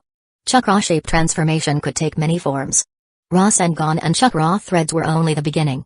The more shapes he mastered now, the more versatile his techniques would be later. He wanted to experiment with a spinning top shape that could be fused with Earth style, great for high-impact drills.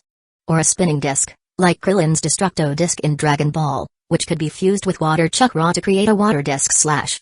Basically, this was like playing with chakra dough. By shaping more forms now, he'd be laying groundwork for combining them with elemental transformations later. As for Shunshin no Jutsu, it was all about using chakra to increase movement speed, to the point of seeming like teleportation. Similar to instant transmission from One Piece's Marine 6 styles or flash steps from Bleach. Even without guidance, this was far simpler than chakra nature transformation. He was bound to gain something useful. After a full night of research, Natsuki arrived at school with dark circles under his eyes and collapsed into his seat to catch up on sleep. When Shino arrived and saw his friend like that, he couldn't help but recall the scene from last month. Funny. Last time was also on the 2nd. Was this some kind of habit? He gently nudged Natsuki. Natsuki, did you stay up training again last night? Didn't Iruka-sensei warn you not to stay up so late? Natsuki didn't even lift his head. I'll tell you later. Let me sleep for now. Wake me when the teacher arrives. Luckily, the first period was self-study. Why? Because Naruto, in protest of being made to copy the Will of Fire, had gone and vandalized the Hokage rock with paint. Iruka had been so furious, he'd dragged Naruto to the Hokage's office to apologize. By the time Iruka brought Naruto back, Natsuki had caught up on enough sleep to be functional. Still tired, but manageable. Natsuki, did you really train all night? Shino asked again. Yeah. I had a couple ideas, couldn't help myself. Got carried away and forgot to sleep. What can I say? Getting stronger is addictive. He sounded both proud and tired. Whether Shino believed him or not, Natsuki didn't care.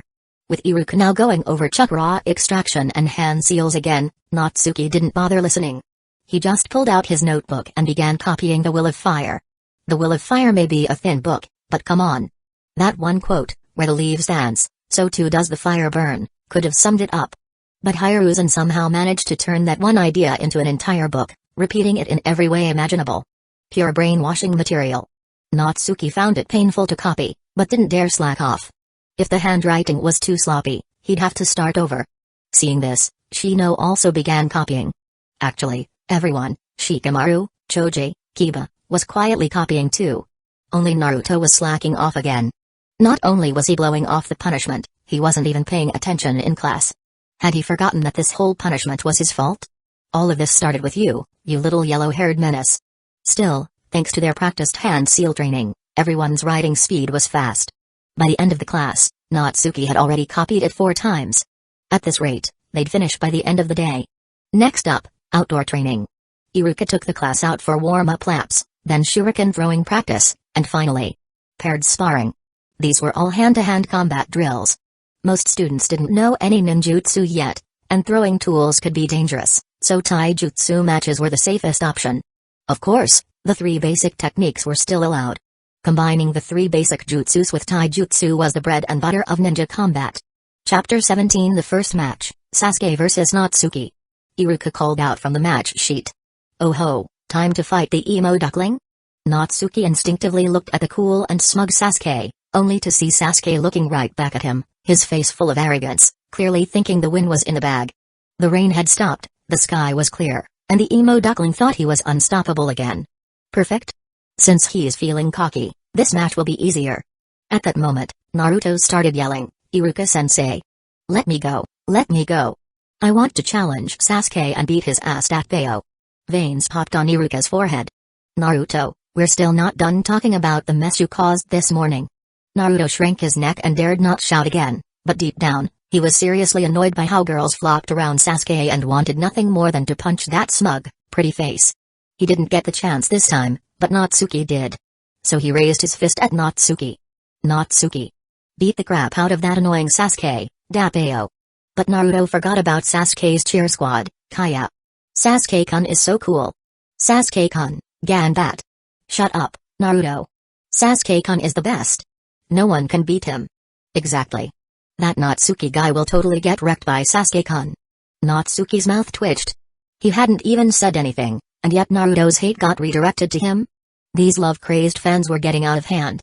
At Iruka's signal, Natsuki and Sasuke walked to the center and exchanged the seal of confrontation. "Begin."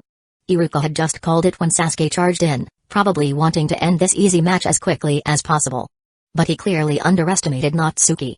Though Natsuki intended to keep a low profile, he wasn't going to act like a complete amateur either. He sure as hell wasn't about to get beat up for free. He used the basic taijutsu moves they were taught at school and exchanged a few blows with Sasuke, keeping his strength roughly at Sasuke's level. For a moment, the two were neck and neck. Naruto was thrilled and cheered loudly, "Go Natsuki! Hit him! Hit him!" But the girls' cheering was way louder. They shrieked and screamed, completely drowning Naruto out. Sasuke was clearly annoyed but also surprised by Natsuki's skill. Although they hadn't had many sparring matches since school started a month ago, very few people could last more than a few rounds with him. The rest of the class just kinda sucked at taijutsu, so it wasn't surprising he usually crushed them. This was his first time fighting this Natsuki guy, and he hadn't expected him to be decent. Still, basic taijutsu was nothing. Against the Uchiha style, he would definitely lose. So Sasuke swiftly switched to the Uchiha style taijutsu he'd learned from his beloved big brother and immediately took the upper hand. Natsuki kept dodging and blocking while watching the Uchiha style closely. He realized it was indeed more advanced than the standard academy moves. It wasn't just elegant like a dance, but its power execution was unique too. If only Madara were here to say, "Do you also wish to dance?" That would have been the perfect vibe. Seeing that he couldn't win in a straight-up fight, Natsuki didn't increase his power. Instead, he suddenly stepped back a few paces and quickly formed hand seals. Clone jutsu. Poof. But everyone blinked in confusion. Natsuki had clearly used the correct hand signs and called out the right technique, yet not a single clone appeared. Did it fail? Even Iruka was puzzled. From what he remembered, Natsuki wasn't great at ninjutsu, but he could do the clone jutsu. And there had been no mistake in the hand seals just now, it shouldn't have failed. Naruto got anxious. "Natsuki. What are you doing? It's just the clone jutsu, how could you mess it up?" Even his friends were shocked. "Shino, who knew Natsuki was holding back, was confused too.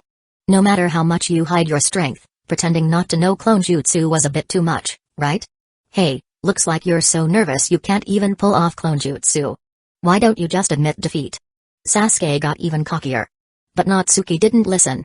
He dashed forward and aimed a punch right at Sasuke's smug little face. Sasuke reached up to block, but his expression suddenly changed. The punch passed right through his block. A clone? When did it appear? The next second, a fist slammed into Sasuke's stomach and launched him into the air. He tumbled across the ground before quickly rolling back to his feet, clutching his stomach and glaring at Natsuki in shock. Natsuki now had 4 arms visible. 4 arms? What the hell? That punch just now, it was a feint. The entire class was stunned, and the girls' cheerleading was abruptly cut off. One by one, they stared in disbelief. Sasuke, the unbeatable Sasuke, had just gotten knocked back. Naruto was the first to react. I don't know what just happened, but that was awesome, Natsuki, Dappeo. Ha ha ha. Take that, stupid Sasuke. Even you get knocked flying sometimes, Dappeo. The girls glared daggers at Naruto, but they had nothing to say. Many looked toward Iruka for an explanation. Iruka, being a Chunin, figured it out quickly. It was clone jutsu. Natsuki's clone jutsu didn't fail, it worked. The clone and the real body were merged, so it wasn't visible to the eye. Clone jutsu? Really? Still kinda confusing. Natsuki was smart. Usually, clones are used as decoys to distract the opponent, but they have no offensive power. If the opponent sees through them, they can ignore them. But Natsuki merged his clone and real body, using the overlapping visuals to confuse the enemy. That way, it's hard to tell which attack is real and which isn't. With Iruka's explanation, the class finally understood. Everyone was impressed, they never imagined clone jutsu could be used like that. Even Sasuke had been caught off guard. Shino gave a small nod. He knew Natsuki wasn't hiding everything. He had to show some skill eventually, and this creative take on clone jutsu was definitely eye-opening. Still, it probably wouldn't matter to those lurking in the shadows. This little trick wasn't flashy enough to get their attention. Sasuke recovered, and the pain in his stomach lessened. He actually got serious for once. Natsuki, was it? I admit I underestimated you. That was a good move. But if you think that's enough to beat me, you're dreaming. Then come break the move, Sasuke. Natsuki charged again. His clone and real fists struck in tandem, forcing Sasuke to fall back repeatedly. Though Sasuke talked big, it was obvious he couldn't easily tell which hits were real and which were fake. Sometimes he blocked the clone, which opened him up to the real attack, and sometimes he didn't block at all and took the full hit. He got punched a lot. But Sasuke was clever. He suddenly stepped back, formed a quick string of hand seals, clone jutsu. Poof. No visible clones appeared. Instead, he now had 4 arms. He had copied Natsuki's technique in that short amount of time and hid 2 clones inside his own body. Chapter 18. Not only did he apply it brilliantly, he even surpassed the original. What else could one say? That was the emo duckling for you. As expected of an Uchiha, his comprehension really was top tier. People often underestimated the clone jutsu, assuming that merging clones with the original body was just as simple. In truth, controlling a phantom clone wasn't easy at all. Not only did one have to maintain the clone without letting it disperse, but also keep it perfectly aligned with the real body, otherwise, it would fail to confuse the opponent. Even merging a single clone was difficult. But Sasuke? He merged 2 clones. That was on another level. Truly gifted. Just think back to right before the Chunin exams, Sasuke nearly got wrecked by Lee's front lotus. But after seeing it just once, he managed to learn a move that had taken Lee forever to master. No wonder everyone called Sasuke a genius. The title was well deserved. That said, compared to Itachi, Sasuke was more of a standard genius. Itachi. Well, he was off the charts. Kaya. Sasuke-kun is amazing. He instantly learned that move. Sasuke-kun is such a genius. Now that Sasuke-kun has 2 clones and Natsuki only has 1, he's sure to win. Calm down, will you? The number of clones has nothing to do with winning or losing. You love-crazed fangirls need to shut up already. Naruto, on the other hand, immediately shouted, Sasuke, you shameless bastard. You totally copied Natsuki's move and had the nerve to use it out in the open, Dappeo. Don't you feel embarrassed? Sasuke flushed red and snapped, shut it, you dead last. Nani? You're the dead last. Naruto was about to yell more, but Iruka picked him up by the collar and tossed him aside. Under Iruka's glare, Naruto finally quieted down. Natsuki remained calm, smiling as he said, as expected of the Uchiha. A move I had to work hard to come up with, You picked it up instantly. I can only manage one clone, and you went and controlled two. That's seriously impressive. Sasuke smirked. Then it's time to finish this fight. With that, he lunged forward. Natsuki didn't back down and charged in as well. The two clashed once more. This time it was even fiercer. To the onlookers, it looked like a storm of arms flailing between them. No one could tell which were phantom clones or which fist belonged to the real body. They traded dozens of blows. Sasuke got hit more than a few times, and Natsuki took a few hits too. Once he judged it was enough, Natsuki suddenly pulled back. Poof! The clone on his body vanished, and he staggered back, panting heavily and drenched in sweat. I give up. I'm out of chakra. Natsuki admitted defeat without hesitation, making Sasuke, who was just about to charge again, stumble forward and nearly face-plant. Iruka quickly declared, match over. Sasuke wins. But Sasuke didn't look the least bit happy. Not only had he failed to knock Natsuki out, he'd actually taken more hits than Natsuki did. If anything, he got the worse end of the deal. Still, the opponent surrendered, and Iruka declared it over. What could he do? How could you just give up? I didn't even beat you down yet. Sasuke growled as he formed the seal of reconciliation. Can't be helped. I ran out of chakra. Natsuki replied, forming the seal too, grinning all the while. After all, getting in a few good punches on the cocky duckling had been very satisfying. Sasuke always acted so smug, someone needed to bring him down a notch before his ego hit the stratosphere.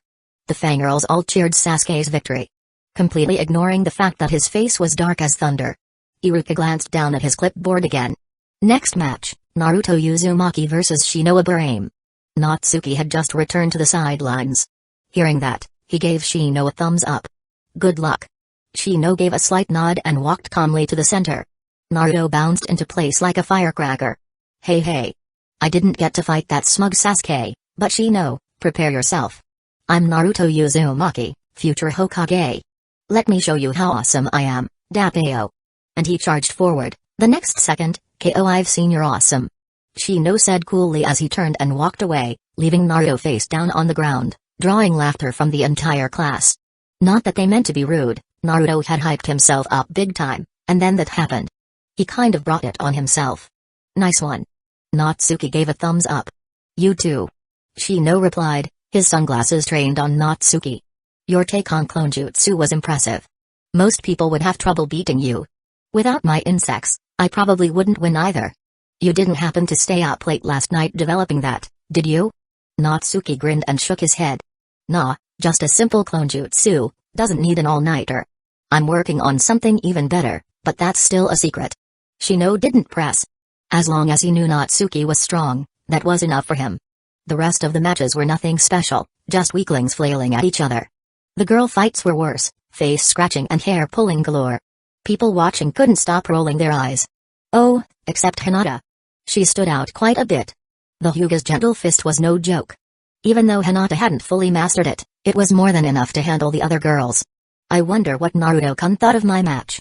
Hinata mumbled to herself as she shyly looked around for her crush, only to see him fawning all over that pink-haired girl. Her heart shattered into pieces right then and there. Natsuki saw everything, and sighed at the fact he didn't have popcorn on hand. In the following days, after finishing the Will of Fire copy assignment, Natsuki finally got some breathing room. He could now go back to the plans he'd been working on in the secret lab. First priority, draft the blueprints for a special type of shuriken. It would be best to design a few more unique ninja tools as well, and then go find Tenten. Of course, he'd also look for Might Guy when he had free time. Maybe he could befriend him directly, though that path was uncertain.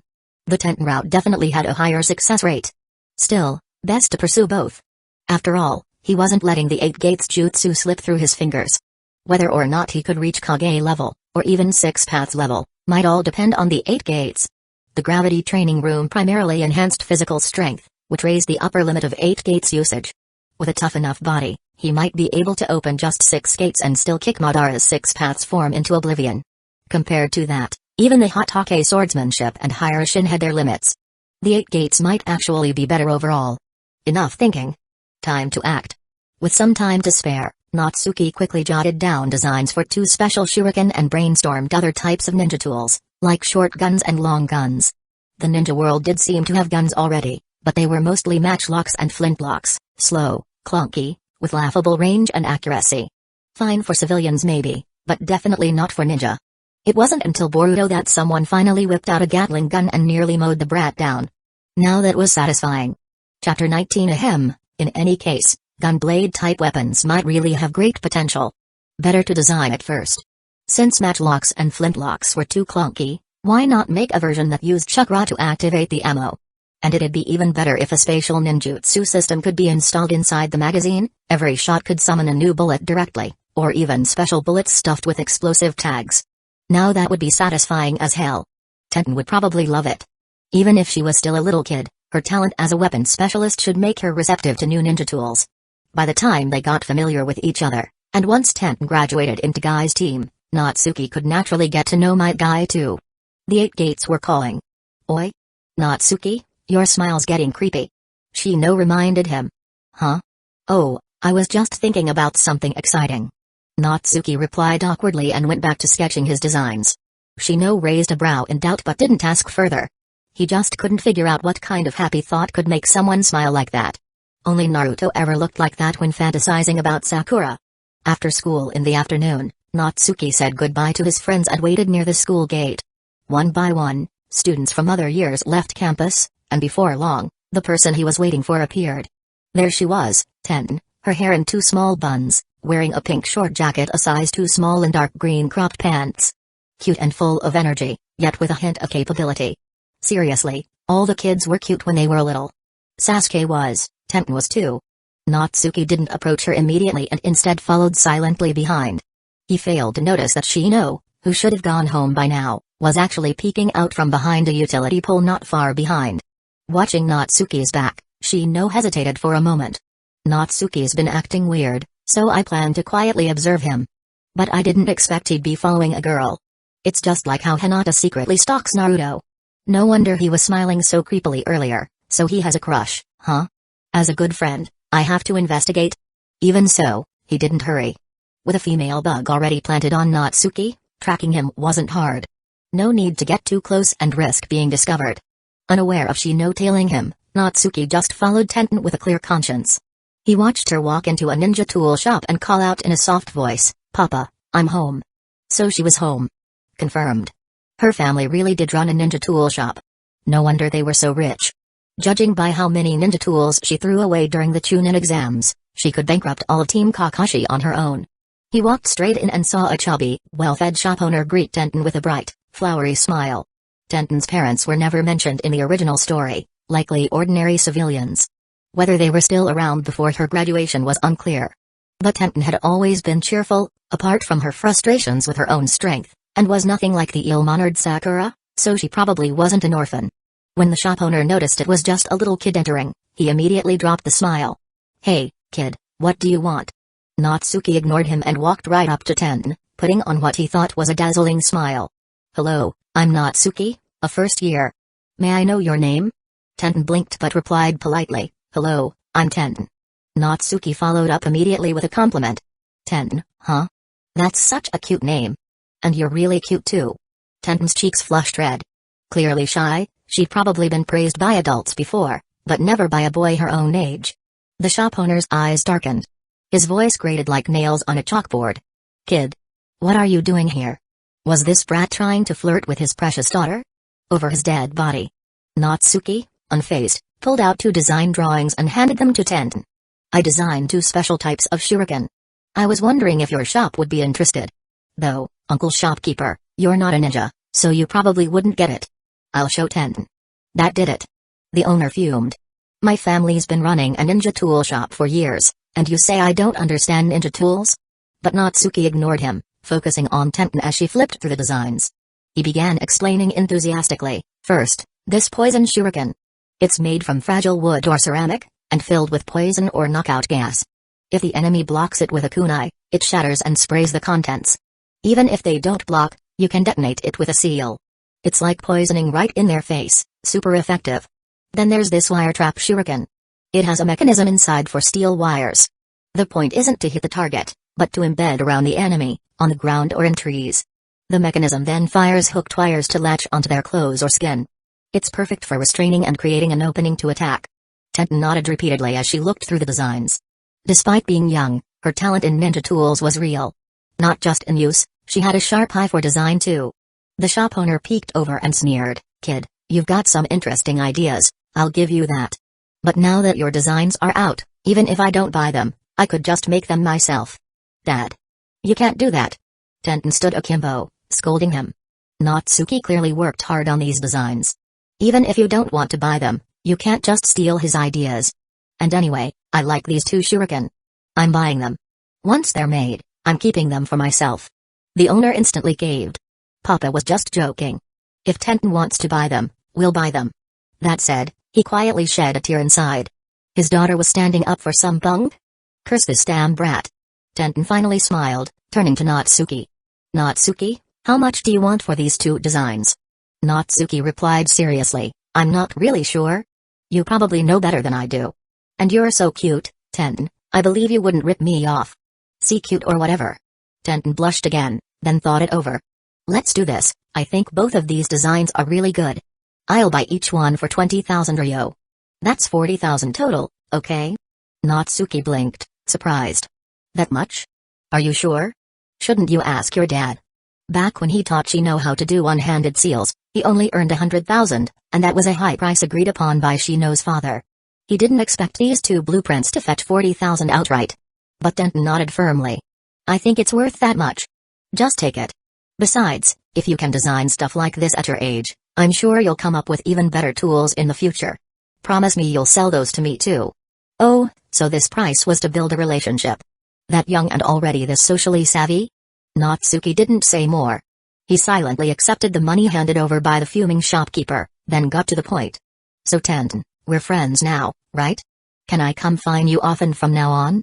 Chapter 20. Coming by often to see Tenten, brushing up on his presence. Once Tenten graduated, it'd be perfectly natural to go looking for Guy's team. Wouldn't that be the chance to meet Guy? But there were still quite a few years before Tenten graduated. He had to wait. If only he could bump into Guy someday, then he could shamelessly walk up and make friends, casually ask a few things about taijutsu, and once they got close enough, beg to learn Hikam and Tanko. The key problem was, he just couldn't bump into him. Hidden Leaf Village might be called a village, but it was actually huge. How could you just randomly run into someone? Sure, he could try asking around, but for a kid to suddenly inquire about a jonin he didn't know, anyone would find that suspicious. These days, even children could be spies. All in all, Tenten was his most stable route. He had to hold on to it tight. Plus, just like Tenten said, if she came up with some good ninja tool designs, she could bring them to sell. Wouldn't that take care of living expenses? Two birds with one stone, right? Tenten blushed a little at those words, nodding instinctively. "We're friends now. You can come find me if you want." Natsuki smiled with satisfaction and said his goodbye, "Then I'll head home for now. See you." After leaving the ninja tool shop, Natsuki finally let out a breath of relief. Seeing it was getting late, he hurried toward home. But after only a few steps, something felt off. He suddenly turned around, and saw none other than Shino, wrapped up tightly, standing behind him. "Shino? What are you doing here?" Natsuki felt oddly guilty for some reason. "Sorry, Natsuki. I know everything now." Shino's sunglasses were gleaming. "I didn't follow you on purpose. I just thought you were acting a little weird and got worried, so I followed. I didn't mean to pry into your secret. You have to believe me." Natsuki was confused. "My secret? What secret?" Shino had a look like "Don't try to fool me. You were tailing a girl in a pink vest, just like how Hinata often tails Naruto. Plus, the way you were smiling today was super sketchy, like Naruto fantasizing about Sakura liking him. So, you must like the shopkeeper's daughter from that ninja tool store. Don't worry, I won't tell anyone." What now?" Natsuki didn't expect to be misunderstood by Shino, and for a moment didn't know how to explain. Looking back on it. Yeah, what he did was kind of shady. He tailed Tenten, then used the ninja tool design as a reason to approach her. First thing he did when they met was praise her for being cute. Isn't that just like Naruto? But to be fair, Tenten was really cute, and besides, he was just trying to charm the little girl. Still, hearing Shino say all that, it really did sound bad. Like, legally questionable bad. She's only 7 years old, for God's sake. But then again, maybe it's not so bad. Natsuki rubbed his chin, deep in thought. Thinking about it, of Hidden Leaf Village's 4 great beauties, Sakura was just a hopeless romantic, Ino was all about looks, and Hinata was timid and hopelessly devoted to Naruto. Only Tenten had the best personality. A lot of Naruto fans ship Tenten and Neji, but honestly, there was never any real romantic development between them. At most, there might have been some mutual fondness, but before anything could happen, Neji died. Tenten never married afterward, which left many fans heartbroken. But really, even if Neji hadn't died, he probably wouldn't have considered marriage anyway.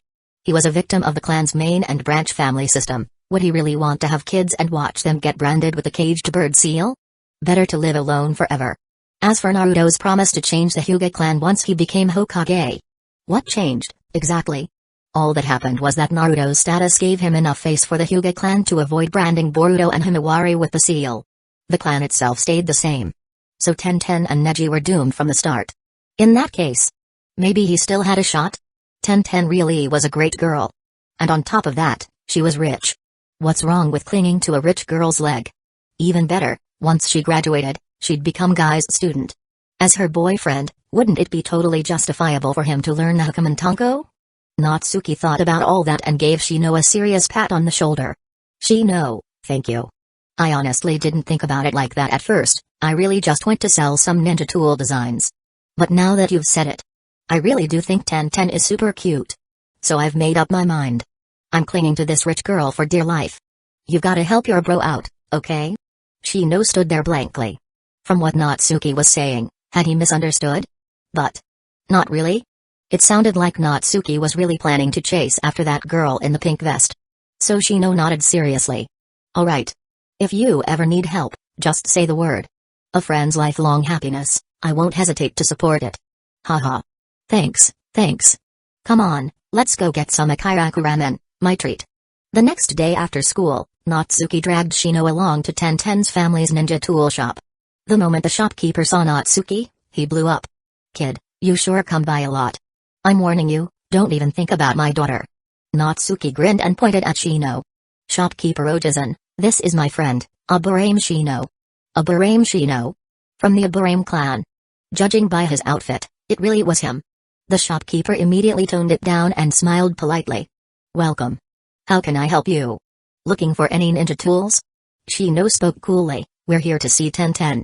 Natsuki quickly added, I figured a day's time would be enough for her to make those 2 shuriken I designed, so I came to check them out. Is Tenten back?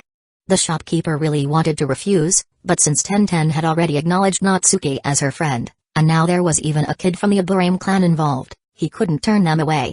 As a civilian, he actually hoped Tenten would make more friends, especially kids from shinobi clans like the Aburame. It'd help her when she became a ninja herself. So he said, those 2 shuriken are indeed ready. Tenten just got back and is testing them in the backyard. Come with me. Saying that, he led the 2 of them toward the rear. As they walked, Natsuki glanced around, inwardly impressed. As expected of a wealthy household, while the front of the shop looked modest, the backyard was huge. There was even a cleared training area just for Tenten. At that moment, Tenten was holding a shuriken, aiming at a wooden target. Hearing them approach, she turned around. Huh? Natsuki, you're here. And this is my friend and seatmate, Aburame Shino. We came to check out the new shuriken. Seeing Tenten's face slightly red, Natsuki found her cuter and cuter. Now that he was actually considering her, he could barely stop himself from smiling. He casually waved off the shopkeeper. Thanks, shopkeeper Ojizen, you can go back to the shop now. The shopkeeper glared at this kid fiercely. Seeing his precious daughter ignoring her own dad and even blushing, he felt his heart crack. His sweet little girl had already caught some brat's eye at such a young age. This brat is so dead. Chapter 21. After the shopkeeper left, Natsuki walked up to Tenten and asked, have you tried out the shuriken yet? Tenten shook her head. I just got them. I was about to test them out when you showed up. Natsuki nodded and turned to Shino. Shino, try it with a shadow clone. Without a word, Shino raised his hand, and a swarm of insects flew out, startling Tenten so much that she hid behind Natsuki.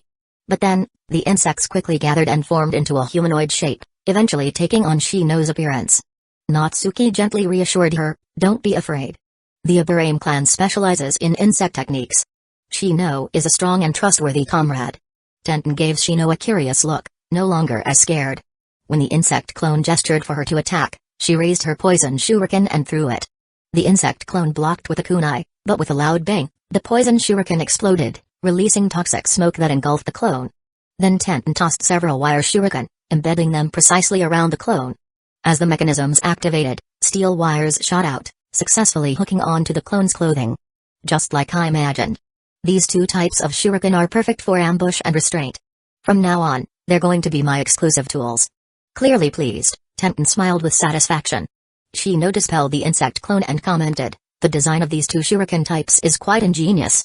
If the enemy is unaware, they can be very effective. Tenten's throwing technique is also excellent, especially her precision control with the wire shuriken. Almost every strand was used effectively. Tenten placed her hands on her hips, beaming with pride like a little girl. Humphrey. I might not be good at everything, but I am the best when it comes to throwing ninja tools. Natsuki chimed in with praise. Yes, our Tenten is the master of ninja tools. Who's our Tenten? Tenten blushed, too shy to continue. Natsuki found himself at a bit of a loss. After all, in both his lives, this was his first time trying to pursue a girl. The problem was, the girl was just 7 years old. Even if early relationships weren't frowned upon in this world, it still felt too young. Fortunately, Shino stepped in to help. By the way, Tenten, you're in 2nd grade, right? Do you know someone named Neji Hyuga? You mean Neji-kun? Yeah, he's in my class. Tenten looked curious. Why are you asking all of a sudden? Don't tell me you've got beef with him? Shino's sunglasses turned toward Natsuki, as if to say, I set you up, now go for it. Natsuki quickly responded, no beef. But remember a few days ago when there was that big school fight? Shino and I had some friends who got picked on by some second years, so we stepped in. Later, we found out that those second years were angry because they lost to Neji in a sparring match, and took it out on random students, who just happened to be our friends. Tenten's expression turned stormy. So that's what happened. Those guys came back to class whining and playing the victims. Turns out it was their fault. Humphrey. Just because they couldn't handle Neji's juken, they went and bullied underclassmen? Pathetic. Exactly. And honestly, they weren't that strong. They couldn't even beat me and Shino. So we were wondering, just how strong is Neji Hyuga? Neji-kun? He's really strong. As she spoke, Tenten led them into the living room and even kindly prepared drinks and snacks. Maybe it was rare for her to have friends over, because she seemed genuinely happy and eagerly continued the conversation about Neji. Though she didn't know much about the Byakugan or the gentle fist technique, she clearly had a high opinion of Neji, cool, strong, handsome. In class, Neji had the same status as Sasuke, popular with the girls and admired, or envied, by the boys. But unlike Sasuke's arrogance, Neji was just cold, thanks to the curse of the caged bird. As for Tenten, she wasn't like the love-struck girls. What she felt toward Neji was more like admiration. She admired Neji's strength, his powerful clan techniques and bloodline, and the fact that he was well-liked. My dream is to become a kunoichi as amazing as Lady Tsunade. But after 2 years at school, I've realized my talent is just average. Only my throwing techniques are anything to brag about.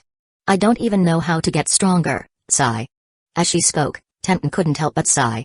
For someone her age, she thought way too much. Most girls at this age were focused on playing with friends, dressing up nicely, or which boy looked cute, like Sakura and Ino. But once Tenten set her dream, she had been working hard ever since. Unfortunately, with limited talent and no famous teacher to guide her, her progress had been slow, which was why she was so troubled. Now that the topic was here, Natsuki had something to say. He casually patted her shoulder. Tenten, talent is important, and hard work is important, but choosing the right direction and method is even more important. Tenten blinked. Direction and method? Exactly. Let me explain. Natsuki sat down beside her, speaking seriously. First, direction. You need to figure out your strengths and weaknesses, and then move forward in a way that maximizes your strengths and overcomes your weaknesses.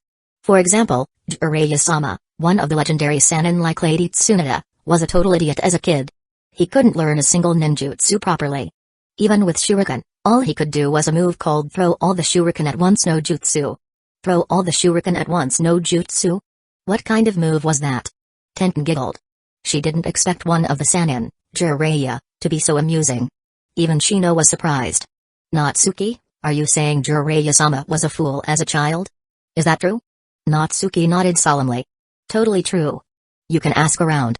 Jiraiya-sama was trained by the 3rd Hokage, and it's said even the 3rd tried every trick in the book but still couldn't teach him properly. Later, Jiraiya-sama learned the summoning jutsu and accidentally summoned himself to Mount Myabaku, one of the 3 great sage lands. There, he trained under the Toad Sage and eventually returned with great strength. He later proved himself on the battlefield.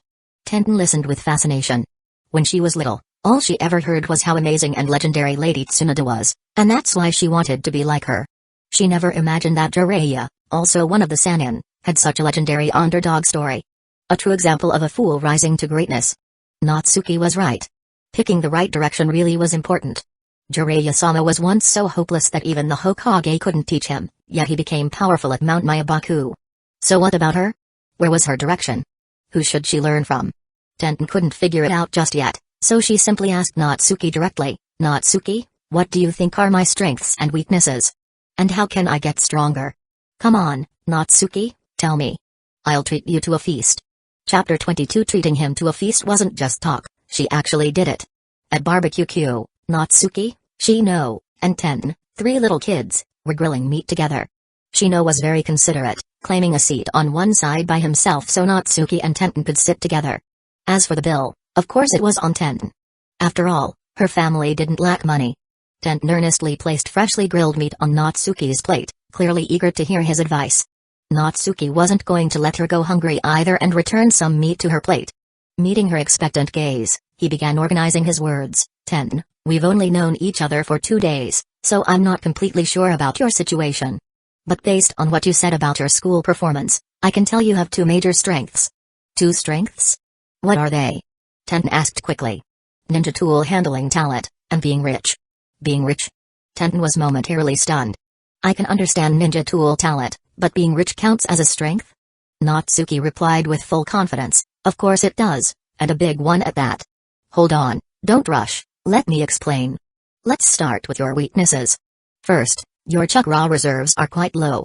Second, considering you were slow to learn the 3 basic jutsus, it suggests your ninjutsu talent isn't great, and your chakra control needs work. Third, in terms of taijutsu, your physical ability and strength are lacking, this needs urgent improvement." Tenten nodded. These were facts, she couldn't deny them. Thinking about how she had low chakra and little talent for ninjutsu, her dream of becoming a powerful kunoichi like Tsunade suddenly felt far away. Maybe she wasn't cut out to be a ninja. Thankfully, Natsuki continued, "Next are your strengths. You have a high affinity for ninja tools, which means you have a good chance of mastering any type of ninja tool. So, if you can acquire powerful ninja tools and make them your strength, your power will rise naturally." Tenten pouted, "Natsuki, it's not like I haven't thought of that. But aren't powerful ninja tools in the hands of powerful people? How am I supposed to get them?" Seeing her adorable expression, Natsuki couldn't resist poking her cheek with his finger. "That brings us to your second strength, you're rich. You can post missions to hire powerful ninja to find rare ninja tools for you. If you pay enough, plenty of people will be willing to do it." Posting missions. That was a thing? Not just Tenten, even Shino was stunned. The truth was, they'd fallen into a mental trap. As aspiring ninja, they were always thinking about taking missions to earn money. They never thought they could be the ones issuing missions. And part of it was simply that they were still kids and hadn't thought that far. But being rich truly was a powerful advantage. It could make a lot of things possible, including obtaining powerful tools. Natsuki looked at Tenten's dazed face and laughed. "So? Don't you think being rich is a strength now? Even if you wanted to find the location of the 6 paths ninja tools, if you had enough money, someone would get that info for you. Believe it?" I believe it." It made so much sense that Tenten couldn't help but believe. Now that she thought about it, maybe she'd just been living too comfortably and forgotten how powerful money really was. Ninjas take missions to earn money, so if her family had money, shouldn't it be natural for her to give missions? Even if the task is difficult, just pay more, right? In that instant, Tenten's mind opened up. Her excited little face turned a rosy red. She quickly placed more grilled meat on Natsuki's plate and praised sweetly, "Natsuki, you're so smart." Natsuki happily munched on the barbecue. After a bit, he continued, "Besides that, Tenten, there are still other areas we don't know about, like Ganjutsu, medical ninjutsu, and space-time ninjutsu. If you have talent in Ganjutsu, you should train it seriously. Pairing Ganjutsu with your ninja tool techniques would make fighting enemies much easier. If it's medical ninjutsu, then Lady Tsunade is the best. If you have talent there, you must study it well and maybe even ask her to take you as a student someday." Tenten nodded eagerly, remembering everything. Natsuki's advice was practical, and she completely trusted him. "But how would I know if I have talent in those areas?"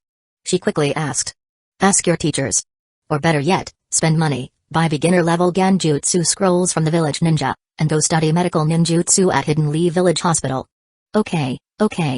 And, what's space-time ninjutsu? Simple example, summoning jutsu. You can summon ninja tools, or summon beasts. Lady Tsunada's summon is the slug sage from Shikatsu Forest, one of the 3 great sacred places. Jiraiya-sama's summons are the various toads of Mount Myabaku. They're legendary and part of what makes them strong. If you have talent in this area and manage to form a contract with a powerful summon beast, your strength would rise significantly. Yeah. So how do I test if I have that kind of talent? Well, if we had a summoning scroll, we could find out. I have one. Shino suddenly said, pulling out a scroll. Natsuki and Tenten both froze. They'd been so caught up in their back and forth that they'd almost forgotten Shino was still there, and now he just casually pulled out a scroll. This guy. What a real bro. Tenten hesitated. Shino, aren't summoning scrolls really valuable? Is it okay to use yours? Shino casually tossed the scroll to Natsuki. It's fine. This one's not as valuable as you think. It just contains some ninja tools. And it's just for testing. Tenten breathed a sigh of relief and sincerely thanked him. Thanks, Shino. Natsuki was right, you're definitely a strong and trustworthy partner. Shino nodded calmly, but the reflection on his sunglasses glinted slightly, as if showing his smug pride. The light even hit Natsuki, like it was silently saying, Bro, I've done so much to help you win this girl over, you owe me. Natsuki gave him a grateful look and said, Alright, let's finish eating and go try it out. After that, Natsuki and Tenten happily helped Shino grill meat and serve it. He'd helped them a lot today, and they couldn't let it go unappreciated. Once the meal was over, Tenten calmly pulled out a thick wad of bills to pay. Smooth and cool. Seriously, having money was just enviable. The trio headed back to the training field behind Tenten's house. She anxiously unrolled the summoning scroll, revealing a circular seal with the kanji, blade, in the center. Tenten, here's how you do the hand seals. Shino demonstrated the summoning hand seals and gestured for Tenten to begin the test. Chapter 23. Tenten took a deep breath, her small hands forming seals slowly. Then, she slammed her palm down on the rune. The next second, with a poof, a shuriken appeared on the scroll. I did it. I have space-time ninjutsu talent. Tenten jumped up with joy, her face full of bright smiles. The frustrations she had about her lack of strength, the confusion about her future, all of it was swept away in an instant. It was like she had finally found her path. Yes, maybe she really had found her path. Natsuki watched Tenten's radiant expression, genuinely happy for her. Even though he already knew Tenten had a natural talent for space-time ninjutsu, being a plot knower was one thing, seeing it firsthand was another. A cute girl's smile really was contagious. As for those suggestions he gave earlier, Ganjutsu, medical ninjutsu, Tenten didn't have any talent in those areas. But he still brought them up so she would try everything and find out for herself. Otherwise, how could she believe it? Luckily, she was still young. Testing talents early meant she could settle on the right path sooner and work toward it with full focus. Since Natsuki had decided to stick with this little rich girl, he was naturally going to help her however he could. After all, getting stronger together was the ideal outcome. Tenten carefully returned the shuriken to the scroll, then respectfully handed the scroll back to Shino. She bowed deeply to both him and Natsuki, her eyes filled with gratitude. Natsuki, Shino, thank you both so much. You're welcome. Shino's expression shifted ever so slightly. Maybe, just maybe, in that moment, it wasn't about helping Natsuki chase a girl, it was about the joy of helping a friend. Shino was right. You don't have to thank us, Tenten. Natsuki said, helping her up and resting his hands naturally on her shoulders. We may not have known each other for long, but we're already friends. Helping you is the least we could do. If me or Shino ever need help, I'm sure you'll help us too, right? Tenten nodded seriously. Right. We're friends now. If you guys ever need anything, don't be shy about asking me. Her smile was even more sincere now. She probably hadn't realized that a certain someone, with hands on her shoulders, already viewed her as a target to pursue. After that, Natsuki gave Tenten more detailed advice, like how strengthening her physical body could increase both her physical power and chakra reserves, and how she should practice chakra control techniques such as tree climbing and walking on water. They were foundational skills that she couldn't do yet, but were essential for gaining. By starting her training now, she'd definitely benefit in the future. In the end, the three of them agreed to train together on their days off, right there at Tenten's place. Even though the training ground was small, it was more than enough for 3 kids to mess around and improve. As for the idea of spending money to commission missions for powerful ninja tools, Natsuki advised holding off. Tenten was still too young and weak to collect them now. However, she could start gathering intel on various ninja tools, and even on summoning beasts. That information would definitely come in handy once she became a ninja. Tenten trusted Natsuki completely and naturally followed his advice. As the sun started to set, Natsuki and Shino didn't overstay their welcome and said their goodbyes. Tenten looked visibly reluctant, probably because she rarely had friends over, and today they'd given her such tremendous help. She truly wanted to spend more time with them. Despite her dad's grumpy face, she still escorted them both to the door. Looking at Natsuki's somewhat handsome face, and thinking about everything that happened in the past 2 days, Tenten's cheeks suddenly flushed. I'm heading off now.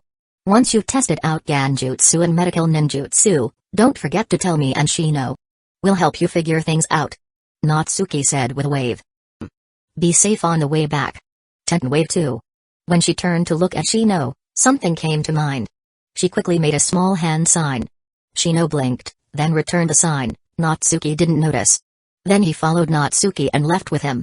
But after they parted ways at the street corner, Shino quietly circled back. Tenten was still waiting at the door.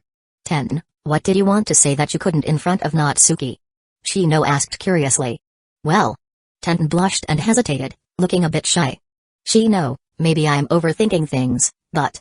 Do you think Natsuki likes me? Shino was surprised. You figured it out? Tenten pouted. I'm not dumb. How could I not notice?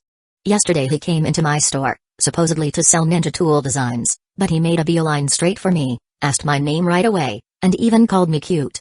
And today was even more obvious, he's been super eager to help me even though we just met, and his eyes are glued to me the whole time. Sometimes he even touches me. At that, her cheeks turned even redder. Kids in the ninja world matured early. Itachi Uchiha was on the battlefield at age 4. Girls as young as 5 were already dreaming about marrying handsome boys. Tenten was no exception. She had never thought of herself as cute or pretty, just ordinary. Her dream was to be someone like Tsunade, but she lacked talent, and felt like just a plain girl. She never imagined an outstanding boy would ever like her. But today, she could clearly feel Natsuki's gaze on her, all the time. And Natsuki was so impressive, he seemed to know everything, offering advice so confidently and clearly. His suggestions were genuinely helpful and made her feel like the path forward had become clearer. If a boy like that liked her, how could she not be happy? Shino saw her reaction and knew Natsuki had this in the bag. He said frankly, this is something Natsuki should have told you himself. But since you've already figured it out, I won't hide it. Yes, he does like you. He even designed those 2 ninja tools specifically as a way to meet you. Tenten covered her face. She almost started steaming like Hinata. But she wasn't Hinata. She was far bolder and braver. Like she once said in the anime, she hated weak people. So she herself wasn't weak, she was strong and courageous, and would fight for what she believed in. In that regard, she outshone the other 3 village beauties by a mile. Shino asked, so, Tenten, what do you think of Natsuki? How will you respond to him? Though her face was red, Tenten spoke seriously. Shino, I get what you're saying. I don't want to let Natsuki's feelings go to waste. I plan to spend more time with him and get to know him better. We're both still kids, and we haven't known each other that long. But don't worry, I won't hurt him. I'll respond to his feelings sincerely. Shino was satisfied, almost moved to tears like a proud wingman. Being a matchmaker wasn't easy. But now all his efforts had paid off. Natsuki and Tenten both owed him a big one. Thank you, Shino. You've been helping Natsuki this whole time, I could tell. Tenten said sincerely. You're welcome. Natsuki is my good friend. Now you are too. Friends help each other. I should be congratulating you and Natsuki. With that, Shino coolly stuck his hands in his pockets and walked off, disappearing completely into the darkening evening. Chapter 24. Half a month later, Tenten sat by a small river, looking utterly dejected. Shino stood not far away and gave Natsuki, who had just arrived, a subtle signal, but with those sunglasses on, it was impossible to tell what he meant. Natsuki nodded vaguely, still confused, then quickly made his way over to sit beside Tenten and asked gently, Tenten, what's wrong? Tenten's voice carried a trace of frustration. I tried Genjutsu and medical ninjutsu, but I really don't seem to have any talent for them. I asked my teacher half a month ago, and he taught me a D-rank Genjutsu. I still haven't managed to learn it. Then I took the referral letter he wrote to the hospital to try medical ninjutsu. The test was to heal a fish. That fish turned into sashimi. OF. Natsuki had expected this outcome, but hearing it firsthand, he wasn't sure how to comfort her. He turned to look at Shino, only to see his friend standing calmly in the distance, clearly acting as lookout for the future couple. His posture screamed, "You're on your own for this one, bro." Natsuki let out a hopeless sigh, gathered his thoughts, and said, "Ten, it's actually a good thing you discovered this early. Now you won't waste time on things that aren't right for you. Just focus on ninja tools and space-time ninjutsu. Compared to your peers who are still lost, you're already way ahead." Tenten saw Natsuki's worried expression and felt a warmth in her heart. She quickly adjusted her mood. Then she smiled at him. "It's alright, Natsuki. I was just a little disappointed. I thought maybe I'd at least have some talent. But you're right, at least now I know which path to follow. No more confusion." Natsuki stared at her seriously, enough to make her shy. But what he saw reassured him, she wasn't forcing herself to smile. She had truly recovered from the disappointment, and her emotions were back in balance. Time to shift the mood. "Oh right, I came up with 2 new ninja tool designs. Want to take a look?" Natsuki pulled out a set of documents. "You've got new designs already?" Tenten's curiosity piqued as she eagerly took the papers. Shino came over as well, clearly just as interested in Natsuki's inventions. After all, the 2 specialized shuriken Natsuki made last time were pretty impressive. After flipping through the documents, both of them looked up at Natsuki with wide eyes. They were clearly shocked by his creativity. Natsuki's nose practically grew longer from the pride swelling in his chest. Standing tall, he grinned. "Hey, neat stuff, right? Check this out, wire gloves. The gloves have a built-in mechanism on the back of the hand that shoots out steel wire. During battle, you can activate it with Chakra. Imagine clashing kunai with someone, and then bam! Wire shoots from your glove right in their face. No one would see that coming. And then there's this gun-type ninja tool. It's nothing like those old matchlock or flintlock guns. It's powered by Chakra, and the bullets are small and light, so the firing speed is at least double that of a thrown shuriken. The range is way longer, too. And if you practice enough, it's easy to aim and hit your target. Best part? I had the idea to draw a space-time ninjutsu symbol on the magazine, so it can summon bullets at will. No need to worry about running out. You can even prepare special bullets, smoke, poison, flash, or ones packed with explosive tags, and just summon them when you need them. Hey, Tenten, check this out." Natsuki was speaking passionately, but midway, he noticed both Tenten and Shino giving him strange looks, and he suddenly choked. Were his designs not good enough? It took a while, but then Shino finally muttered, "Natsuki, I really wanna crack your head open and see how it's wired." Tenten also smiled sweetly. "Seriously? How can someone be this smart? These 2 ninja tools are incredible." "Geez, you 2 scared me." Natsuki let out a relieved laugh. They weren't criticizing, they were shocked by how smart he was. But Tenten was looking at him with sparkles in her eyes full of gratitude and emotion. To her, these ninja tool designs were clearly made for her. Especially the gun-type ninja tool, it accounted for her low stamina and chakra. Compared to throwing shuriken, using this would be much easier. Plus, its range was far superior, which would boost her combat strength massively. The space-time rune on the magazine? That clearly catered to her talent in space-time ninjutsu. This guy. Seriously, how much did he like her? She didn't know whether to be annoyed or flattered. Her heart was so full of sweetness that she immediately tucked the design papers away like treasure. Without even realizing it, she tugged on Natsuki's sleeve with a smile. "So, how much are you selling them for?" Natsuki scratched his head. You're the expert. Name your price? Or, free is fine too." "No way." Tenten pouted. "You have to take money. Shino told me, you're living off orphan subsidies and were worrying about money not long ago. You're at the age where you're growing fast, you can't skimp on food. Let's see. These 2 designs are even better than the last ones. I'll give you 100,000 ryo. If that's not enough, I'll add more." "That's more than enough. Way more." Natsuki was nearly stunned by her generosity. If he were her dad, he'd probably pass out from the shock. The tools were good, sure, but they weren't that good. The last time she gave him 40,000 was already a lot. Now she's giving even more. It almost looked like she was supporting him. Off to the side, Shino nodded repeatedly, even letting out a quiet burp. He'd eaten too much dog food, apparently. But he was genuinely happy for Natsuki. His friend wasn't just progressing in romance, his poverty situation was getting better, too. He could finally worry less. It was clear now, Natsuki had good taste. Compared to Sakura's shallow crushes and bad manners, compared to Hinata's timidity, compared to Ino's vanity and obsession with looks, Tenten's personality really was amazing. And the fact that she was a little rich girl? Bonus points. Like Natsuki always said, there's no shame in sticking with a rich girl. Especially one who's pretty, kind, and thoughtful. Who wouldn't like her? Seeing that Tenten had completely shaken off her earlier disappointment, Natsuki finally relaxed. So he seized the moment. Well, I just made some money today, so how about you two come over for dinner? Tenten, you can try my cooking. They say guys who can cook are attractive. Natsuki wanted to show off this skill in front of her. Shino instantly agreed. Sounds good. I'll run home and grab some veggies. With that, he vanished in a blink, not even giving Natsuki a chance to stop him. Chapter 25. Tenten looked curiously at Shino's sudden departure. What's up with Shino? He seemed kind of in a rush. Natsuki chuckled. He's just greedy for my cooking and rushed home to pick his favorite veggies. Oh, right, since the Aburame clan raises insects, they're also good at growing vegetables. Shino's the clan head son, and their veggies are top quality. Shino is the clan head son? Tenten was stunned. She hadn't expected that Natsuki was friends with the heir of the Aburame clan. This social circle doesn't feel like something a regular kid has. Natsuki noticed her dazed look and tugged her along. Alright, enough daydreaming. Let's hit the market. We especially need to buy some winter melon, Shino loves it.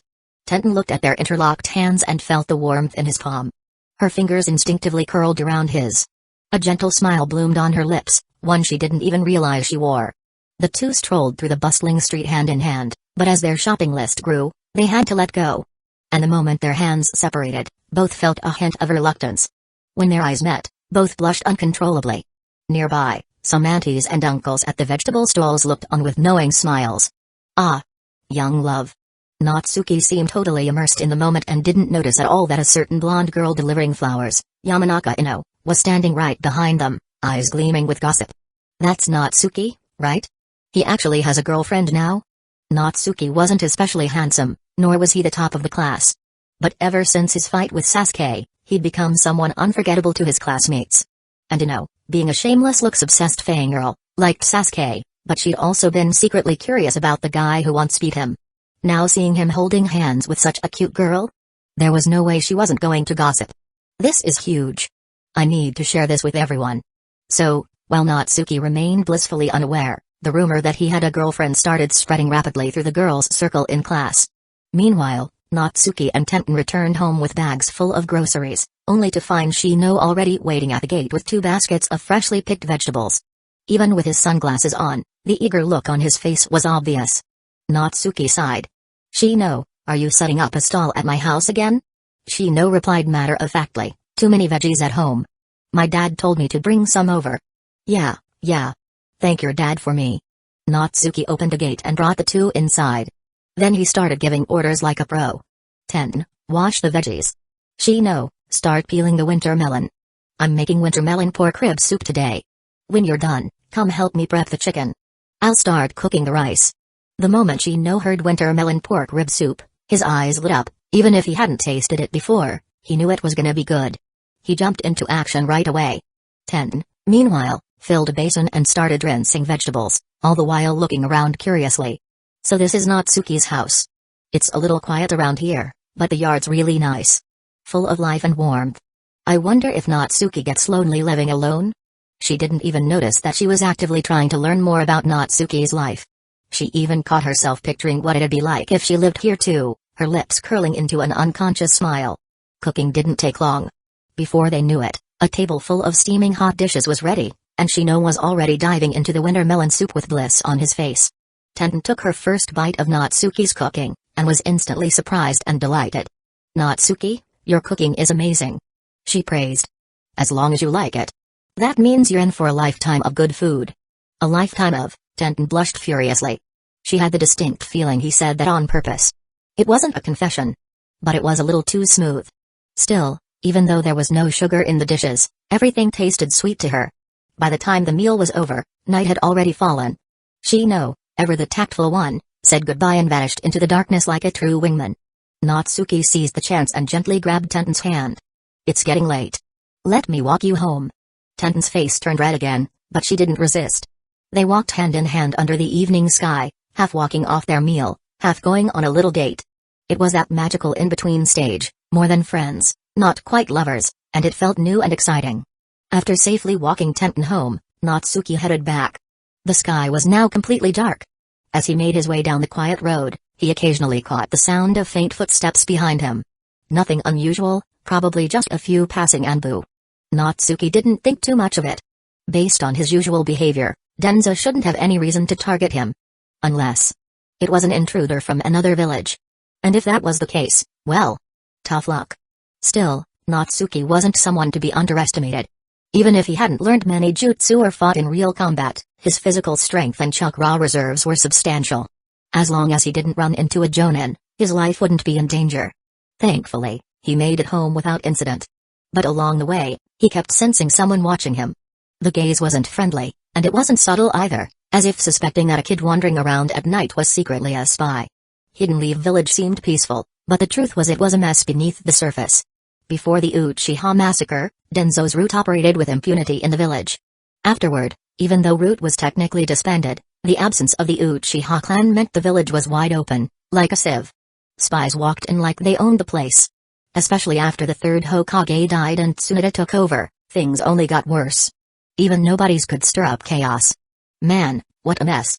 Still, Natsuki could complain all he wanted, it didn't change the need to be careful. Especially for Tenten and Shino. He'd have to remind them to be cautious. He couldn't afford to let his future girlfriend or his best friend get hurt. As expected, without strength, all you get is anxiety. I need to train harder and grow stronger as soon as possible. Without delay, Natsuki entered his gravity training room and used his mind to crank the gravity up to 3 times the normal level. Instantly, he felt the weight press on his entire body, even his blood seemed to sink. He hadn't spent much time in this room yet, but he'd already adapted to double gravity. Now with triple gravity, it was still bearable, but he had to worry if it would affect his height in the future. After all, he was still a kid. Then, he pulled out 2 scrolls.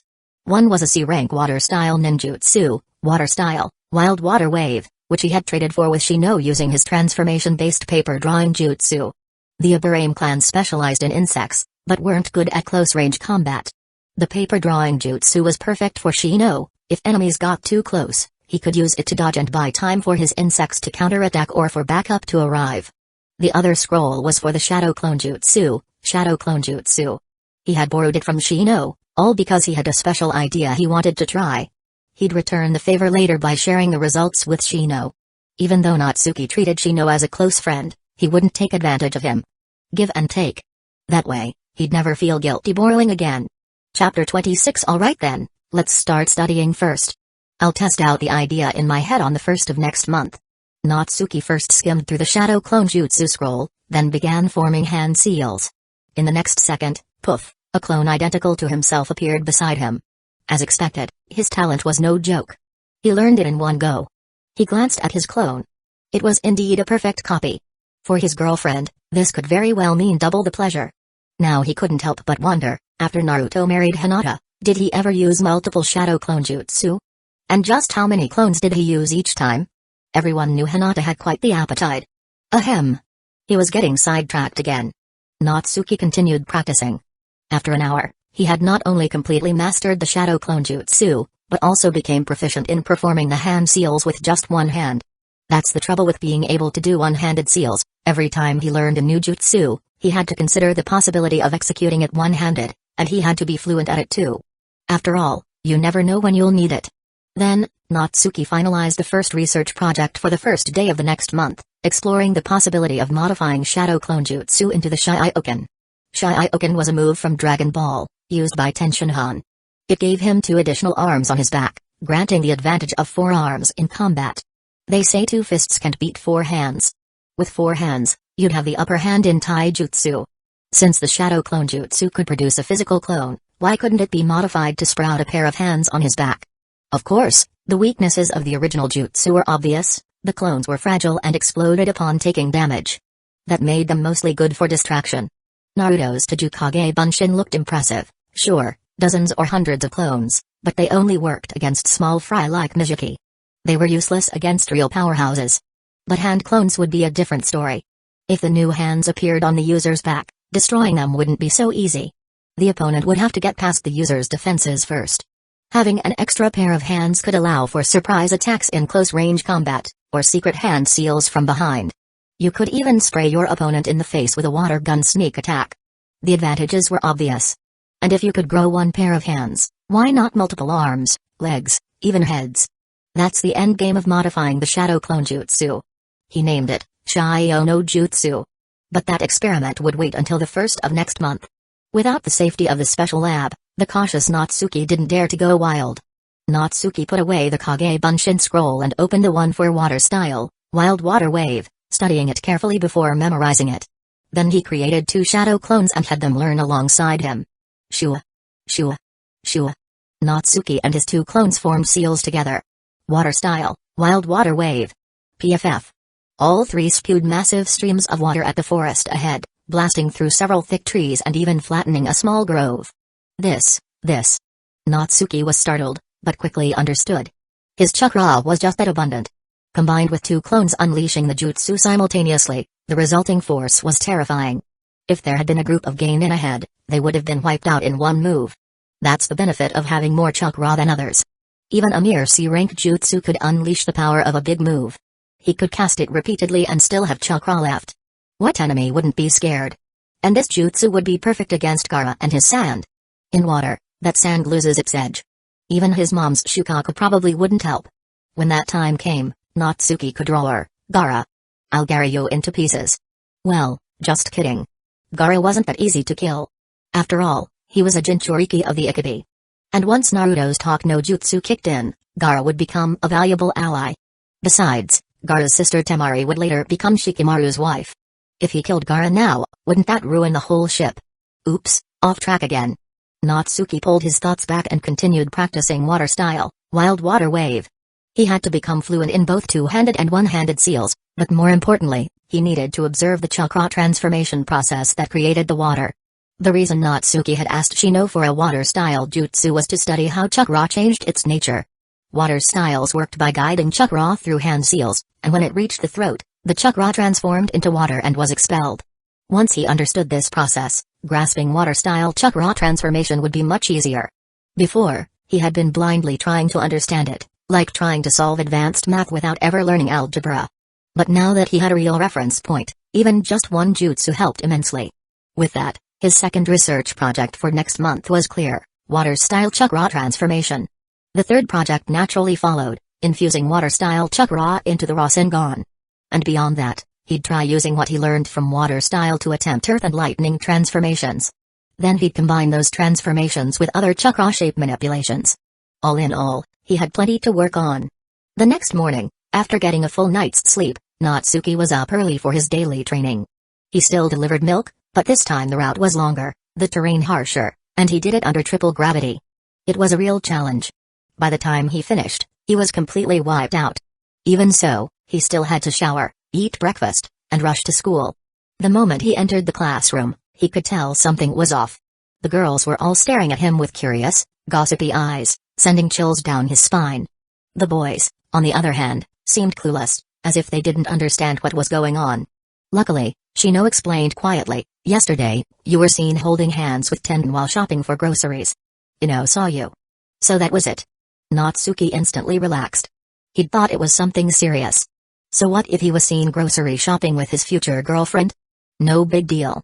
Ignoring the girls' stares, Natsuki sketched a design for Shioken on paper and handed it to Shino, explaining his plan to modify the shadow clone jutsu. When he'd asked Shino for the clone jutsu before, the guy had handed it over without a second thought or asking why. Now that's a friend worth having. Still, Natsuki felt he owed him an explanation. Besides, Shioken could be a great technique for someone like Shino, who struggled with taijutsu. Sure enough, when Shino saw the concept, the lenses of his sunglasses gleamed. "Natsuki, your brain is really something else. I can't believe you came up with this. Shio no jutsu could definitely make up for my weaknesses in close combat." Natsuki grinned. "By the 2nd of next month at the latest, you'll see the results. Just wait." The 2nd of next month? Shino had a realization. He figured Natsuki probably had a habit of staying up late to study jutsu every 1st of the month. Maybe his inspiration peaked on those nights. Meanwhile, the biggest challenge Natsuki faced was still his lack of foundational knowledge. As the saying goes, even the most skilled cook can't prepare a meal without ingredients. No one can create something from nothing. That's why Natsuki borrowed jutsu from others in the first place. Chapter 27. Shino thought, maybe he could help Natsuki get more jutsus. Even if the jutsus were the lower rank, that wasn't important. What mattered was giving Natsuki more exposure to ninjutsu. From there, Natsuki would surely come up with even more wild and creative ideas. That way, Natsuki would definitely grow stronger faster. Of course, Shino knew Natsuki wouldn't accept it for free, he'd definitely offer something in return. But that was simple too. As long as Natsuki shared the techniques he developed, like the one-handed hand seals and the Shio no jutsu from before, it would already be a huge benefit. That way, they'd both grow together. Wouldn't that be great? Shino had made up his mind, but didn't tell Natsuki right away. He planned to collect some jutsu first and then pass them to Natsuki without letting him refuse, otherwise, he'd just nag him endlessly. Take action first, explain later. This tactic worked well on Natsuki. It was the same strategy Shino used every time he mooched meals from Natsuki's house without warning. At that moment, Natsuki still had no idea what kind of surprise his good friend was preparing for him. As class began, Iruka-sensei started teaching the Kinbaku no Jutsu. But Natsuki already knew it, so he didn't really need to listen. He was fully immersed in dissecting the water style, wild water wave he practiced the night before. Water had many properties, and when it came to infusing water nature into the Rasengan, the concept was akin to a powerful vortex. The keywords were twist and grind.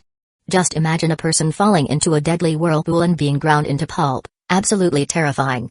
In addition, viscous water should have adhesive properties. When fused with chakra threads, it could create sticky threads. Water under high pressure had terrifying impact and cutting power. That could evolve into techniques like high-pressure water jets or water blades. In short, chakra held infinite possibilities. It all depended on one's imagination and creativity, but it also had to follow a degree of scientific rationale. You couldn't just think anything into existence.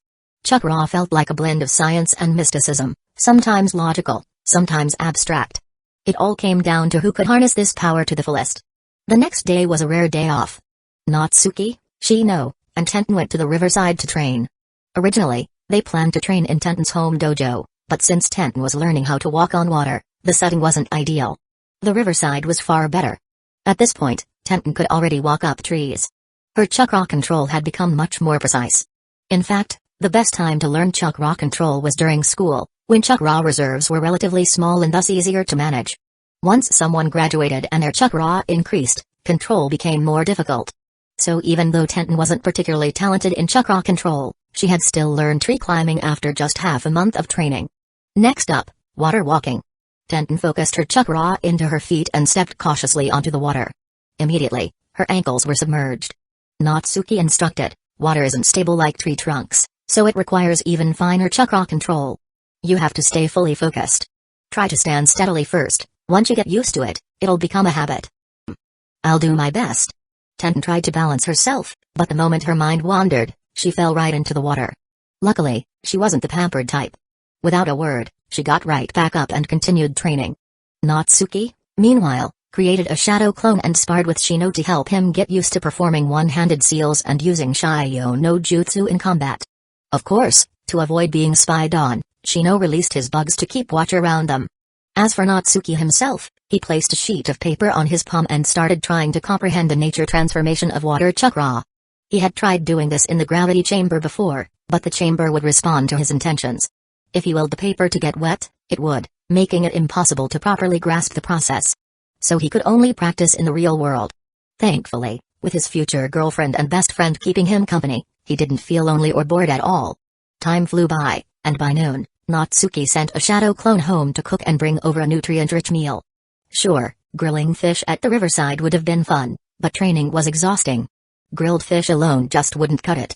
Tenten, who had been working hard non-stop, was drenched in sweat by now.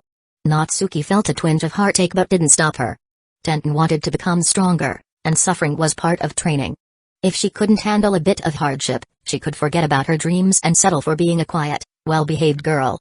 This was Tenten's choice, and not only would Natsuki not stop her, he should be cheering her on. Natsuki, this spicy beef is amazing. Tenten praised between mouthfuls. After intense training, people often lost their appetite. Spicy food helped stimulate taste buds, and beef was great for protein. No wonder she found it delicious. Shino was too busy scarfing down food to say a word. After the meal, everyone felt refreshed. Tenten leaned against a tree, gazing at the rippling river with a dazed expression.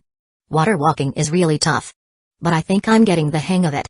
I should be able to master it in the next couple days. Shino immediately raised the bar. 10. Just walking on calm water doesn't count as full mastery.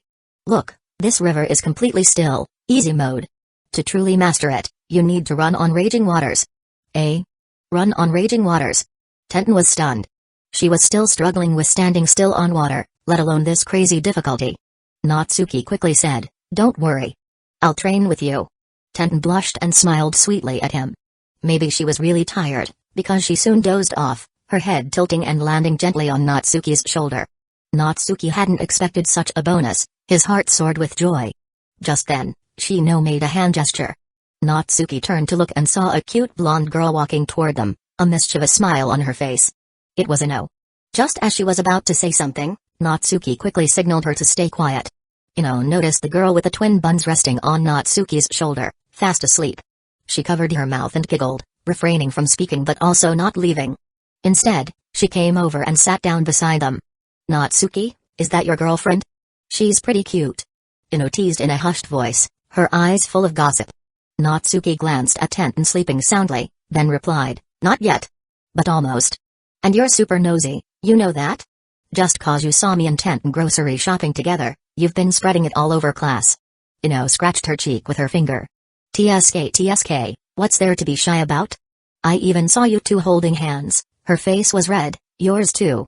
And now she's sleeping on your shoulder? Come on, how is she not your girlfriend?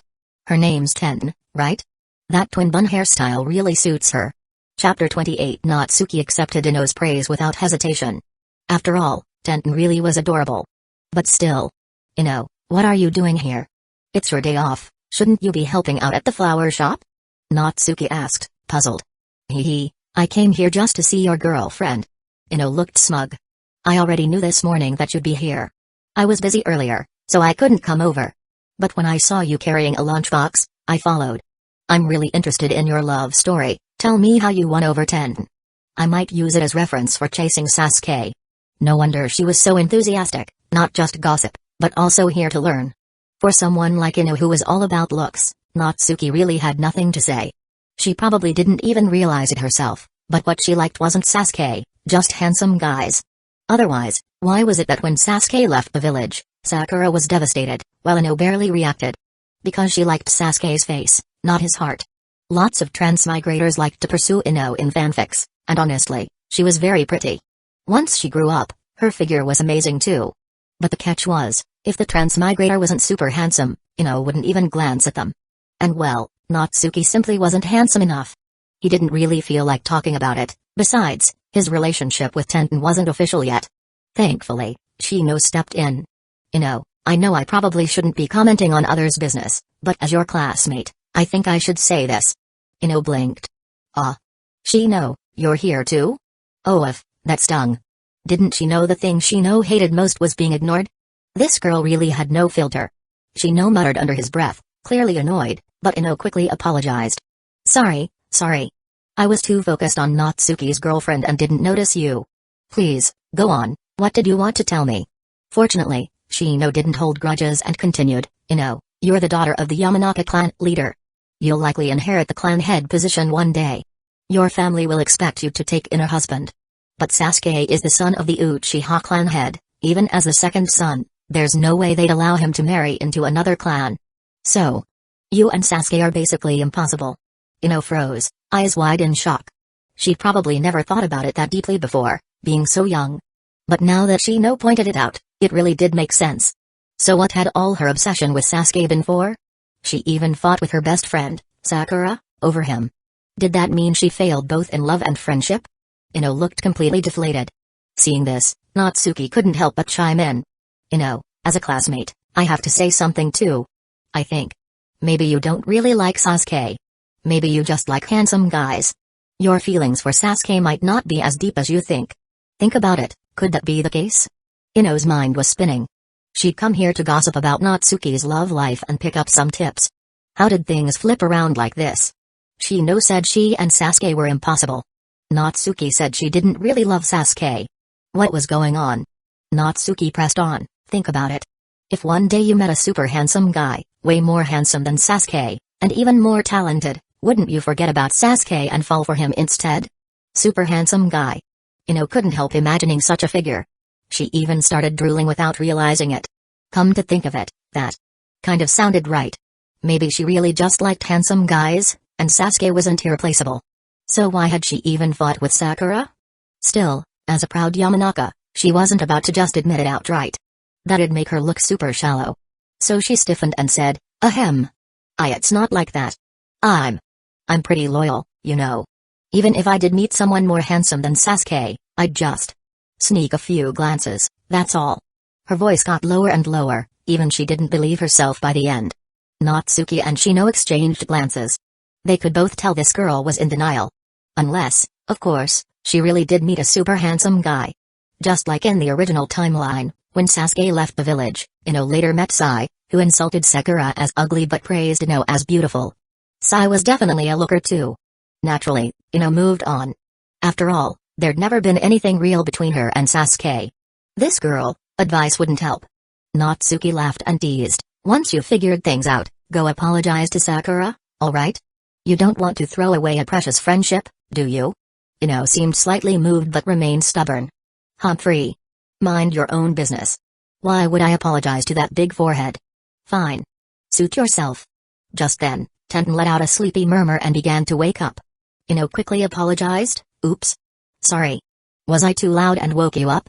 Want to go back to sleep for a bit? Tenten shook her head. It's fine. I've had enough rest. You are? Gave her a friendly smile. I'm Yamanaka a classmate of Natsuki and Shino. I saw Natsuki bringing lunch over here, so I followed to take a look. Wanted to see his girlfriend for myself. You're Tenten, right? Tenten blinked, suddenly realizing she'd been mistaken for Natsuki's girlfriend. What's more, she'd been sleeping on his shoulder the whole time. While this girl had been watching. Her face turned bright red. Still, Tenten was cheerful and open by nature. She wasn't like Hinata, who might faint from embarrassment. And she didn't explain either, almost like she was accepting the role of girlfriend. Yes, I'm Tenten. Nice to meet you. Just call me Ino. Ino was quick to make friends. I saw you and Natsuki holding hands while grocery shopping the other day. I was wondering where he found such a cute girlfriend. Tenten's cheeks flushed again, but she remembered Ino. You're the girl from the Yamanaka flower shop, right? I think I saw you when I bought flowers. Yup. My family owns the Yamanaka flower shop. So we've already met before. My family runs a ninja tools shop. The two girls actually started chatting. With both of them being outgoing, one loving gossip, the other full of witty banter, they got along surprisingly well. Just like that, they became friends. Natsuki and Shino exchanged amazed looks. Girls really were mysterious creatures. Wow. So you're in the middle of training, Tenten? You're already learning water walking? Ino asked, surprised. I didn't know how before, but Natsuki's been teaching me. Shino's helped a lot too, so now I'm determined to work hard. But you're still so young. Girls our age should be learning how to dress up. Look at your hands, they're all rough. It's fine, My dream is to become a strong kunoichi like Tsunade-sama, someone who'll be famous across the ninja world. Since I have that dream, I have to work hard for it. Besides, Natsuki and Shino have helped me so much, I can't let them down. Natsuki is amazing. I want to stand by his side in the future, and I can't do that if I'm not strong enough. Ino stared at Tenten's serious face, and for a moment, she was speechless. Chapter 29. Although Ino had once introduced herself as someone who aspired to be adored by everyone, that wasn't entirely true. Like nearly every little girl in Hidden Leaf Village, her true role model was Tsunade, and she was no exception. But most of the girls she knew only talked about becoming the next Tsunade. Few of them actually trained hard toward that goal. Ino was the same. Now, for the first time, she had met a girl like Tenten, who was truly working hard for her dream. And standing beside her, Ino felt like a clown in comparison. Yeah. If you have a dream, you should be working hard for it. And more than that, she could tell that Tenten really liked Natsuki. It wasn't like her obsession with Sasuke's handsome face. Tenten wanted to grow stronger, to be worthy of standing by Natsuki's side.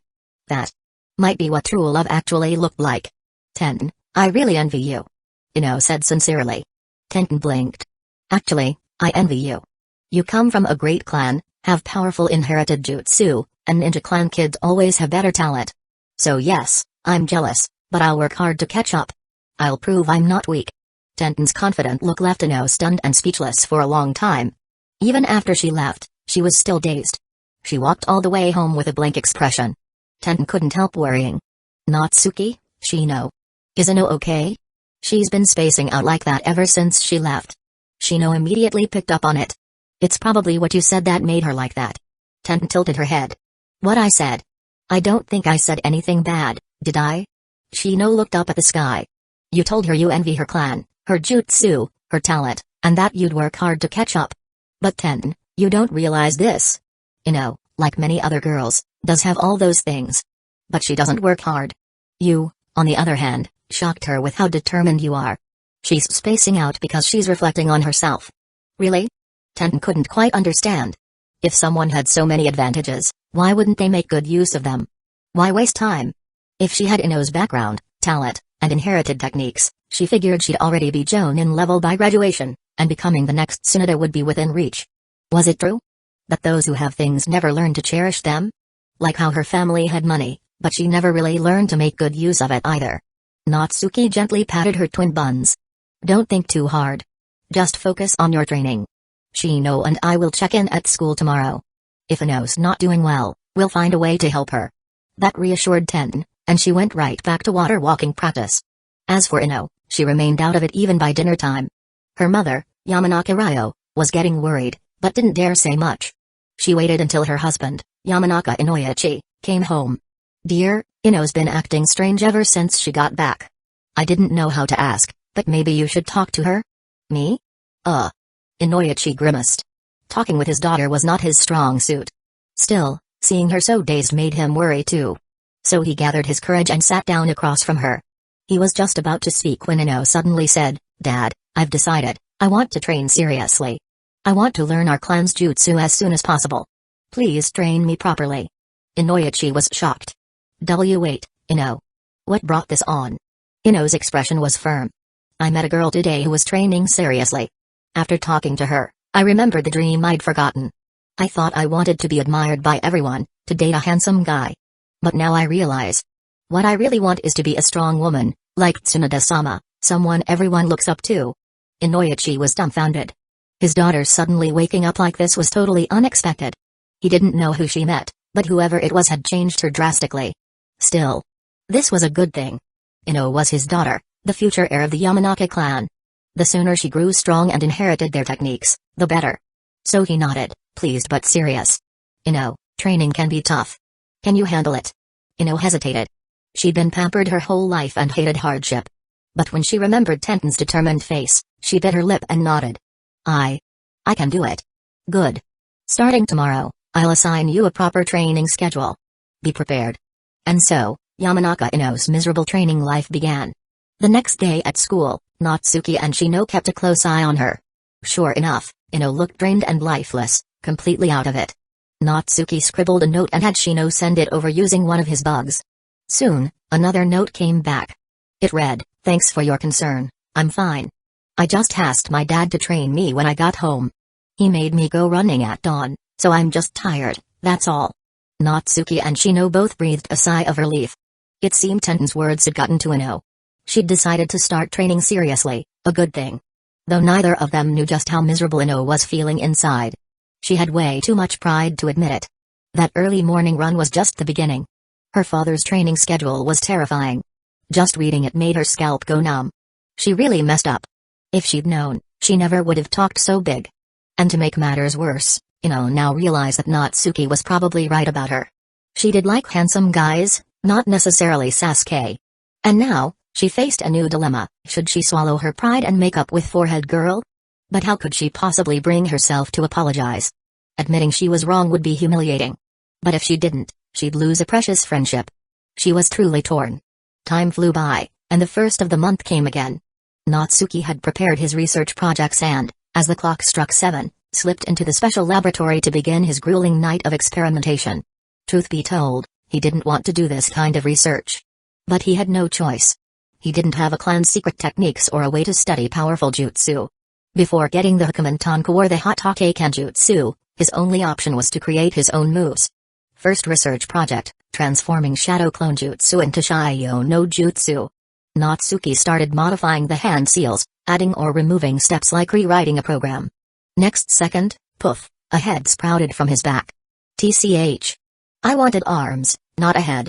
No, wait, I'm supposed to transform specific body parts at will. Frustrated, he cancelled the jutsu and continued. Poof.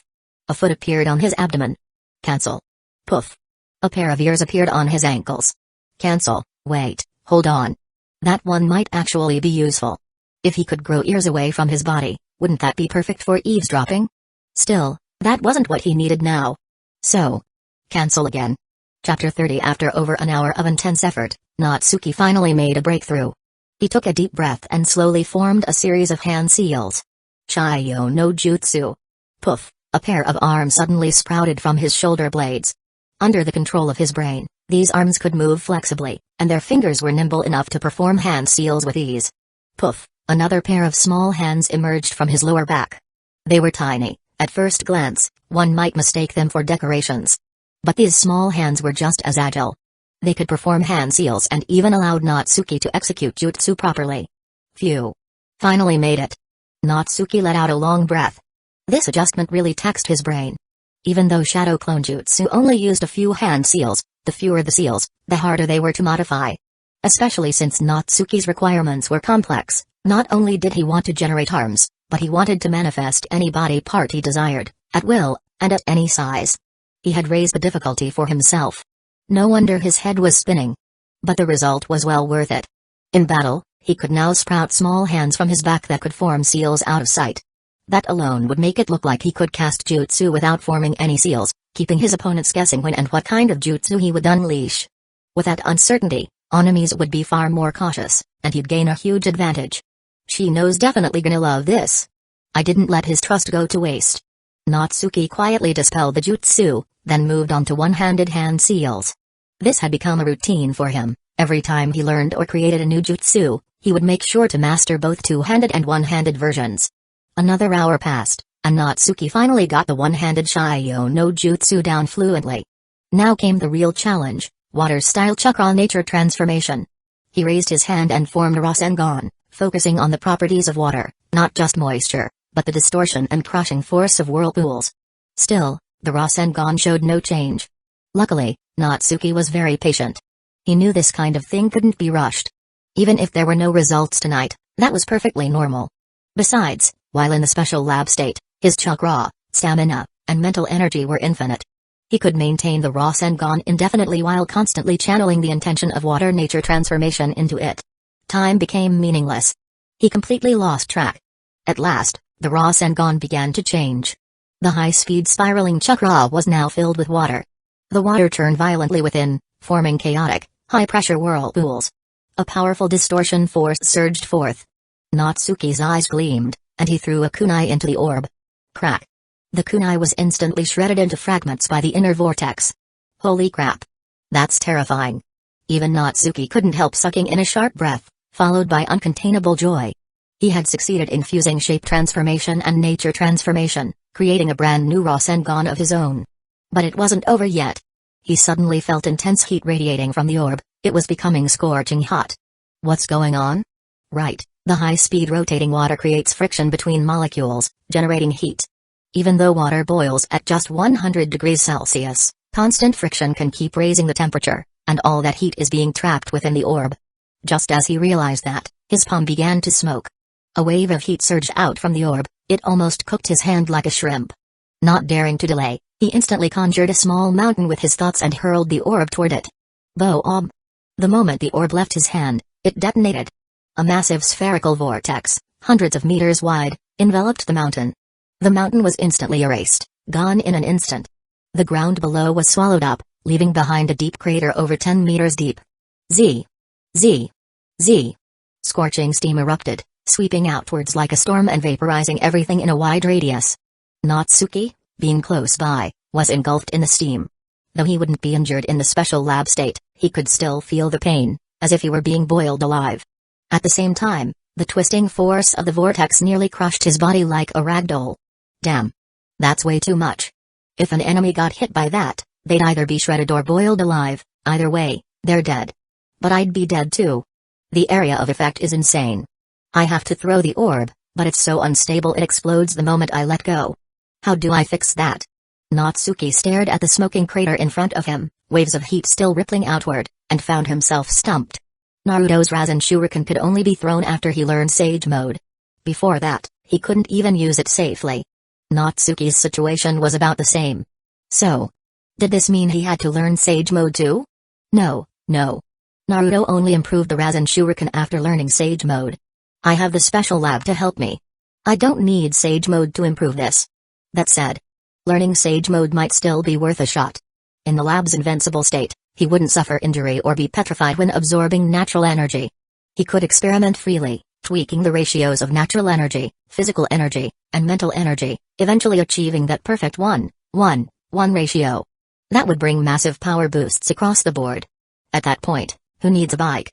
The tricky part was how to absorb natural energy. That would require research and learning. I'll shelve that project for now. Right now, I need to fix this jutsu.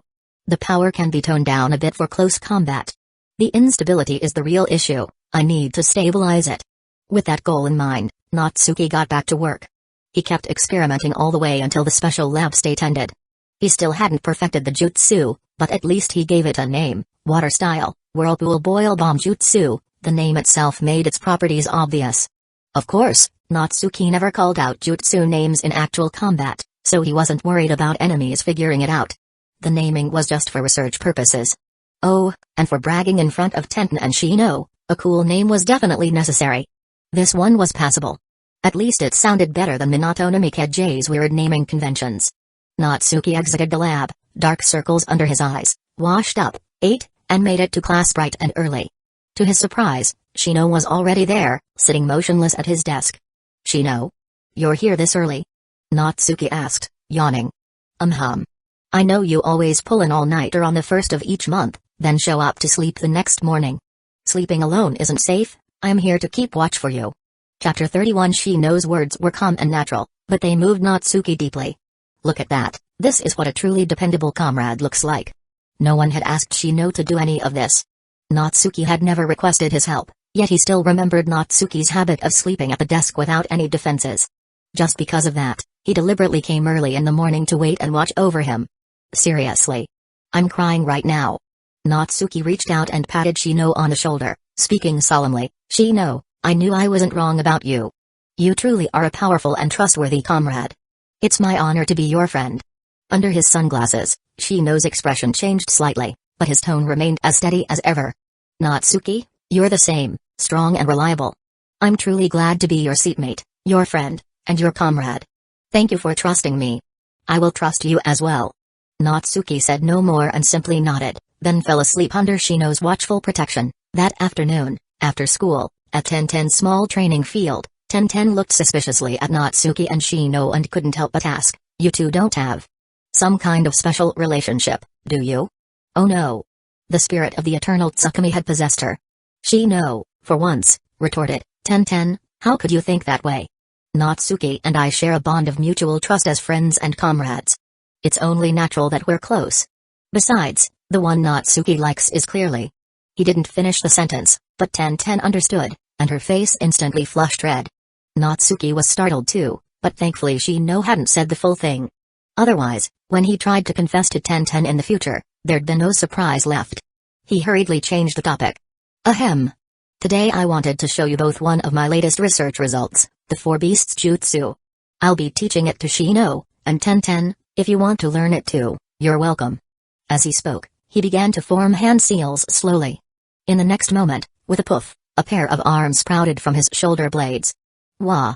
Natsuki turned into a spider. Tenten leaned in curiously, poking the extra arms with her finger, fascinated by their structure. Natsuki straightforwardly grabbed Tenten's hand with one of the extra arms, while the other began to perform a little finger dance, showing it wasn't an illusion and could move freely. Shino nodded repeatedly. Looks like your concept worked. Natsuki's face showed no surprise at all. Of course. If I failed, wouldn't that betray your trust? As he spoke, the extra arms began forming seals again, and with another poof, a pair of small, delicate hands sprouted from the back of his neck. They were even smaller than a kitten's paws, but they could still perform seals with flexibility. Tenten and Shino's eyes lit up. Anyone with a bit of sense could understand the potential of this technique. Maybe the new arms weren't great for direct combat, but they could be hidden and used for stealthy seals. That way, the user's main arms could be free for taijutsu, while the extra arms secretly activated ninjutsu. What could the enemy do about it? Tenten immediately said, Natsuki. Natsuki. I want to learn this technique. Shino added, let's start the lesson now. Faced with such eager students, Natsuki couldn't refuse. Alright. Let's start right now. And so began a 1 versus 2 teaching session. Natsuki even took the chance to teach Tenten the Shadow Clone Jutsu first, since learning that would make the 4 Beasts Jutsu much easier. But Natsuki wasn't exactly behaving. Using Tenten's unfamiliarity with hand seals as an excuse, he taught her hand in hand, openly taking advantage. Luckily, Tenten only gave him a glare and didn't push him away. Shino had already memorized the seals and quietly moved to a corner to practice on his own, tactfully leaving space for the future couple. He didn't need to sit there eating dog food. However, none of the 3 noticed that the shopkeeper's head was quietly peeking out from the front door. Seeing his daughter being taken advantage of right in front of him, he bit down on his handkerchief in frustration, yet he didn't come out to stop it. As a doting father, he could tell what was going on. His dear daughter wasn't just dedicated to training, she also had a clear fondness for Natsuki. At this point, Natsuki just had to call him father-in-law and it'd all be official. But he couldn't interfere. Even if he didn't like Natsuki, he had to respect Tenten's choice. Besides, after observing over the past few days, he realized Natsuki was indeed exceptionally talented. Even the heir to the Aburame clan trusted and admired him. A prodigy like that taking a liking to his daughter meant Tenten would be well looked after. Once she became a ninja, her safety would be much more assured, and he could finally relax. Fine. I still don't like this brat, but I'll just pretend I didn't see anything. Thinking that, the shopkeeper nearly shredded his handkerchief from biting too hard, but in the end, he went back inside to tend the shop. Come dinner time, he even prepared a full meal to host them, saying it was to not offend the Aburame heir, but he didn't hold back with Natsuki's portion either, accidentally giving him a few extra pieces of meat. Tenten noticed everything, covering her mouth to stifle her laughter. Deep down, she felt incredibly happy. Since her father didn't oppose it, she didn't need to hesitate anymore. A good catch like Natsuki was not to be missed. So she took the initiative. Natsuki, the Shadow Clone Jutsu is still a bit hard for me, and I haven't even started on the 4 Beasts Jutsu. Can you come over every day after school to teach me? We'll provide dinner. Natsuki had no reason to say no. Of course. As long as you and the shopkeeper don't get tired of me. The shopkeeper grunted, but didn't object. Shino, ever perceptive, added, Natsuki, then after school I won't wait for you. I'll go practice on my own, and once I've got it down, I'll come back and spar with you. What a bro. Truly dependable. Natsuki shot him a grateful look, making Shino beam with pride. Tenten watched it all with a barely concealed smile. She had to keep it in, since someone here still didn't know that she already knew his feelings. In the following half-month, Natsuki started going to Tenten's house every day after school, practically treating it like his own home. His relationship with the shopkeeper had also improved significantly, mainly because of one incident where Natsuki cooked and completely won him over. The only downside was the shopkeeper often demanded Natsuki cook again. What could Natsuki do? When your future father-in-law wants to taste your cooking, can you say no? Thankfully, Tenten often sided with him, using training as an excuse to stop him from cooking, when in reality they were just getting cozy together. Still, Tenten was serious about her training. Under Natsuki's one-on-one instruction, she successfully mastered the Shadow Clone Jutsu and the 4 Beasts Jutsu. Combined with her already proficient tree climbing and water walking, her chakra control was now incredibly refined. Her current strength was basically on par with a genin. Sure, being a 7 or 8-year-old genin wasn't much in itself, but even a prodigy like Sasuke probably hadn't reached that level yet. Tenten didn't have much innate talent, so getting this far at her age was already impressive. Besides Natsuki's dedicated teaching, the biggest reason was Tenten's own determination. A hardworking girl truly is beautiful, and Natsuki was falling for her more and more each day. Chapter 32. Time passed just like the Senju clan, disappearing little by little. Months slipped by without anyone noticing, buried in the rhythm of classes starting and ending. Looking back, it all felt like a fleeting dream. Natsuki had gone through a few more rounds of experimental jutsu development in the special lab, but the progress on water-style, whirlpool boil bomb jutsu, Futon had hit a bottleneck, with little headway made. Thankfully, he wasn't pouring all his energy into just that one project. Every now and then, to refresh his mind, he dabbled in researching other techniques. For instance, after mastering the nature transformation of the water element, he created some simple and practical jutsu.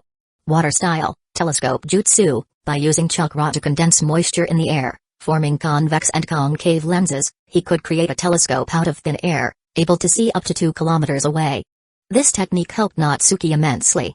He'd always been lacking in reconnaissance, no bugs like Shino, no Byakugan to assist. Even after learning Chakra sensing, his range was still quite limited. But with this telescope jutsu, he could easily observe everything within 2 kilometers. Water style, magnifying glass jutsu. Similarly, by condensing moisture into a large convex lens and focusing sunlight through it, the jutsu could create burns or even explosions. This technique had appeared in the anime filler once, though the villain who used it seemed to be ice element, not water. Oh, and that same villain probably used the telescope jutsu too. Honestly, while the filler characters weren't that powerful, their jutsu creativity was off the charts, definitely worth borrowing ideas from. But the highlight of it all was that Natsuki finally completed his version of Rokushiki, the 6 styles. Originally, he had equated transformation jutsu, paper art, and Shunshin no jutsu with instant transmission. But the remaining 4 styles had made no progress for a long time. Then one day, Shino casually handed Natsuki a pile of scrolls, saying they were all low-level jutsu for him to study. Once Natsuki had something useful, he'd have to share it. Shino. Seriously, I'm crying. Natsuki felt like the best decision he'd ever made was becoming good friends with Shino.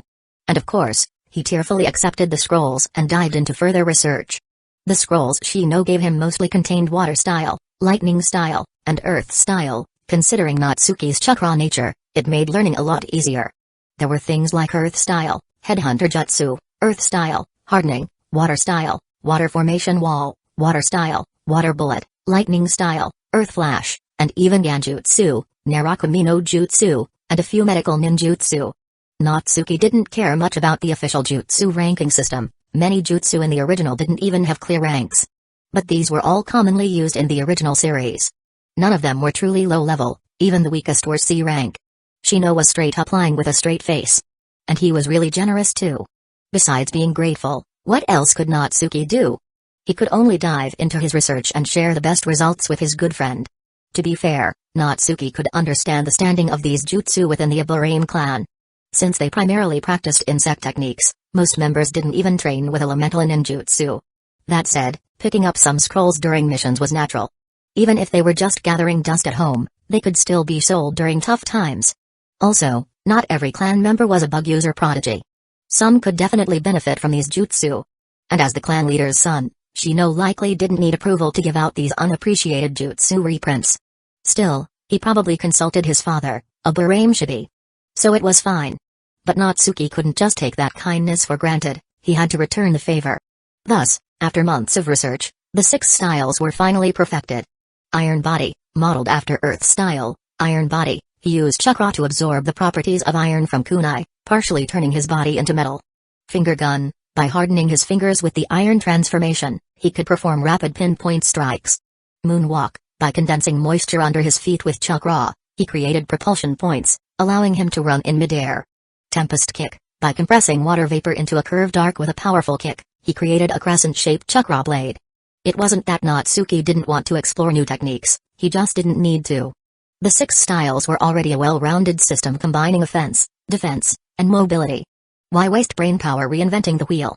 This chakra-based version of the 6 styles might not be as exaggerated as the One Piece version, but it was practical.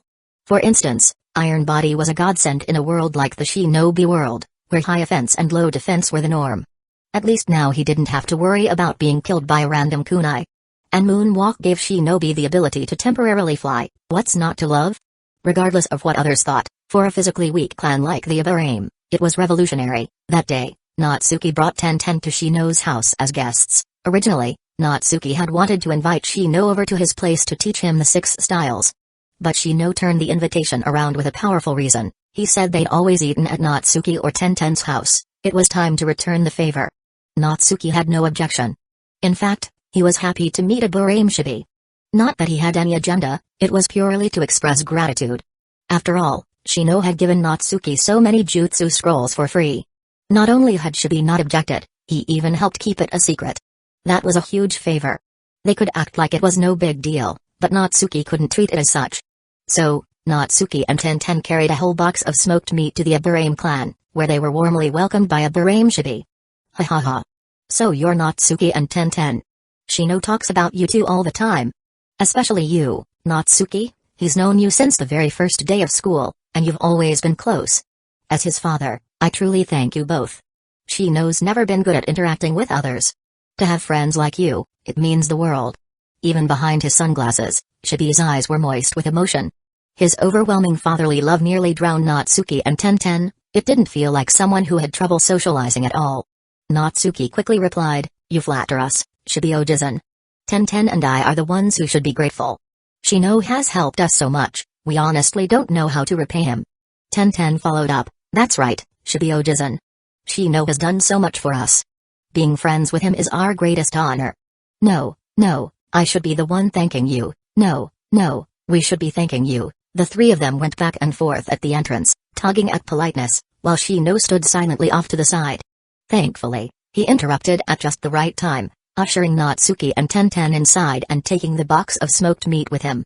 This was Natsuki's homemade smoked meat. Shino had tried it a few times and loved it. Now, of course, he'd store it carefully so he could eat it at home whenever he liked. Chapter 33 Shibi told Shino to take his guests around while he prepared the meal himself. Shino was actually a little nervous. It was his first time having friends over, and even though his relationship with Natsuki and Tenten was very close, he couldn't help but care about the impression they'd get. He took them to see the insect breeding room and the vegetable garden. The Aburame clan's insect techniques were famous, so keeping bugs at home was normal, though not exactly friendly to people with trypophobia. Natsuki and Tenten weren't afraid though. After all, they were used to Shino. Every time they trained together, Shino would summon a bunch of insects. After seeing them so many times, they had naturally gotten used to it. Still, seeing a swarm of bugs munching away at leaves with that crunchy kaka-kaka sound wasn't exactly pleasant. To anyone not from the Aburame clan, it was downright creepy. Afterward, Shino brought them to the training field in the backyard. Natsuki brought up the real reason for the visit. "Shino, I've developed a new ninja taijutsu system called the 6 Styles. It includes the paper art I taught you before, and instant transmission, which I refined myself using something like the body flicker jutsu. The remaining 4 are Iron Body, Moonwalk, Shigun, and Tempest Kick. These should help make up for your lack of close combat techniques. Split off a few bug clones and come at me, I'll demonstrate one by one." "Alright. I'm looking forward to it." Shino didn't refuse, just like Natsuki hadn't refused when he handed over that stack of ninjutsu scrolls. He raised his hand, and a swarm of insects gathered into 3 bug clones, all rushing at Natsuki with kunai in hand. Instant transmission. Natsuki vanished in a flash. When he reappeared, he was behind one of the clones. His right index finger suddenly turned pitch black as he jabbed it right into the clone's heart. Shaken. The clone exploded. The other 2 bug clones immediately charged in with kunai, but Natsuki didn't even dodge. He formed a few seals casually, and when the kunai struck him, the only sound was that of metal hitting metal. There wasn't a scratch on him. This is Iron Body. Now watch, Moonwalk. And after that, Tempest Kick. Natsuki stepped into midair and began running through the sky, leaving Tenten and Shino stunned. Then, he swept a leg midair, and a crescent-shaped chakra blade flew out, slashing the 2 clones into pieces. As for paper art, there was no need to demonstrate it, Shino had already mastered it. After landing, Natsuki met Tenten's sparkling eyes and Shino's reflective sunglasses, and smiled. "That's the 6 Styles. While it requires water and earth chakra natures, you can still learn it even if you don't have those elements. Now let me explain the mechanics behind it." Not long after, Natsuki thoroughly explained the principles and training methods behind the 6 Styles, without holding anything back. He even went into detail on the precautions. For instance, Iron Body and Finger Pistol involved ironification, which temporarily gave the body the properties of iron. It was a dangerous process, so it should only be practiced using shadow clones. Also, the ironification should never exceed 1 minute, or it could damage the body. Shino nodded repeatedly, clearly impressed and satisfied. Once he mastered these techniques, he'd no longer be helpless when enemies closed in. Just Iron Body alone would render most close-range attacks useless. "Oh right, Shino," Natsuki said suddenly, "once you got it down, hand over the 6 Styles to Shibi-Ojizan and let him handle the rest." "Wait." Shino hesitated. "Natsuki, this is your research result." Natsuki chuckled. "Yeah, it's mine. But it's also thanks to the Aburame clan's support that I made this progress. Don't think I don't know you got permission from Shibi-Ojizan to give me those scrolls. I might not stand on ceremony with you, but I still have to express gratitude to your father." Otherwise, what kind of person would I be? Shino opened his mouth but couldn't say a word. He understood Natsuki's thinking and knew he was right. Even if those jutsu weren't valued by the clan, they were still clan property. As the clan heir, giving them to an outsider could invite criticism, not only towards him, but possibly even towards Natsuki and the clan leader. But if Natsuki gave back something that could make up for the Aburame clan's weakness in taijutsu, there would be no criticism, only praise. And in doing so, Natsuki would only deepen his ties with the Aburame clan. Even so, Shino felt conflicted. His original intent was to help Natsuki, not to get something in return. Even if he could accept the 6 styles as a gift, he didn't want to watch Natsuki hand over his own research for the sake of the clan. It made the friendship feel transactional. Tenten seemed to sense Shino's mood and quickly said, "Shino, don't overthink it. The 6 styles are just a small part of Natsuki's results. He's actually got something much more impressive, but he doesn't dare tell you yet. He's worried you'd think he's being selfish by keeping it to himself." "Oh? There's something more impressive?" Shino didn't quite believe it. He figured Tenten was just trying to comfort him. Natsuki had no choice but to explain in a low voice, "Thanks to the jutsu you gave me, I've already grasped chakra nature transformation. And I've started combining it with shape transformation. The technique I'm working on is too powerful and unstable, so I can't use it yet." Shino's eyes widened in shock, then lit up with joy. He hadn't expected Natsuki to already be merging chakra shape and nature transformation. That was something only Jonin could usually do. Compared to that, the 6 styles really didn't seem all that important anymore. "You're serious?" he asked uncertainly. Natsuki nodded firmly. "Of course. But I can't teach you." Shino quickly waved his hand. It's fine. I mainly train in insect techniques anyway, I couldn't learn something like that. This actually makes things easier. I'll go ahead and spread the 6 styles within the clan." Natsuki finally let out a sigh of relief. He'd been worried Shino would take it the wrong way. Still, he added seriously, "For now, keep it a secret. Don't mention that I created it. Wait until I officially become a ninja, otherwise, I'm afraid I'll wake up one morning and find the dark ninja standing at my bedside." Shino understood completely and nodded solemnly. Tenten also looked serious. After spending so much time with Natsuki, she too had been warned to stay low-key. Just thinking about those so-called dark ninja, the ones who abducted geniuses in secret, made her nervous. Her future boyfriend was such a prodigy. She really hoped no one would target him. Before long, Shibi called the 3 in for dinner. Despite raising bugs, the Aburame clan didn't eat them, they actually loved them. Shino was a prime example. If he saw a bug crossing the road, he wouldn't let his teammates step on it. He found that too upsetting. Their vegetables, on the other hand, were excellently cultivated. Some were grown for the bugs, others for their own meals. And when it came to cooking those vegetables, they were quite skilled. For instance, Shino's mom was an amazing cook. Chapter 34 in the original story, Shino's mother had never been mentioned. But seeing her now, dressed in the same mirrored sunglasses as the rest of the clan, it was clear she was a full-blooded member of the Aburame. Makes sense, really. Whether they intermarried with outsiders or not, just the fact that the Aburame raised bugs was enough to scare off most women. If they didn't marry within the clan, who else could they marry? Fortunately, despite their seemingly aloof appearance, Shino's parents were incredibly warm and welcoming. Especially since Natsuki and Tenten were Shino's friends, they were so enthusiastic, it was almost overwhelming. What made it worse was that Shino's mother liked to tease them, calling them a good match and sighing about whether Shino would ever find someone. In the end, Shino was burning red, and Natsuki and Tenten were so embarrassed they nearly started digging into the floor with their toes. Natsuki had no choice but to use his topic diversion no jutsu and redirected the conversation to food. "Wow. Oba-san, this dish is amazing, how did you make it? Wow.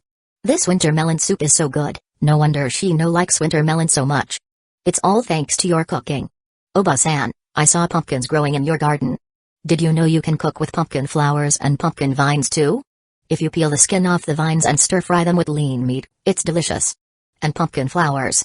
Perfect for tempura." Before they knew it, Natsuki and Shino's mom were chatting away like old friends. As expected, two cooks always had something to talk about.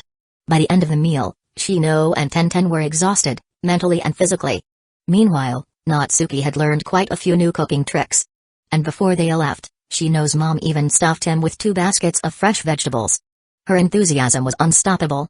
Natsuki carried the 2 heavy baskets as he walked home with Tenten.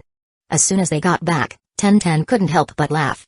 "Natsuki, I never expected you and Oba-san to get along so well. Shino and I could barely keep up.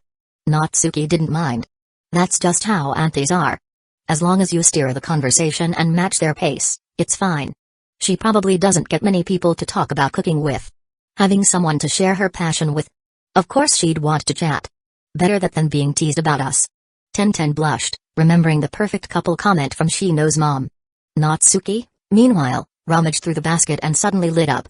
Tenten, she gave us pumpkin vines and flowers. Let's make pumpkin vine soup with lean meat tonight. Your dad's gonna love it.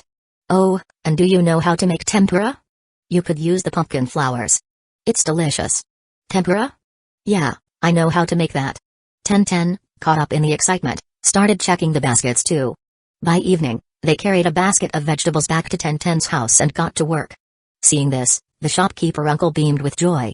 He was starting to like Natsuki more and more. In fact, he was beginning to feel like he was watching his future son-in-law. When he learned the two weren't officially dating yet, he even got a little anxious.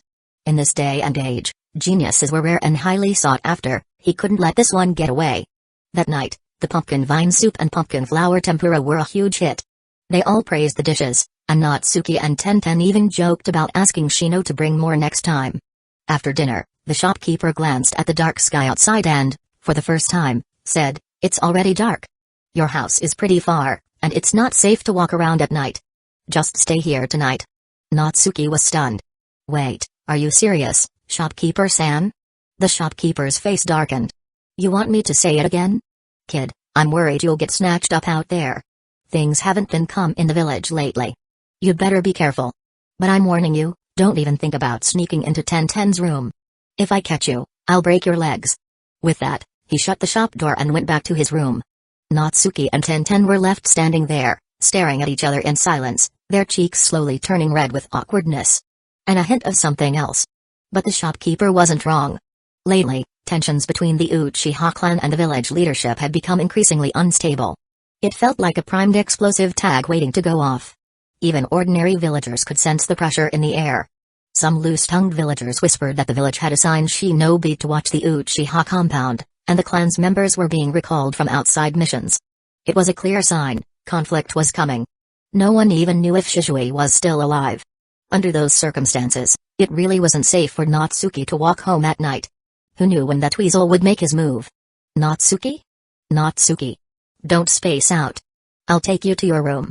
Tenten snapped him back to reality and led him to a guest room. She even helped lay out the bedding with surprising care. Though her face remained flushed, probably from the thought of Natsuki sleeping in her house, she quickly returned to her usual composed self and got everything ready.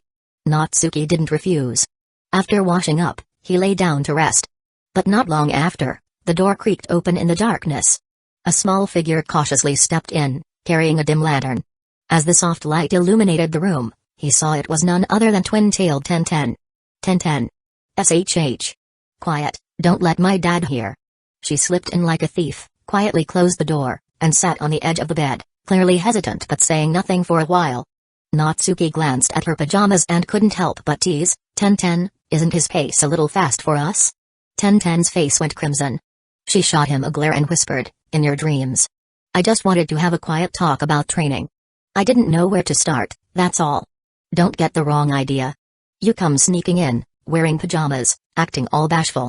How am I not supposed to get the wrong idea? If we weren't still so young, who knows what might have happened?" Thankfully, Tenten quickly gathered her thoughts. "Natsuki, after training with you these past few months, my physical strength has definitely improved. My chakra's been growing slowly, and I've gotten better at controlling it. I even learned a few of your jutsu. Most importantly, I've mastered summoning, and I've gotten really familiar with several types of ninja tools." Natsuki listened quietly, waiting for her to finish laying the groundwork. "But now, I feel like I've hit a bottleneck. I'm still too young to undergo intense training, so my chakra development has stalled. Meanwhile, you're getting more and more amazing. I'm worried I'll be left behind. I don't want that. I want to be by your side. But I'm just not strong enough. Can you help me think of a way?" Natsuki understood instantly. This was anxiety. Even though she was training hard alongside her two closest friends, their progress had left hers in the dust. Especially with Natsuki becoming more and more of a genius, Tenten felt like she couldn't even see his back anymore. Of course she'd feel anxious. And now, She could only turn to Natsuki for help. Chapter 35. That feeling, of being outpaced and overwhelmed, was something very familiar to the original Sasuke. During the Chunin exams, the so-called dead last Naruto grew increasingly dazzling, even managing to summon the Great Toad and defeat a monsterized Gaara in one shot. That moment left Sasuke, who had just barely learned lightning style, Chidori, absolutely stunned. Later, in missions, despite bearing the name of Uchiha, Sasuke contributed little, while Naruto only became stronger and stronger. Already weighed down by his clan's blood feud and consumed by the desire to kill Itachi, Sasuke's pride couldn't tolerate Naruto surpassing him. Eventually, it all exploded into that infamous rooftop clash at the hospital. Back then, Team 7's dynamic looked something like, Naruto. Sasuke. Stop. Don't fight. Yeah. There was no dramatic thunderstorm that time, but Sasuke's inner turmoil was thunderous enough. The anxiety of a genius being outshone and left behind by a so-called loser, it was real. So his defection to Orochimaru eventually felt almost inevitable. Tenten's current mindset mirrored that, though hers came from a different place. She wasn't trying to outdo a rival. She cared deeply about someone, her boyfriend, and wanted to stay by his side, not be left in the dust. Natsuki realized this and wasn't anxious at all. Instead, he gently ruffled Tenten's hair, speaking with a soft smile, "So you finally told me. I've been waiting. You think I've only been working hard to repay Shino? Nah. I've been thinking of how to help my adorable girl too." Tenten's eyes lit up. "That means you really have a way to help me get stronger?" "Natsuki. Tell me quick. Calm down and listen carefully." Natsuki chuckled. "I've mastered lightning chakra nature transformation. And I've discovered that if you can precisely control lightning to stimulate the body, you can activate cells continuously." Lightning was a mysterious power. There was a reason cultivators in Xianxia novels were always struck by lightning during tribulation. It wasn't just for dramatic effect. Lightning, though powerful and dangerous, could stimulate the body, making it stronger and boosting its regenerative capacity. In scientific terms, it activated cells, enhancing their performance and speeding up metabolism, naturally strengthening the body. After realizing this, Natsuki conducted several self-experiments in a special lab. It was painful. Excruciating, even. But, in a twisted way, also exhilarating. Thankfully, he eventually pinpointed the exact intensity needed to activate cells without damaging them. And now, with Tenten at a bottleneck, too young for high-intensity training, this method was perfect. Natsuki wasn't worried about mishaps either. With his precision chakra control, even if something went wrong, it wouldn't be fatal. Plus, he had Senzubans as backup, he could go all out. Natsuki. Come on, hit me with it already." Tenten urged. "Don't say stuff that sounds so misleading." Natsuki looked like he was about to cry. If her dad overheard that, he'd probably get murdered on the spot. Meanwhile, in the main bedroom not far from them, the shopkeeper's face had gone completely black. He heard every single word. After all, the house wasn't big and the walls weren't soundproof. The night was quiet, and Tenten had unknowingly raised her voice. Thankfully, he knew Natsuki was helping her train, not doing anything improper. Otherwise, that rolling pin would have been in his hands already. Back in the room, Natsuki had Tenten sit down and took her hands, instructing gently, "Don't resist. I'll send lightning into your body through your hands to stimulate your cells. Since you also have the lightning attribute, try to feel it carefully. I'll do this once a month for you. By the time you graduate, you should be able to control it yourself." Tenten nodded, closed her eyes, and prepared herself. Natsuki focused fully, channeling his chakra into pure lightning and sending it precisely into her body. If he had the Byakugan, this would be even easier. But with prior self-testing and basic knowledge of human anatomy, it wasn't difficult to avoid danger. As the current entered her, a tingling, numbing sensation mixed with slight pain washed over her. Sweat beaded on Tenten's forehead. But she didn't make a sound, she gritted her teeth and endured. After what felt like forever, it was over. Tenten was drenched in sweat, but she didn't feel tired at all. Instead, she felt her body bursting with energy. Her previously stagnant chakra started rising, visibly. She was elated. "Natsuki, thank you." Then, acting on instinct, she gently cupped his face and shyly kissed him on the cheek. Natsuki touched his cool cheek, eyes filled with surprise and joy. "Tenten. Let's be together." Tenten giggled. "And why should I be with you? You have to say it properly." Natsuki felt a little hot in the face, but spoke firmly, "Because I like you. I want to be with you. I want us to be a couple." Tenten, satisfied, blushed again and gave him another peck. "I like you too, Natsuki. So, I accept." Natsuki was thrilled and immediately got cheeky. You kissed me. Now it's my turn. No way. Try anything, and I'll tell my dad. Your dad's already my father-in-law now. In the master bedroom, the shopkeeper finally broke into a smile. But it didn't last long, his face darkened again. These two were getting way too loud. Were they not even trying to hide it anymore? So bold. No, this brat better make a huge feast tomorrow to earn redemption. Meanwhile, Tenten didn't go back to her room. She casually lay down right next to Natsuki and went straight to sleep. They were still kids, snuggling didn't mean anything serious. As for whether kids this age could be in a real relationship. Once, a 4-year-old boy kissed a 4-year-old girl. The girl asked, "Will you take responsibility?" The boy answered confidently, "Of course. We're not 3 anymore." It was a joke. But in this world, many would take it seriously. After all, kids here were far too mature. Itachi Uchiha was already on the battlefield at 4. Now Natsuki was almost 7 and Tenten almost 8. If they wanted to date, no one was going to stop them. The next morning, Natsuki gave Tenten another lightning treatment. Then, holding hands in broad daylight and facing the shopkeeper's blackened expression, they headed off to school, completely shameless. They didn't expect to run into Shino right at the school gate. Shino saw their joined hands, and his sunglasses gleamed. "Congratulations." Natsuki thanked him sincerely. "Shino, thank you for everything you've done." Tenten chimed in happily, "Shino, the pumpkin flower tempura was delicious, and the pumpkin vine soup was amazing. Does your family have more? Natsuki and I are cooking again tonight, you should come eat with us." Shino didn't refuse, but replied calmly, "My mom made the same dishes last night. We used up all our pumpkin vines and flowers. I'll need to borrow some from the neighbors." Chapter 36 Time, just like the Uchiha clan, vanishes in the blink of an eye. When Natsuki was in 2nd grade, Sasuke was already 7 years old. That year, he experienced the most painful moment of his life. His beloved older brother, Itachi, massacred the entire Uchiha clan, leaving only Sasuke alive, consumed by hatred and plunged into utter despair. From that point on, he stopped liking Dango, had no interests, and lived solely for revenge. No one could stop him, anyone who tried would be considered his enemy. The girls in the class were still Sasuke's support squad. They didn't know what had happened to the Uchiha, and even if they did, they wouldn't be able to comprehend such pain. However, it seemed that Ino had figured something out. While still a member of Sasuke's support group, she was no longer as obsessed as before and didn't try to get close to him at every opportunity. Instead, she often stood with Shikamaru and Choji, as if she now understood the meaning of the Inoshikacho trio. Natsuki only gave it a glance and didn't really care. What concerned him more was the safety of the village. Back when the Uchiha were still around, although public order was maintained, Danzo's route was extremely rampant, which kept Natsuki on high alert. Now that the Uchiha were gone, route would likely be disbanded soon by Hiruzen. However, without the Uchiha police force, Hidden Leaf Village was practically full of holes, spies would become active again, and Natsuki couldn't afford to let his guard down. Fortunately, his current strength was already considerable. He could hold his own even against a Jonin. That said, his research on water style, Great Whirlpool and Folding Fatama still hadn't progressed.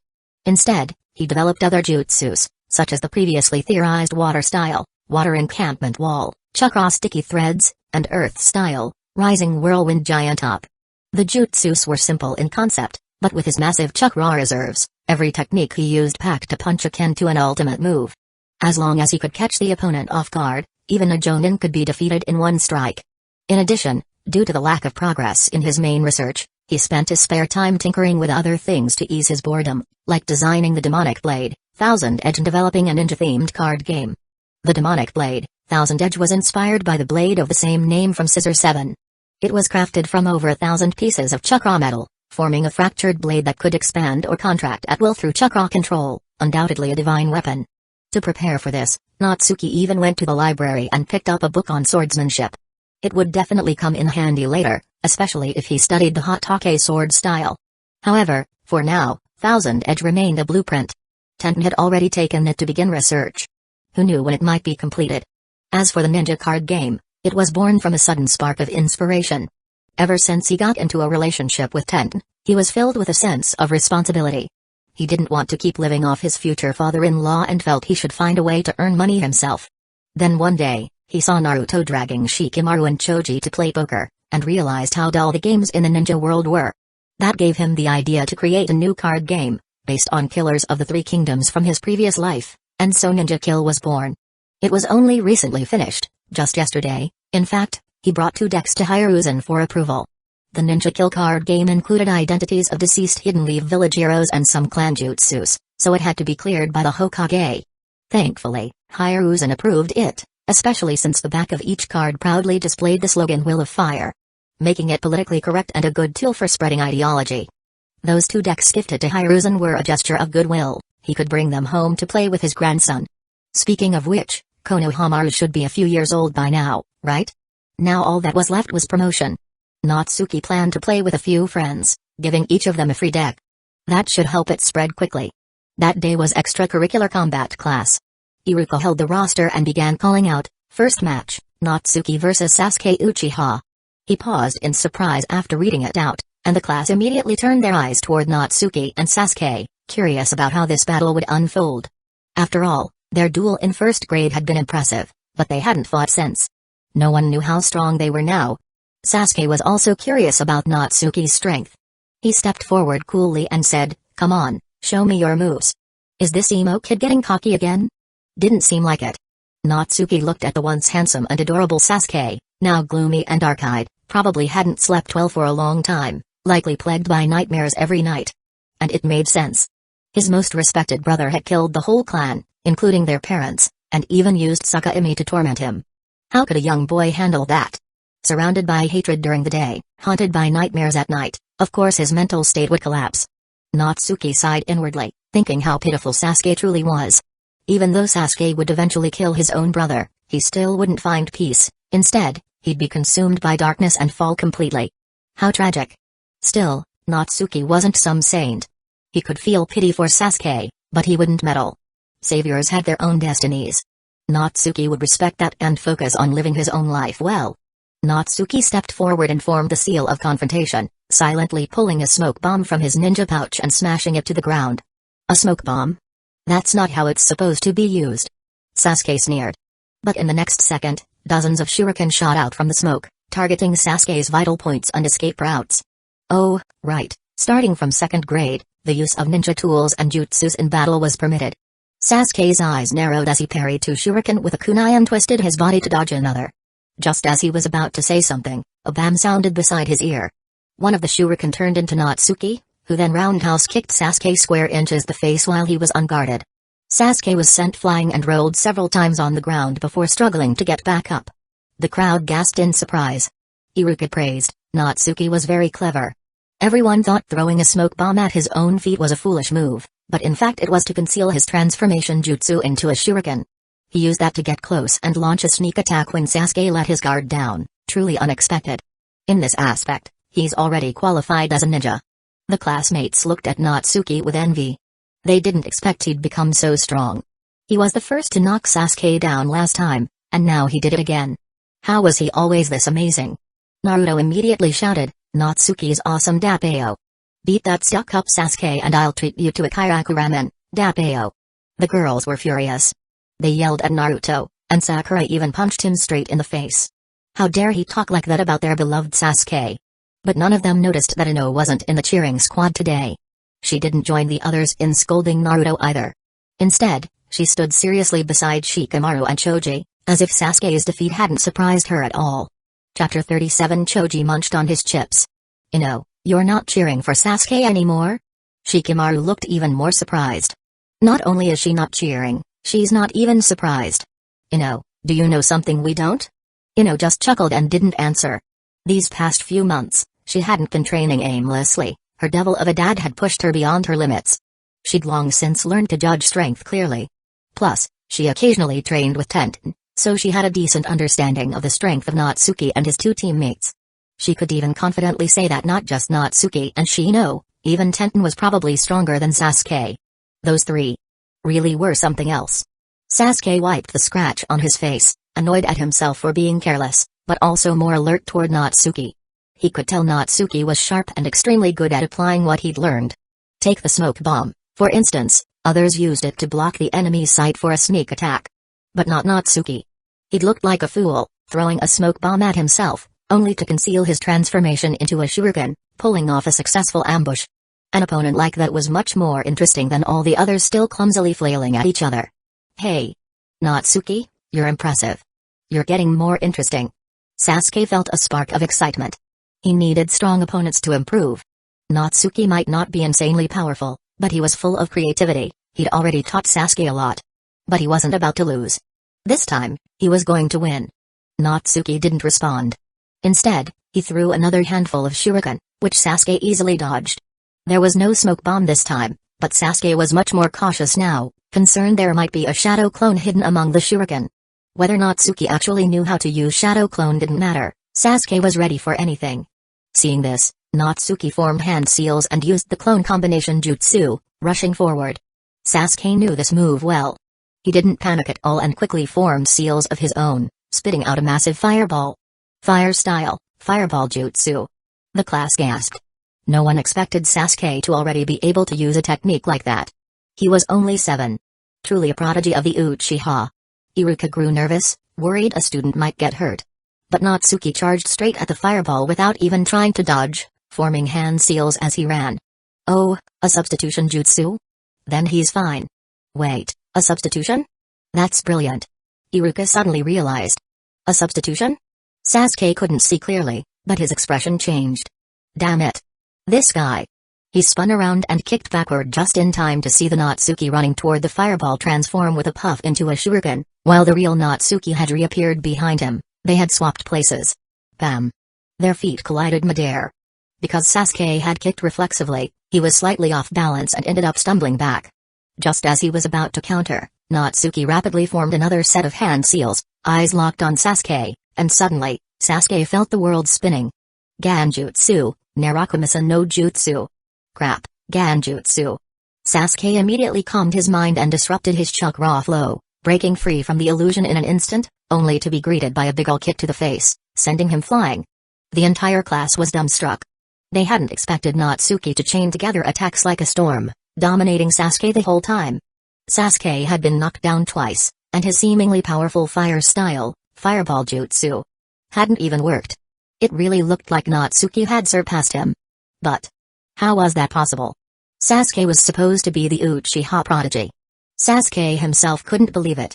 He got back up, face full of frustration, but was now more cautious than ever. Just as he was preparing to continue, he saw Natsuki suddenly raise his hand. Instinctively, Sasuke leapt back.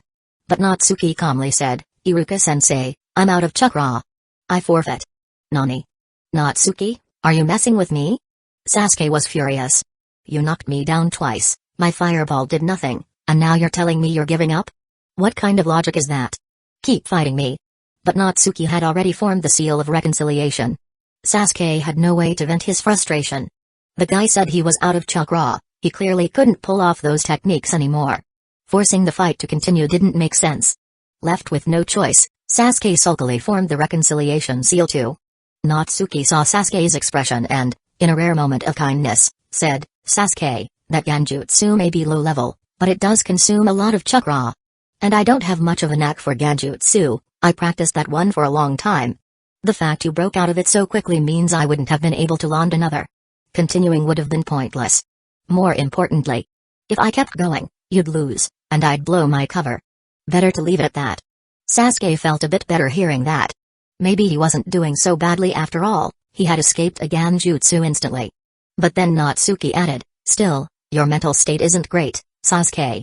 Otherwise, you wouldn't have fallen for such a low-level Ganjutsu. Those dark circles under your eyes aren't a good sign. If you don't get proper rest, it could be dangerous in a real fight." With that, he turned and walked off, receiving a wave of applause from the class. Though Natsuki had technically forfeited, it didn't really feel like a loss. He had still earned everyone's respect. After all, he was the first one to beat Sasuke down like that. If only he had more chakra, Sasuke might have suffered a real defeat. Only the insiders, Shino and Ino, remained calm. To them, it was clear, Natsuki wasn't the type who enjoyed playing ninja games. Just then, Naruto jumped out again. "Iruka-sensei. Since Natsuki forfeited, can I fight Sasuke next? I'm super strong today, I will win, Dappeo." Iruka sighed, this blonde brat was giving him a headache. He glanced at Sasuke, who gave a slight nod, so he relented. "Fine. Since Sasuke has no objections, The second match will be Naruto vs Sasuke. Form the seal of confrontation. Ha! Sasuke, prepare yourself, Dappeo. Naruto charged up enthusiastically right after forming the seal, only to be kicked flying the next second. Sasuke sneered. I'm still pissed off from Natsuki forfeiting. Since you're so eager for a beating, how could I say no? Your attacks aren't even a fraction as good as Natsuki's. And you think you can beat me? What followed was a one-sided beatdown. Though Naruto could really take a hit, at his current age, and with his long-term malnourishment, he wasn't nearly as tough as he'd one day become. Soon, he was lying on the ground in miserable shape. Only after Iruka declared the match over did Sasuke's sour mood finally ease. Still, he couldn't shake the feeling that something about Natsuki was off. Even if he said he was out of chakra, he hadn't looked the least bit exhausted. So was this guy just hiding his true strength on purpose? And he waited until after beating me up to pretend to give up. Was he treating me like a joke? Chapter 38. But strangely, no one questioned Natsuki's supposedly low chakra levels. It had somehow become an accepted fact. When did that happen? Something felt off. Sasuke's instincts were right. In truth, this was all part of Natsuki's deliberate setup. Ever since that first-year match where he surrendered to Sasuke and claimed his chakra wasn't enough, he'd kept up the act in every outdoor class, always showing signs of running low on chakra. Over time, everyone just took it for granted. Now that he'd used a few ninjutsu and even genjutsu, wasn't it normal that his chakra ran out? Besides, he was only 7. Wasn't it natural for him to have low chakra reserves? As for the fact that he had overwhelmed Sasuke earlier, that was just some clever trickery, nothing worth taking seriously. Damn that cocky bastard Sasuke, Dappeo. Naruto grumbled as he limped off the field, then thick-skinned as ever, he scurried back towards Sakura. But she kept her eyes on Sasuke the whole time, only Hinata was concerned about Naruto's injuries. This tangled mess of emotions, it was enough to give anyone a headache. Still, with a bag of sunflower seeds, this would make for excellent entertainment. The rest of the matches weren't much to see. Even when Shino faced off against Kiba, it was a clean win for Shino. Kiba didn't stand a chance and ended up completely deflated. Oh right, Kiba hadn't even gotten his dog yet. He probably wouldn't start raising Akamaru until he turned 9. But even if he had his dog, he still wouldn't be a match for Shino.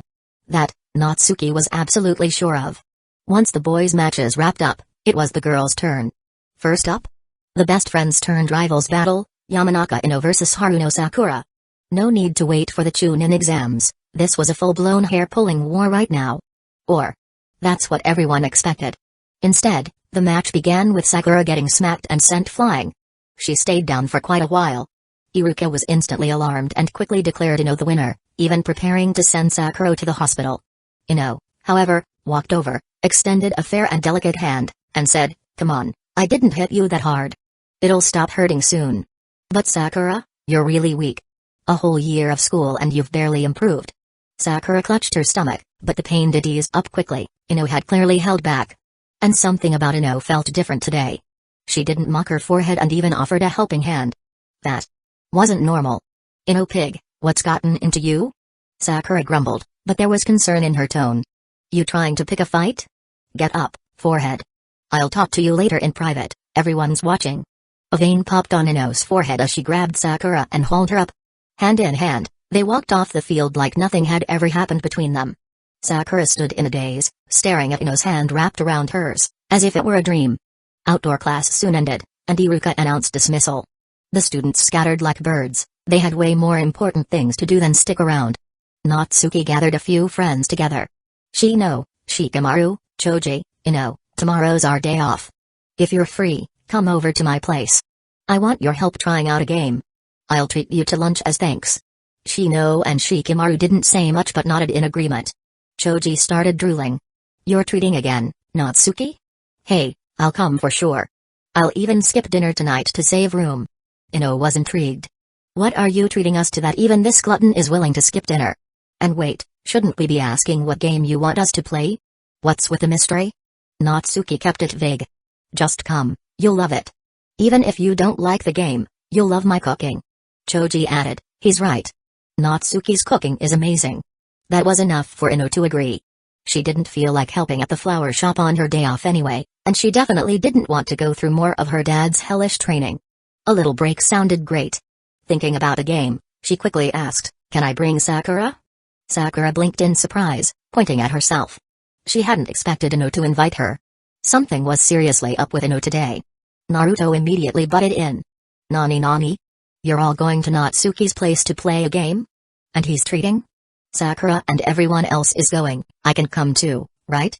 Natsuki, I can come too, right? Natsuki hesitated, he couldn't say no outright. Then again, this was a great chance to promote his card game, get close to this group of future monsters, and introduce Tenten to everyone. So he nodded. Fine. Sakura, Naruto, Kiba, Hinata, you can all come. Sasuke, you coming to my place tomorrow morning? Your place? Sasuke instinctively wanted to decline. But he couldn't shake the feeling that something was off about Natsuki. He wanted to find out more. Alright. I'll check it out. Sakura's face instantly lit up when she heard Sasuke was coming. Naruto, meanwhile, looked like he just swallowed a bitter bug. Natsuki didn't care. After giving them the directions to his place, he went home ahead of them to plan the shopping list with Tenten. After all, 2 big eaters would be showing up tomorrow. The next morning, Natsuki headed to the market to do the grocery shopping, leaving Tenten at home. The little powerhouses met at the school gate, then followed Shino as he led them to Natsuki's house. Along the way, they were full of guesses about what kind of game Natsuki had in mind, and curious about what his house looked like. Before long, they arrived at the gate. Shino knocked. Coming. A girl's voice answered, catching everyone off guard. Then the door opened to reveal a cute girl with twin buns, wearing an apron. It was clear she'd been busy inside. Shino gave a nod. Tenten, I brought everyone. Ino beamed. Tenten. I didn't expect you to be home. Where's Natsuki? Tenten smiled and welcomed everyone in. Natsuki went out shopping. He said there'd be 2 big eaters, so he wanted to buy extra to make sure everyone's well fed. Come in and sit. I'll introduce you all to the card game Natsuki made. I'm sure you'll love it. As she spoke, she deftly poured drinks for everyone. Aside from Shino and Ino, everyone else was quietly studying Tenten, wondering whether she was Natsuki's little sister. Or maybe older sister? Naruto couldn't help but ask, so this funhead is. Ino proudly and dramatically announced, ahem. The adorable girl standing before you with twin buns is Tenten, she's a year above us and Natsuki's girlfriend. So she was his girlfriend. Wait, what? Nani? Natsuki's girlfriend? He already has a girlfriend? Everyone's eyes widened. Total shock. Mind blown. Chapter 39. Even Shikamaru and Choji were stunned. They were Natsuki's friends, yet this was the first time they were hearing about it. Even Ino had known earlier than them. Then they looked over at Shino, completely calm. That guy clearly had known all along. Sasuke, too, was wide-eyed. Originally, he had came to learn more about Natsuki's fighting style and clever tricks in battle. Only to discover the guy actually had a girlfriend. What could he even say? Surprised? Shocked? He couldn't really put it into words. Natsuki just felt like a walking mystery. Tenten blushed slightly, but spoke openly, we only made it official recently. I hope you'll all take care of us. Of course. Same to you. Everyone quickly responded, couldn't be rude now. Shikamaru turned to Shino. You knew, didn't you? Shino gave a rare, smug look. Of course I did. I played a big part in getting them together, you know. Wow. So that's how it was. Seriously? They didn't tell us something this big? Are we even friends anymore? Still, it wasn't the right time to bring that up. Tenten was right here. Wouldn't want to make things awkward. Tenten, cool as ever, pulled out a scroll, formed a few seals, and slapped her palm down. Poof. A box appeared. Everyone gasped. They didn't expect Natsuki's girlfriend to know Kacheo's no jutsu. At this age? That was rare. Natsuki clearly had good taste. This is the card game Natsuki invented. It's called Ninja Kill. Tenten opened a box and began introducing it. Let me give you a quick rundown. The game has several types of cards: identity cards, character cards, health cards, skill cards, and ninja tool cards. There are 4 modes of play: one-on-one, one versus many, team battles, and hidden village defense mode. The first 3 don't need identity cards, just draw character cards and fight using their abilities. The 4th mode, hidden village defense, is based on a ninja village invasion scenario. Enemy ninjas, rogue nin, traitors, and spies infiltrate the village. The village's Kage and their allies must uncover and defeat them. Identity cards include Kage, ally, enemy ninja, rogue ninja, traitor, and spy. The bad guys win if the Kage dies. The traitor must eliminate everyone else. The Kage and allies win by defeating all the threats. As she explained, she handed out the detailed rule sheets. Everyone was instantly intrigued. A ninja-themed battle card game? That was a first. And defending the village as a mode. That sounded super fun. Tenten then brought out the cards themselves. Identity cards were self-explanatory. Health cards tracked HP. Character cards were based on historical Hidden Leaf village heroes, some even had secret techniques. For example, Uchiha characters had the Sharingan, discard 2 red cards to activate it. After activation, they could ignore basic attacks and counter big attacks with just 1 card as a dodge. Byakugan characters like those from the Hyuga clan could activate their Dujutsu by discarding 2 black cards, then peek at opponents' hands and dodge any attack with just 1 card. There were also characters from the Nara, Okimaki, Yamanaka, and Ibarame clans, some even from other villages. All had been officially approved by the Hokage, so no problems there. Skill cards included ninjutsu, ganjutsu, and secret arts. Ninja tool cards included things like kunai and shuriken, even medical ninjutsu cards like shosen jutsu. Natsuki had clearly put a lot of thought into it. Shikamaru flipped over a card and read the back, Will of Fire. Where the leaves dance, the fire burns eternally. Now that's politically correct. Totally safe. Once everyone had a general grasp of the game, Tenten said, no point explaining too much, let's try a round. We'll start with one-on-one duels so I can help out and guide everyone. Once you're all familiar, we can do Hidden Village mode. Oh. And as thanks, not only is lunch on us, but each of you will get a free deck. Really? Awesome. Naruto lit up. Free cards? Heck yeah. He immediately challenged Sasuke. Sasuke seemed interested too, so he accepted. The others decided to watch first to get a feel for the gameplay. Each drew a character card. Sasuke lucked out and drew an Uchiha. Naruto got a member of the Inuzuka clan. Based on their characters, they received their health cards. Each drew 10 cards, and the game began. Sasuke went first, drew 2 cards, then discarded 2 red hearts. Activate Sharingan. Then, kunai slash. Naruto scratched his head and played a dodge. But Sasuke grinned. Naruto, I activated the Sharingan. That means my attacks now require 2 dodges to block. Either play 2 dodges, use a substitution jutsu, or lose HP. What? That's cheating. Naruto complained. Humphrey. That's the power of the Sharingan. Hurry up, dodge or take the hit. Fine. I'll lose HP. Naruto dropped 1 health. But Sasuke wasn't done, he kept attacking with kunai slash, shuriken slash, shunshin slash. Naruto's HP was dropping fast. Fortunately, Sasuke soon ran out of cards, meaning he was out of stamina and chakra. Now it was Naruto's turn to fight back. Kiba, who was watching eagerly, shouted, Naruto. Use the Fang over Fang secret technique. It'll drain Sasuke big time. But Naruto hated being told what to do. After drawing 2 cards, he instead used medical ninjutsu to recover some HP, then equipped a water-style skill card. He discarded 2 cards and launched a water-style attack. Sasuke calmly dodged. With Sharingan active, he only needed 1 card. Naruto attacked again. Sasuke dodged again. The 2 went all out. Sparks flew, literal and metaphorical. When Natsuki returned, he found the yard buzzing with energy. The game was in full swing, those playing were completely absorbed, and those watching were equally hooked. Kiba, frustrated with Naruto's chaotic gameplay, even asked Tenten for another deck so he could play with Shikamaru and Choji instead. Yo. Looks like you're all having fun. I'll go cook now. Natsuki grinned as he walked in with a mountain of groceries, drawing everyone's attention, but just for a moment. They quickly turned back to the game. It was just like back in the day with old-school consoles, parents would call for dinner and you'd ignore them mid-game. In a world like this, where good games were rare, something like Ninja Kill was bound to become an addiction. Natsuki was confident, once Ninja Kill hit the market, it would explode.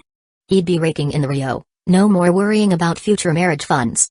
Chapter 40 Natsuki, you bastard, you got a girlfriend and didn't tell us? Shikamaru played a card as he muttered his complaint. Natsuki grinned. It just became official recently. But hey, you all got to meet her today, right?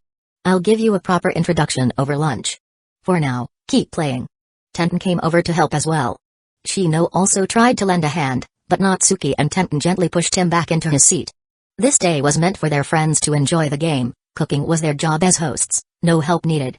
Soon, everyone had mastered the rules and jumped right into Hidden Village defense mode. They began drawing identity cards, and the results immediately made everyone's faces shift. Shikamaru was the Kage. Kiba groaned, How are we supposed to win now? With Shikamaru's IQ, aren't we doomed? Sasuke raised an eyebrow. Kiba, your complaining just gave away your identity. The game starts the moment identity cards are drawn. Only the Kage's identity is public. Everyone else is a mystery.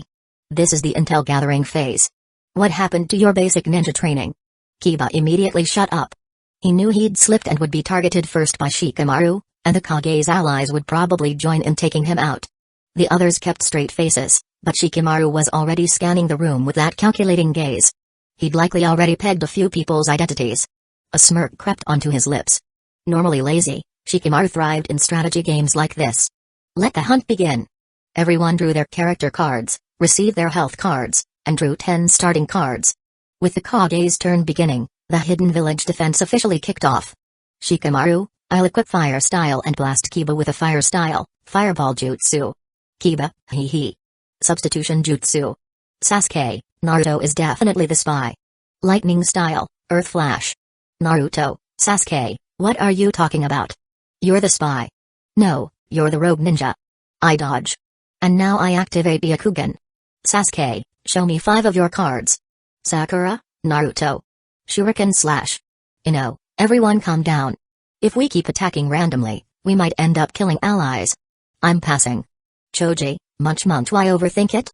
Water Style, Damn Surge. Shikamaru, Choji, are you nuts? That's an AO attack, everyone has to dodge. You're the enemy ninja, aren't you? Shino, sitting calmly beside Shikamaru, played a card called Uncle Repairs the Gate, blocking Choji's attack for the Kage, but Shikamaru didn't trust him either.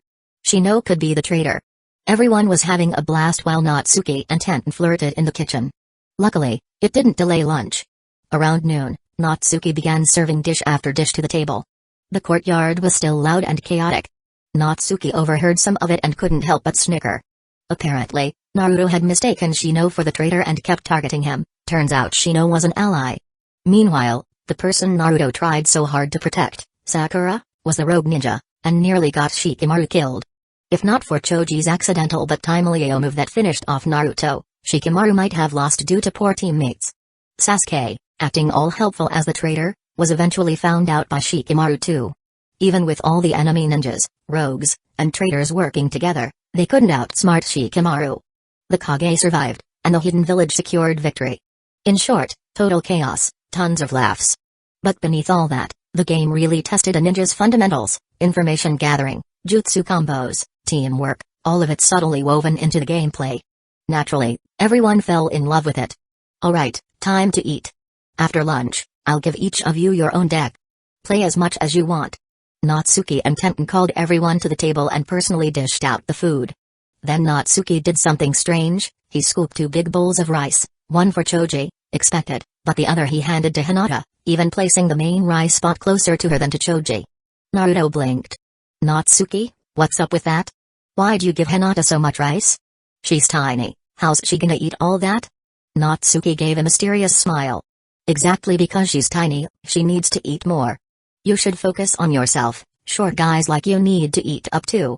Naruto choked but didn't argue. With a round of itadakimasu, everyone began eating, and the next moment, the compliments came pouring in. Wow! Natsuki, your cooking is amazing. This is the best food I've ever had. What the heck? There's food better than a kairaku ramen? This world doesn't make sense anymore, Dappeo. Natsuki, are you some kind of cooking god? So good.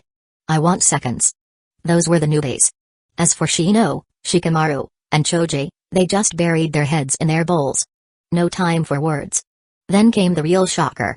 Despite her petite size, Hinata destroyed the table, she ate more than Choji. No wonder Natsuki had served her a large bowl and moved the rice near her. This girl could really eat. What's more, she didn't look full at all. No bloated belly, no weight gain. Her stomach was like a bottomless pit. Terrifying. Absolutely terrifying. Hinata, you're amazing. How do you do that?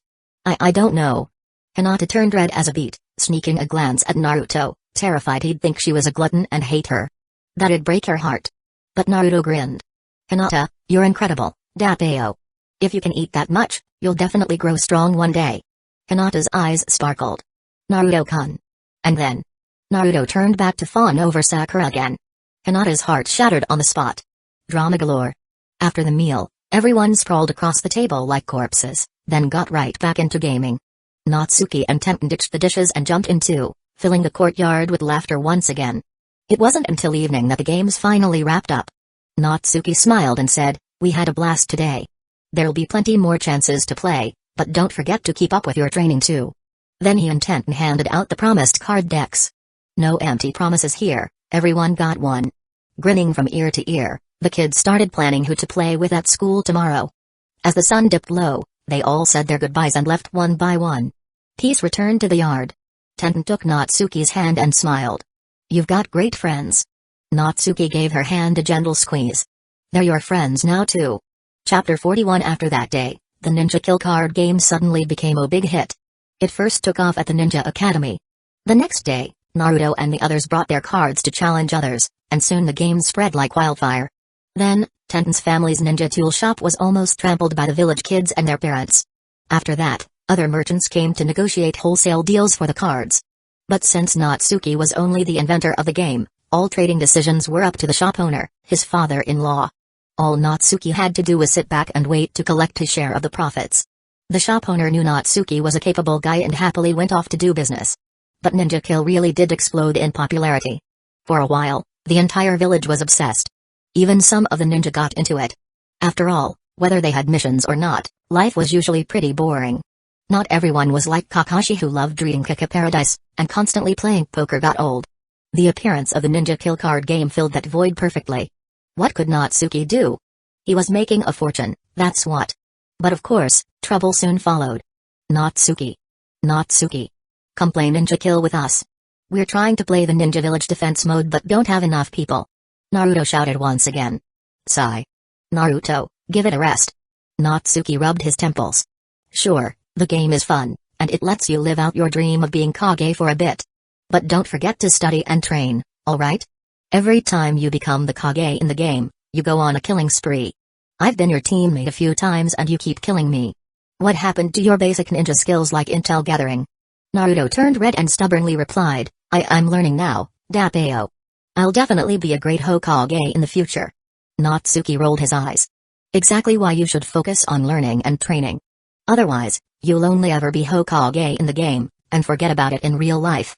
Naruto couldn't argue back, but he couldn't give up the game either, so he went off to find others to play with. Luckily, Hinata the sweet idiot decided to join in, letting Naruto start up another round of Ninja Village defense. Natsuki thought that although he created this game to earn money for marriage, he might have ended up ruining Naruto's future. Would this savior of the world even be able to save the world if things kept up like this? What if, when facing Kaguya, he just threw out 2 dodge cards? Wouldn't the entire shinobi world be doomed? But Natsuki quickly got over it. After all, Naruto was the chosen savior by the world itself. That old geezer, the sage of 6 paths, was still watching. Nothing major would go wrong. No need to interfere too much. He found Shikamaru. "Shikamaru, do you have any flash bombs?" He remembered in the original story, only Shikamaru seemed to use flash bombs effectively, paired with his shadow techniques, so he should have some. Shikamaru tossed down a card and replied while playing, "I've got some at home.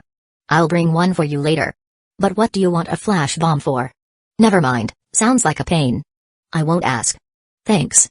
I'll pay you for it." Natsuki wouldn't just take a friend's stuff for free. A flash bomb was a proper ninja tool and probably expensive. As he sat back down, Shino couldn't help but ask, "Natsuki, got a new idea?" Natsuki smiled and nodded. "Yup. And it's perfect for you. Think about it, Earth style has the hardening jutsu, which works by absorbing the properties of Earth, right? And the iron body I created absorbs iron's properties. So what would happen if you absorbed the components of a flash bomb and activated it with Chakra?" Shino's sunglasses flashed. "It would emit an intense burst of light." Natsuki gave a thumbs up. "Bingo. This technique will be called Solar Fist. Once I develop it, I'll teach you. You wear sunglasses, so the intense light won't blind you, but your enemies won't even be able to open their eyes. Wouldn't you be able to go on a rampage?" "Natsuki, you always come up with wild ideas." Shino was already used to being amazed, but there was clear anticipation behind his shades. Natsuki waved him off. "Alright, stop flattering me. I get cocky easily. Come over to my house on the 2nd of next month. I'll definitely have results by then. Oh, and Tenten's investigation into powerful ninja tools and summoning beasts is making progress. Let's check it out together." Maybe you'll find a summon you want. At that moment, in the Hokage's office, Hidden Leaf Village's Shadow Hokage, Shimura Danzō, pushed open the office door with his cane. All his old friends were already seated, waiting. Hiruzen Sarutobi saw him and casually pulled out a deck of Ninja Kill. Danzō, you're here. Ever played Ninja Kill? Let's play while we talk. He shuffled 4 identity cards and placed them on the table. Danzō hobbled over and picked one. His eyelid twitched. Usurper. Sarutobi picked one too and flipped it over. Kage. Koharu and Homura also drew a card each but stayed quiet, waiting as Sarutobi shuffled the character deck for them to draw from. As he shuffled, Sarutobi kept talking. This card game really is something. It brings ninja combat to the tabletop. You can play one-on-one, one versus many, many versus many, and even the Ninja Village defense mode. And look at my luck, still Hokage in the game. Crack, it sounded like Danzo's cane had cracked. He drew a character card, only to find it was a Uchiha character. His expression darkened as he slammed the card onto the table. Sarutobi, the Uchiha were evil. We wiped them out for the village's sake. I played no small part in that. Are you planning to discard me now that I've served my purpose? Sarutobi flipped his card, second Hokage, Tobirama. He chuckled. Hey. I had that card specially made by the card game's inventor. There's only one in the entire ninja world. I must have shuffled it in earlier by accident, lucky me. But Danzō, do you know why Tobirama-sensei chose me to be Hokage back then? He didn't answer Danzo's question, but the message was clear. Danzō understood immediately and clenched his teeth without replying. That brat Natsuki, what was he doing making these damn cards, even creating a special one for Sarutobi? Sarutobi, that shameless old man, pretending it was luck. As if. Just like back then, Tobirama had asked a question and Sarutobi answered first, so he got chosen as Hokage. What was there to be smug about? If it hadn't been for his tireless work in the shadows, would Sarutobi have enjoyed such glory all these years? Now Sarutobi wanted to get rid of Root because the Uchiha threat was gone and Root was growing too powerful? Figures. Sarutobi wasn't dumb, he must have realized Root was becoming a threat to the Hokage seat. As if he'd let that happen. Danzō tossed out 2 cards and activated his Sharingan, then used Shunshin, Kill and said coldly, Sarutobi, you can't disband Root. Sarutobi didn't dodge, throwing down a water-style, water shockwave to counter. Danzō, I am the Hokage. Chapter 42 Crack, the cane suffered again. Danzō's face darkened as he continued his attack.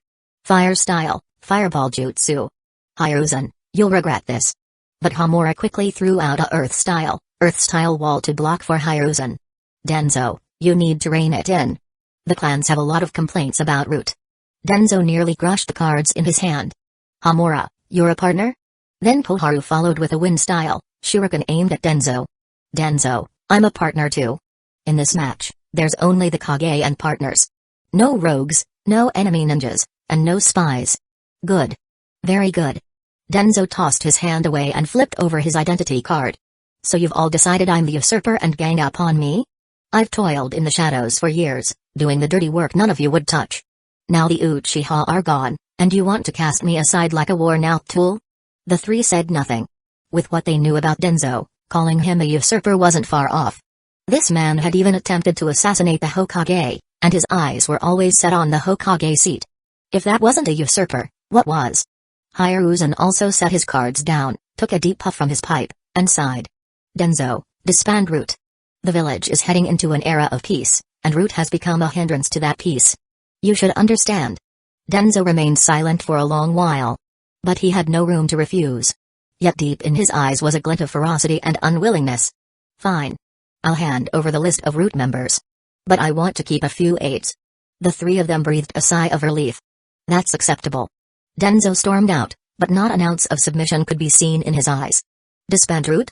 Fine, he'd disband it. But with the curse mark he'd implanted on their tongues, those who left Root would still be his. As long as he lived, the game wasn't over.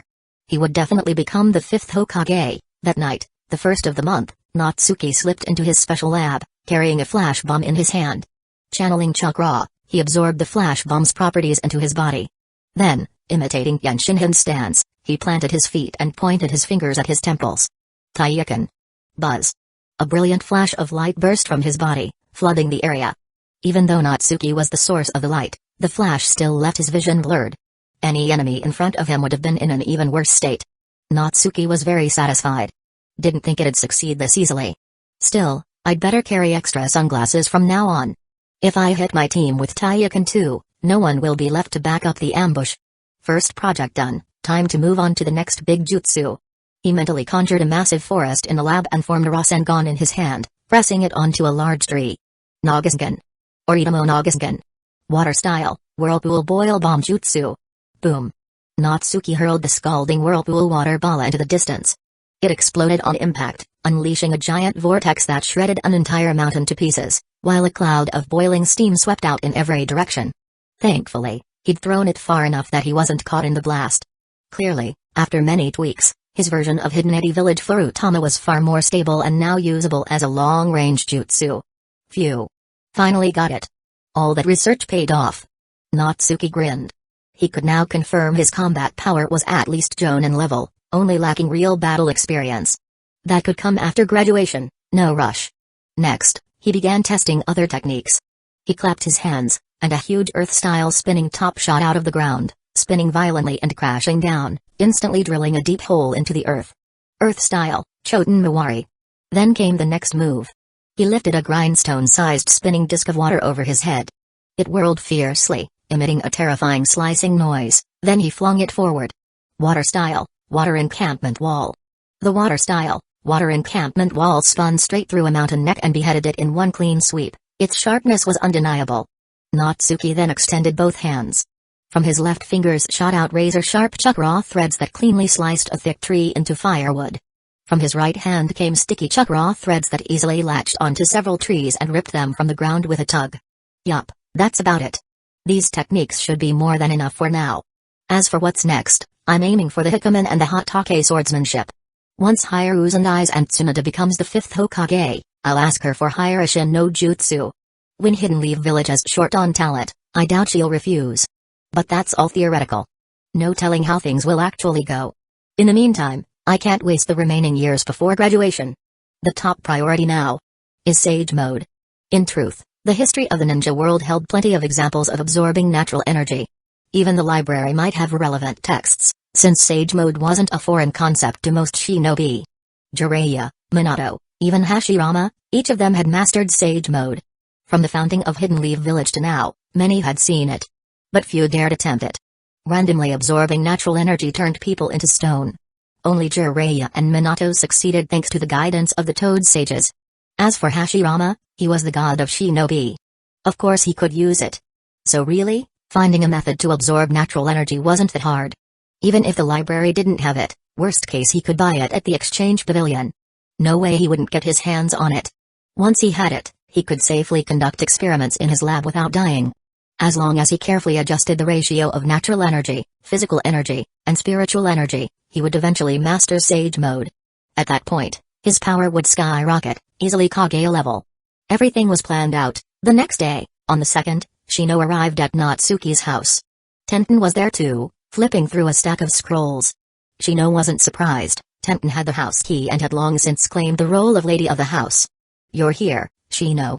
Come on in. Tenten, you too." Natsuki ushered them both inside and handed out sunglasses for himself and Tenten. "The light from Taiyakan is intense, so we need these. I'll teach you both now." He shut all the doors and windows, strapped the flash bomb to himself, and assumed the stance to activate Taiyakan. A burst of blinding light filled the house. Even with sunglasses on, the three of them struggled to see clearly. But that only proved how effective Taiyakan really was. Tenten praised it. "This is a great move. The enemy would be instantly blinded, like lambs waiting for slaughter." Shino nodded in agreement. "Very effective. But we need to prep the team with sunglasses and come up with a code word. Once the signal is given, everyone puts them on. If not, and teammates get blinded too, it defeats the purpose." Chapter 43. Natsuki naturally agreed and began carefully explaining the training method for Taiyakan. In fact, since Shino had already learned Iron Body, learning Taiyakan wouldn't be hard. But absorbing the properties of external objects into the body was still dangerous, so it was best to be cautious, especially during early training. He recommended using shadow clones to try it first. Also, training should be done indoors with all windows and doors shut. Now that the Uchiha police force was gone, Hidden Leaf Village was like a sieve. Spies were everywhere. They had to be careful this trump card didn't get leaked.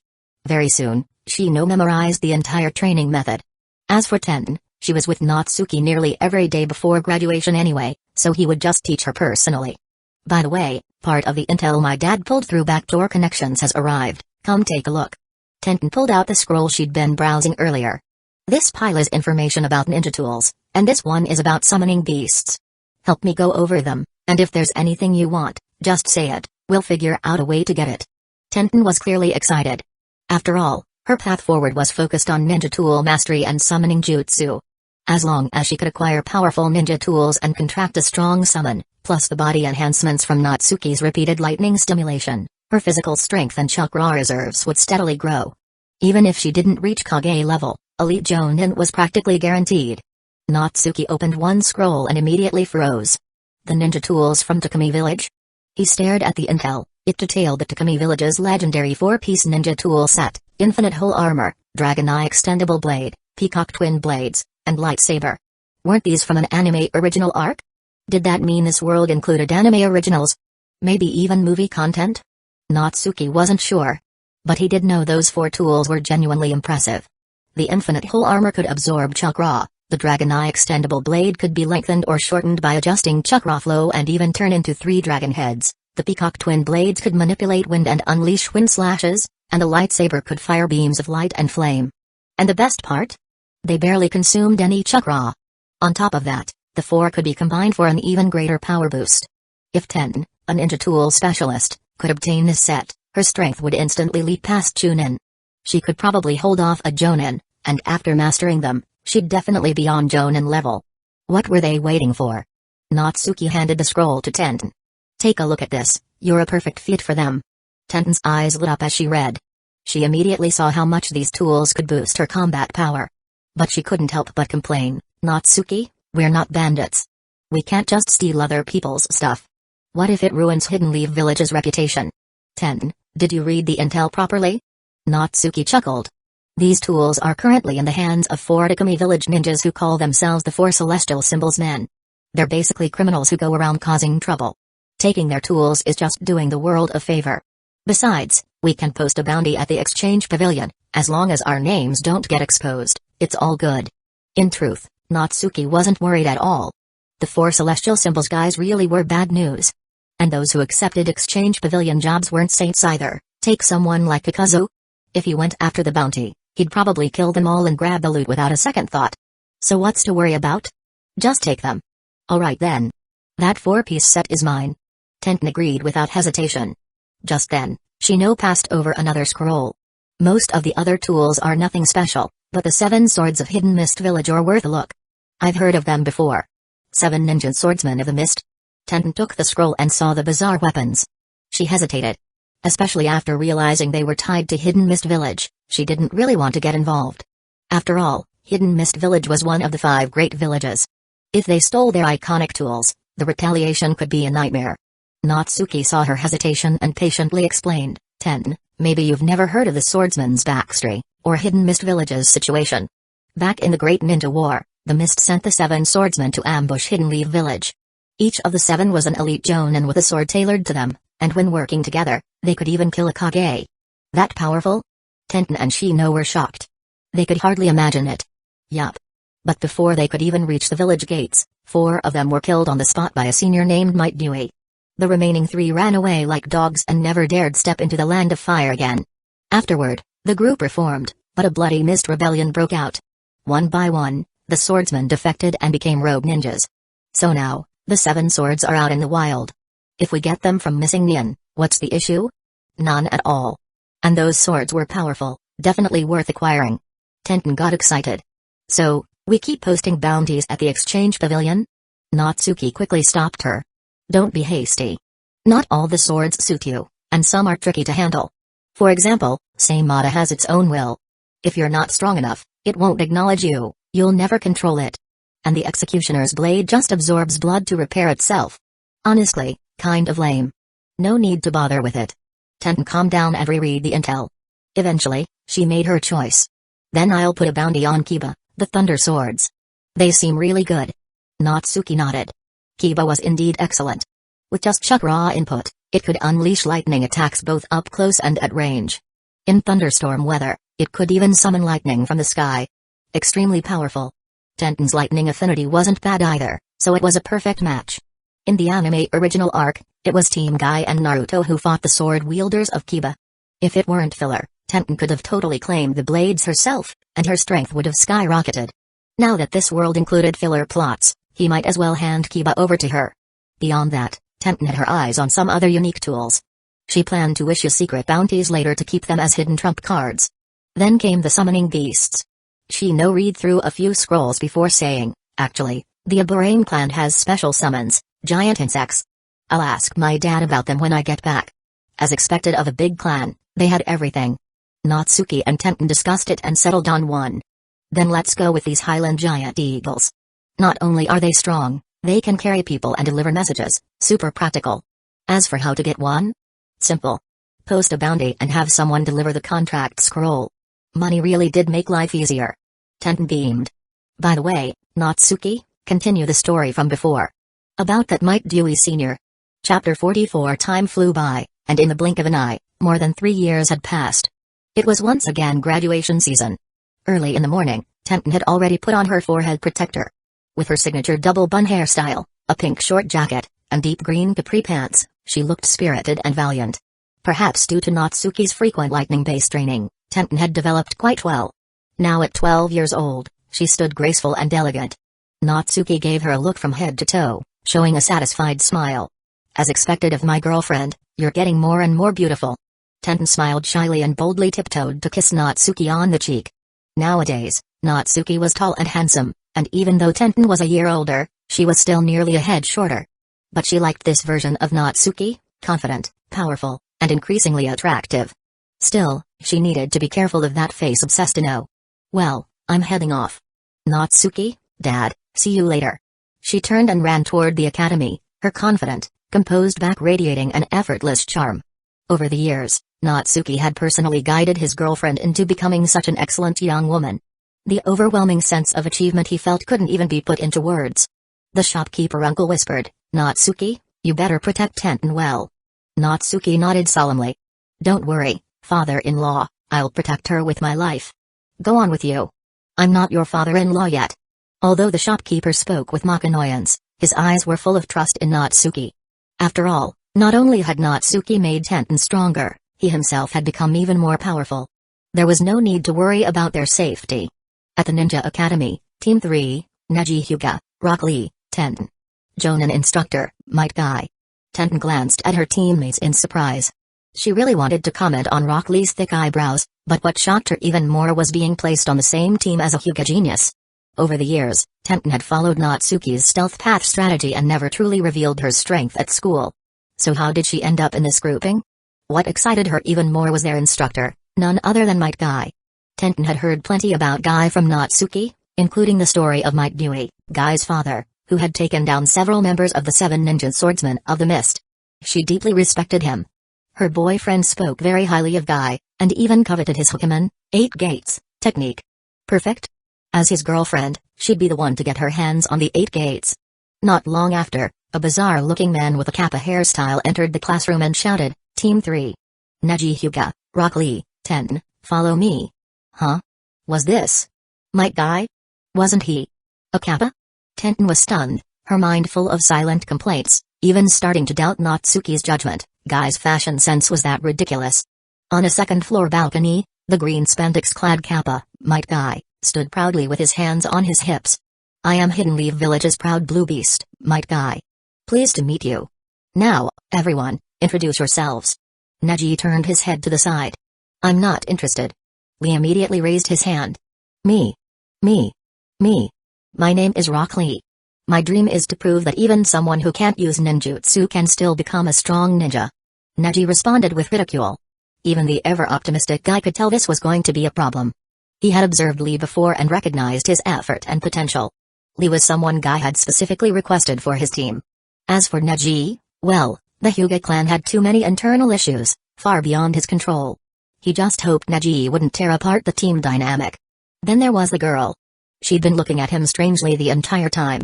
Could it be? She was awed by his powerful aura? Tenten then introduced herself. I'm Tenten. I like meat buns and Natsuki. I dislike weaklings. My dream is to become a powerful kunoichi like Lady Tsunade. Oh? Aspiring to be like Tsunade-sama? That's a fine dream. Guy gave her a thumbs up and followed up with a question. So, Tenten, who is Natsuki? And why are you looking at me like that? Tenten didn't shy away. Natsuki is my boyfriend. He has told me about you, Guy-sensei. Guy's eyes widened. So even Tenten has a boyfriend, huh? And what did your boyfriend say about me?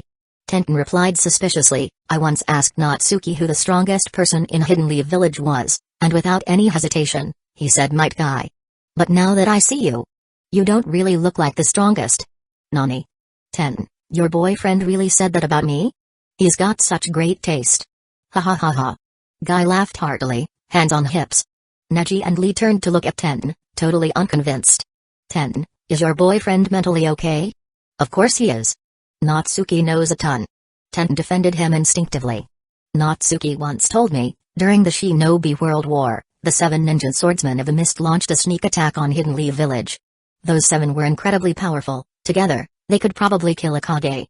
At the time, Guy-sensei had just graduated and was on a mission with his teammates when they were ambushed by the swordsmen. It was a desperate situation. But then, your father, Might Dewey, arrived, opened the 8 gates, and kicked 4 of them to death on the spot. The remaining 3 fled like dogs and never dared step into the land of fire again. Then she realized something. She looked up and saw Might Guy actually crying. She panicked. I'm so sorry, Guy-sensei. I shouldn't have brought up such a painful memory. No, Tenten. I'm not sad, and I'm not blaming you. Guy said emotionally, I'm just so moved that someone remembers my father's story. It's so passionate, so touching. This is youth. Don't worry, my father made a choice for his own beliefs. He saved me and my teammates, and became a hero who protected the village. I've always been proud of him. As he spoke, he gave a dramatic thumbs up. His teeth sparkled brightly. Tenten really wanted to comment, but didn't know where to start. She let out a breath of relief, annoyed with herself for speaking carelessly. Thankfully, Guy-sensei hadn't taken it badly. Neji and Lee were shocked. Wait, you're saying Guy-sensei's father had Kage-level strength? Then, why have we never heard of him? Guy smiled as he wiped a tear from the corner of his eye. Actually, my father was just a lifetime gain-in. A lifetime gain-in? That couldn't be true. Someone that strong. And still a gain-in? My father didn't have great talent. He couldn't master ninjutsu, so he focused entirely on taijutsu. The 8 gates technique doesn't show much strength in the early stages, it only becomes truly powerful when you open the later gates. So, my father stayed a gain-in his whole life.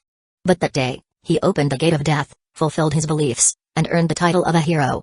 At the cost of his life. Guy didn't speak with sadness, only pride and fondness.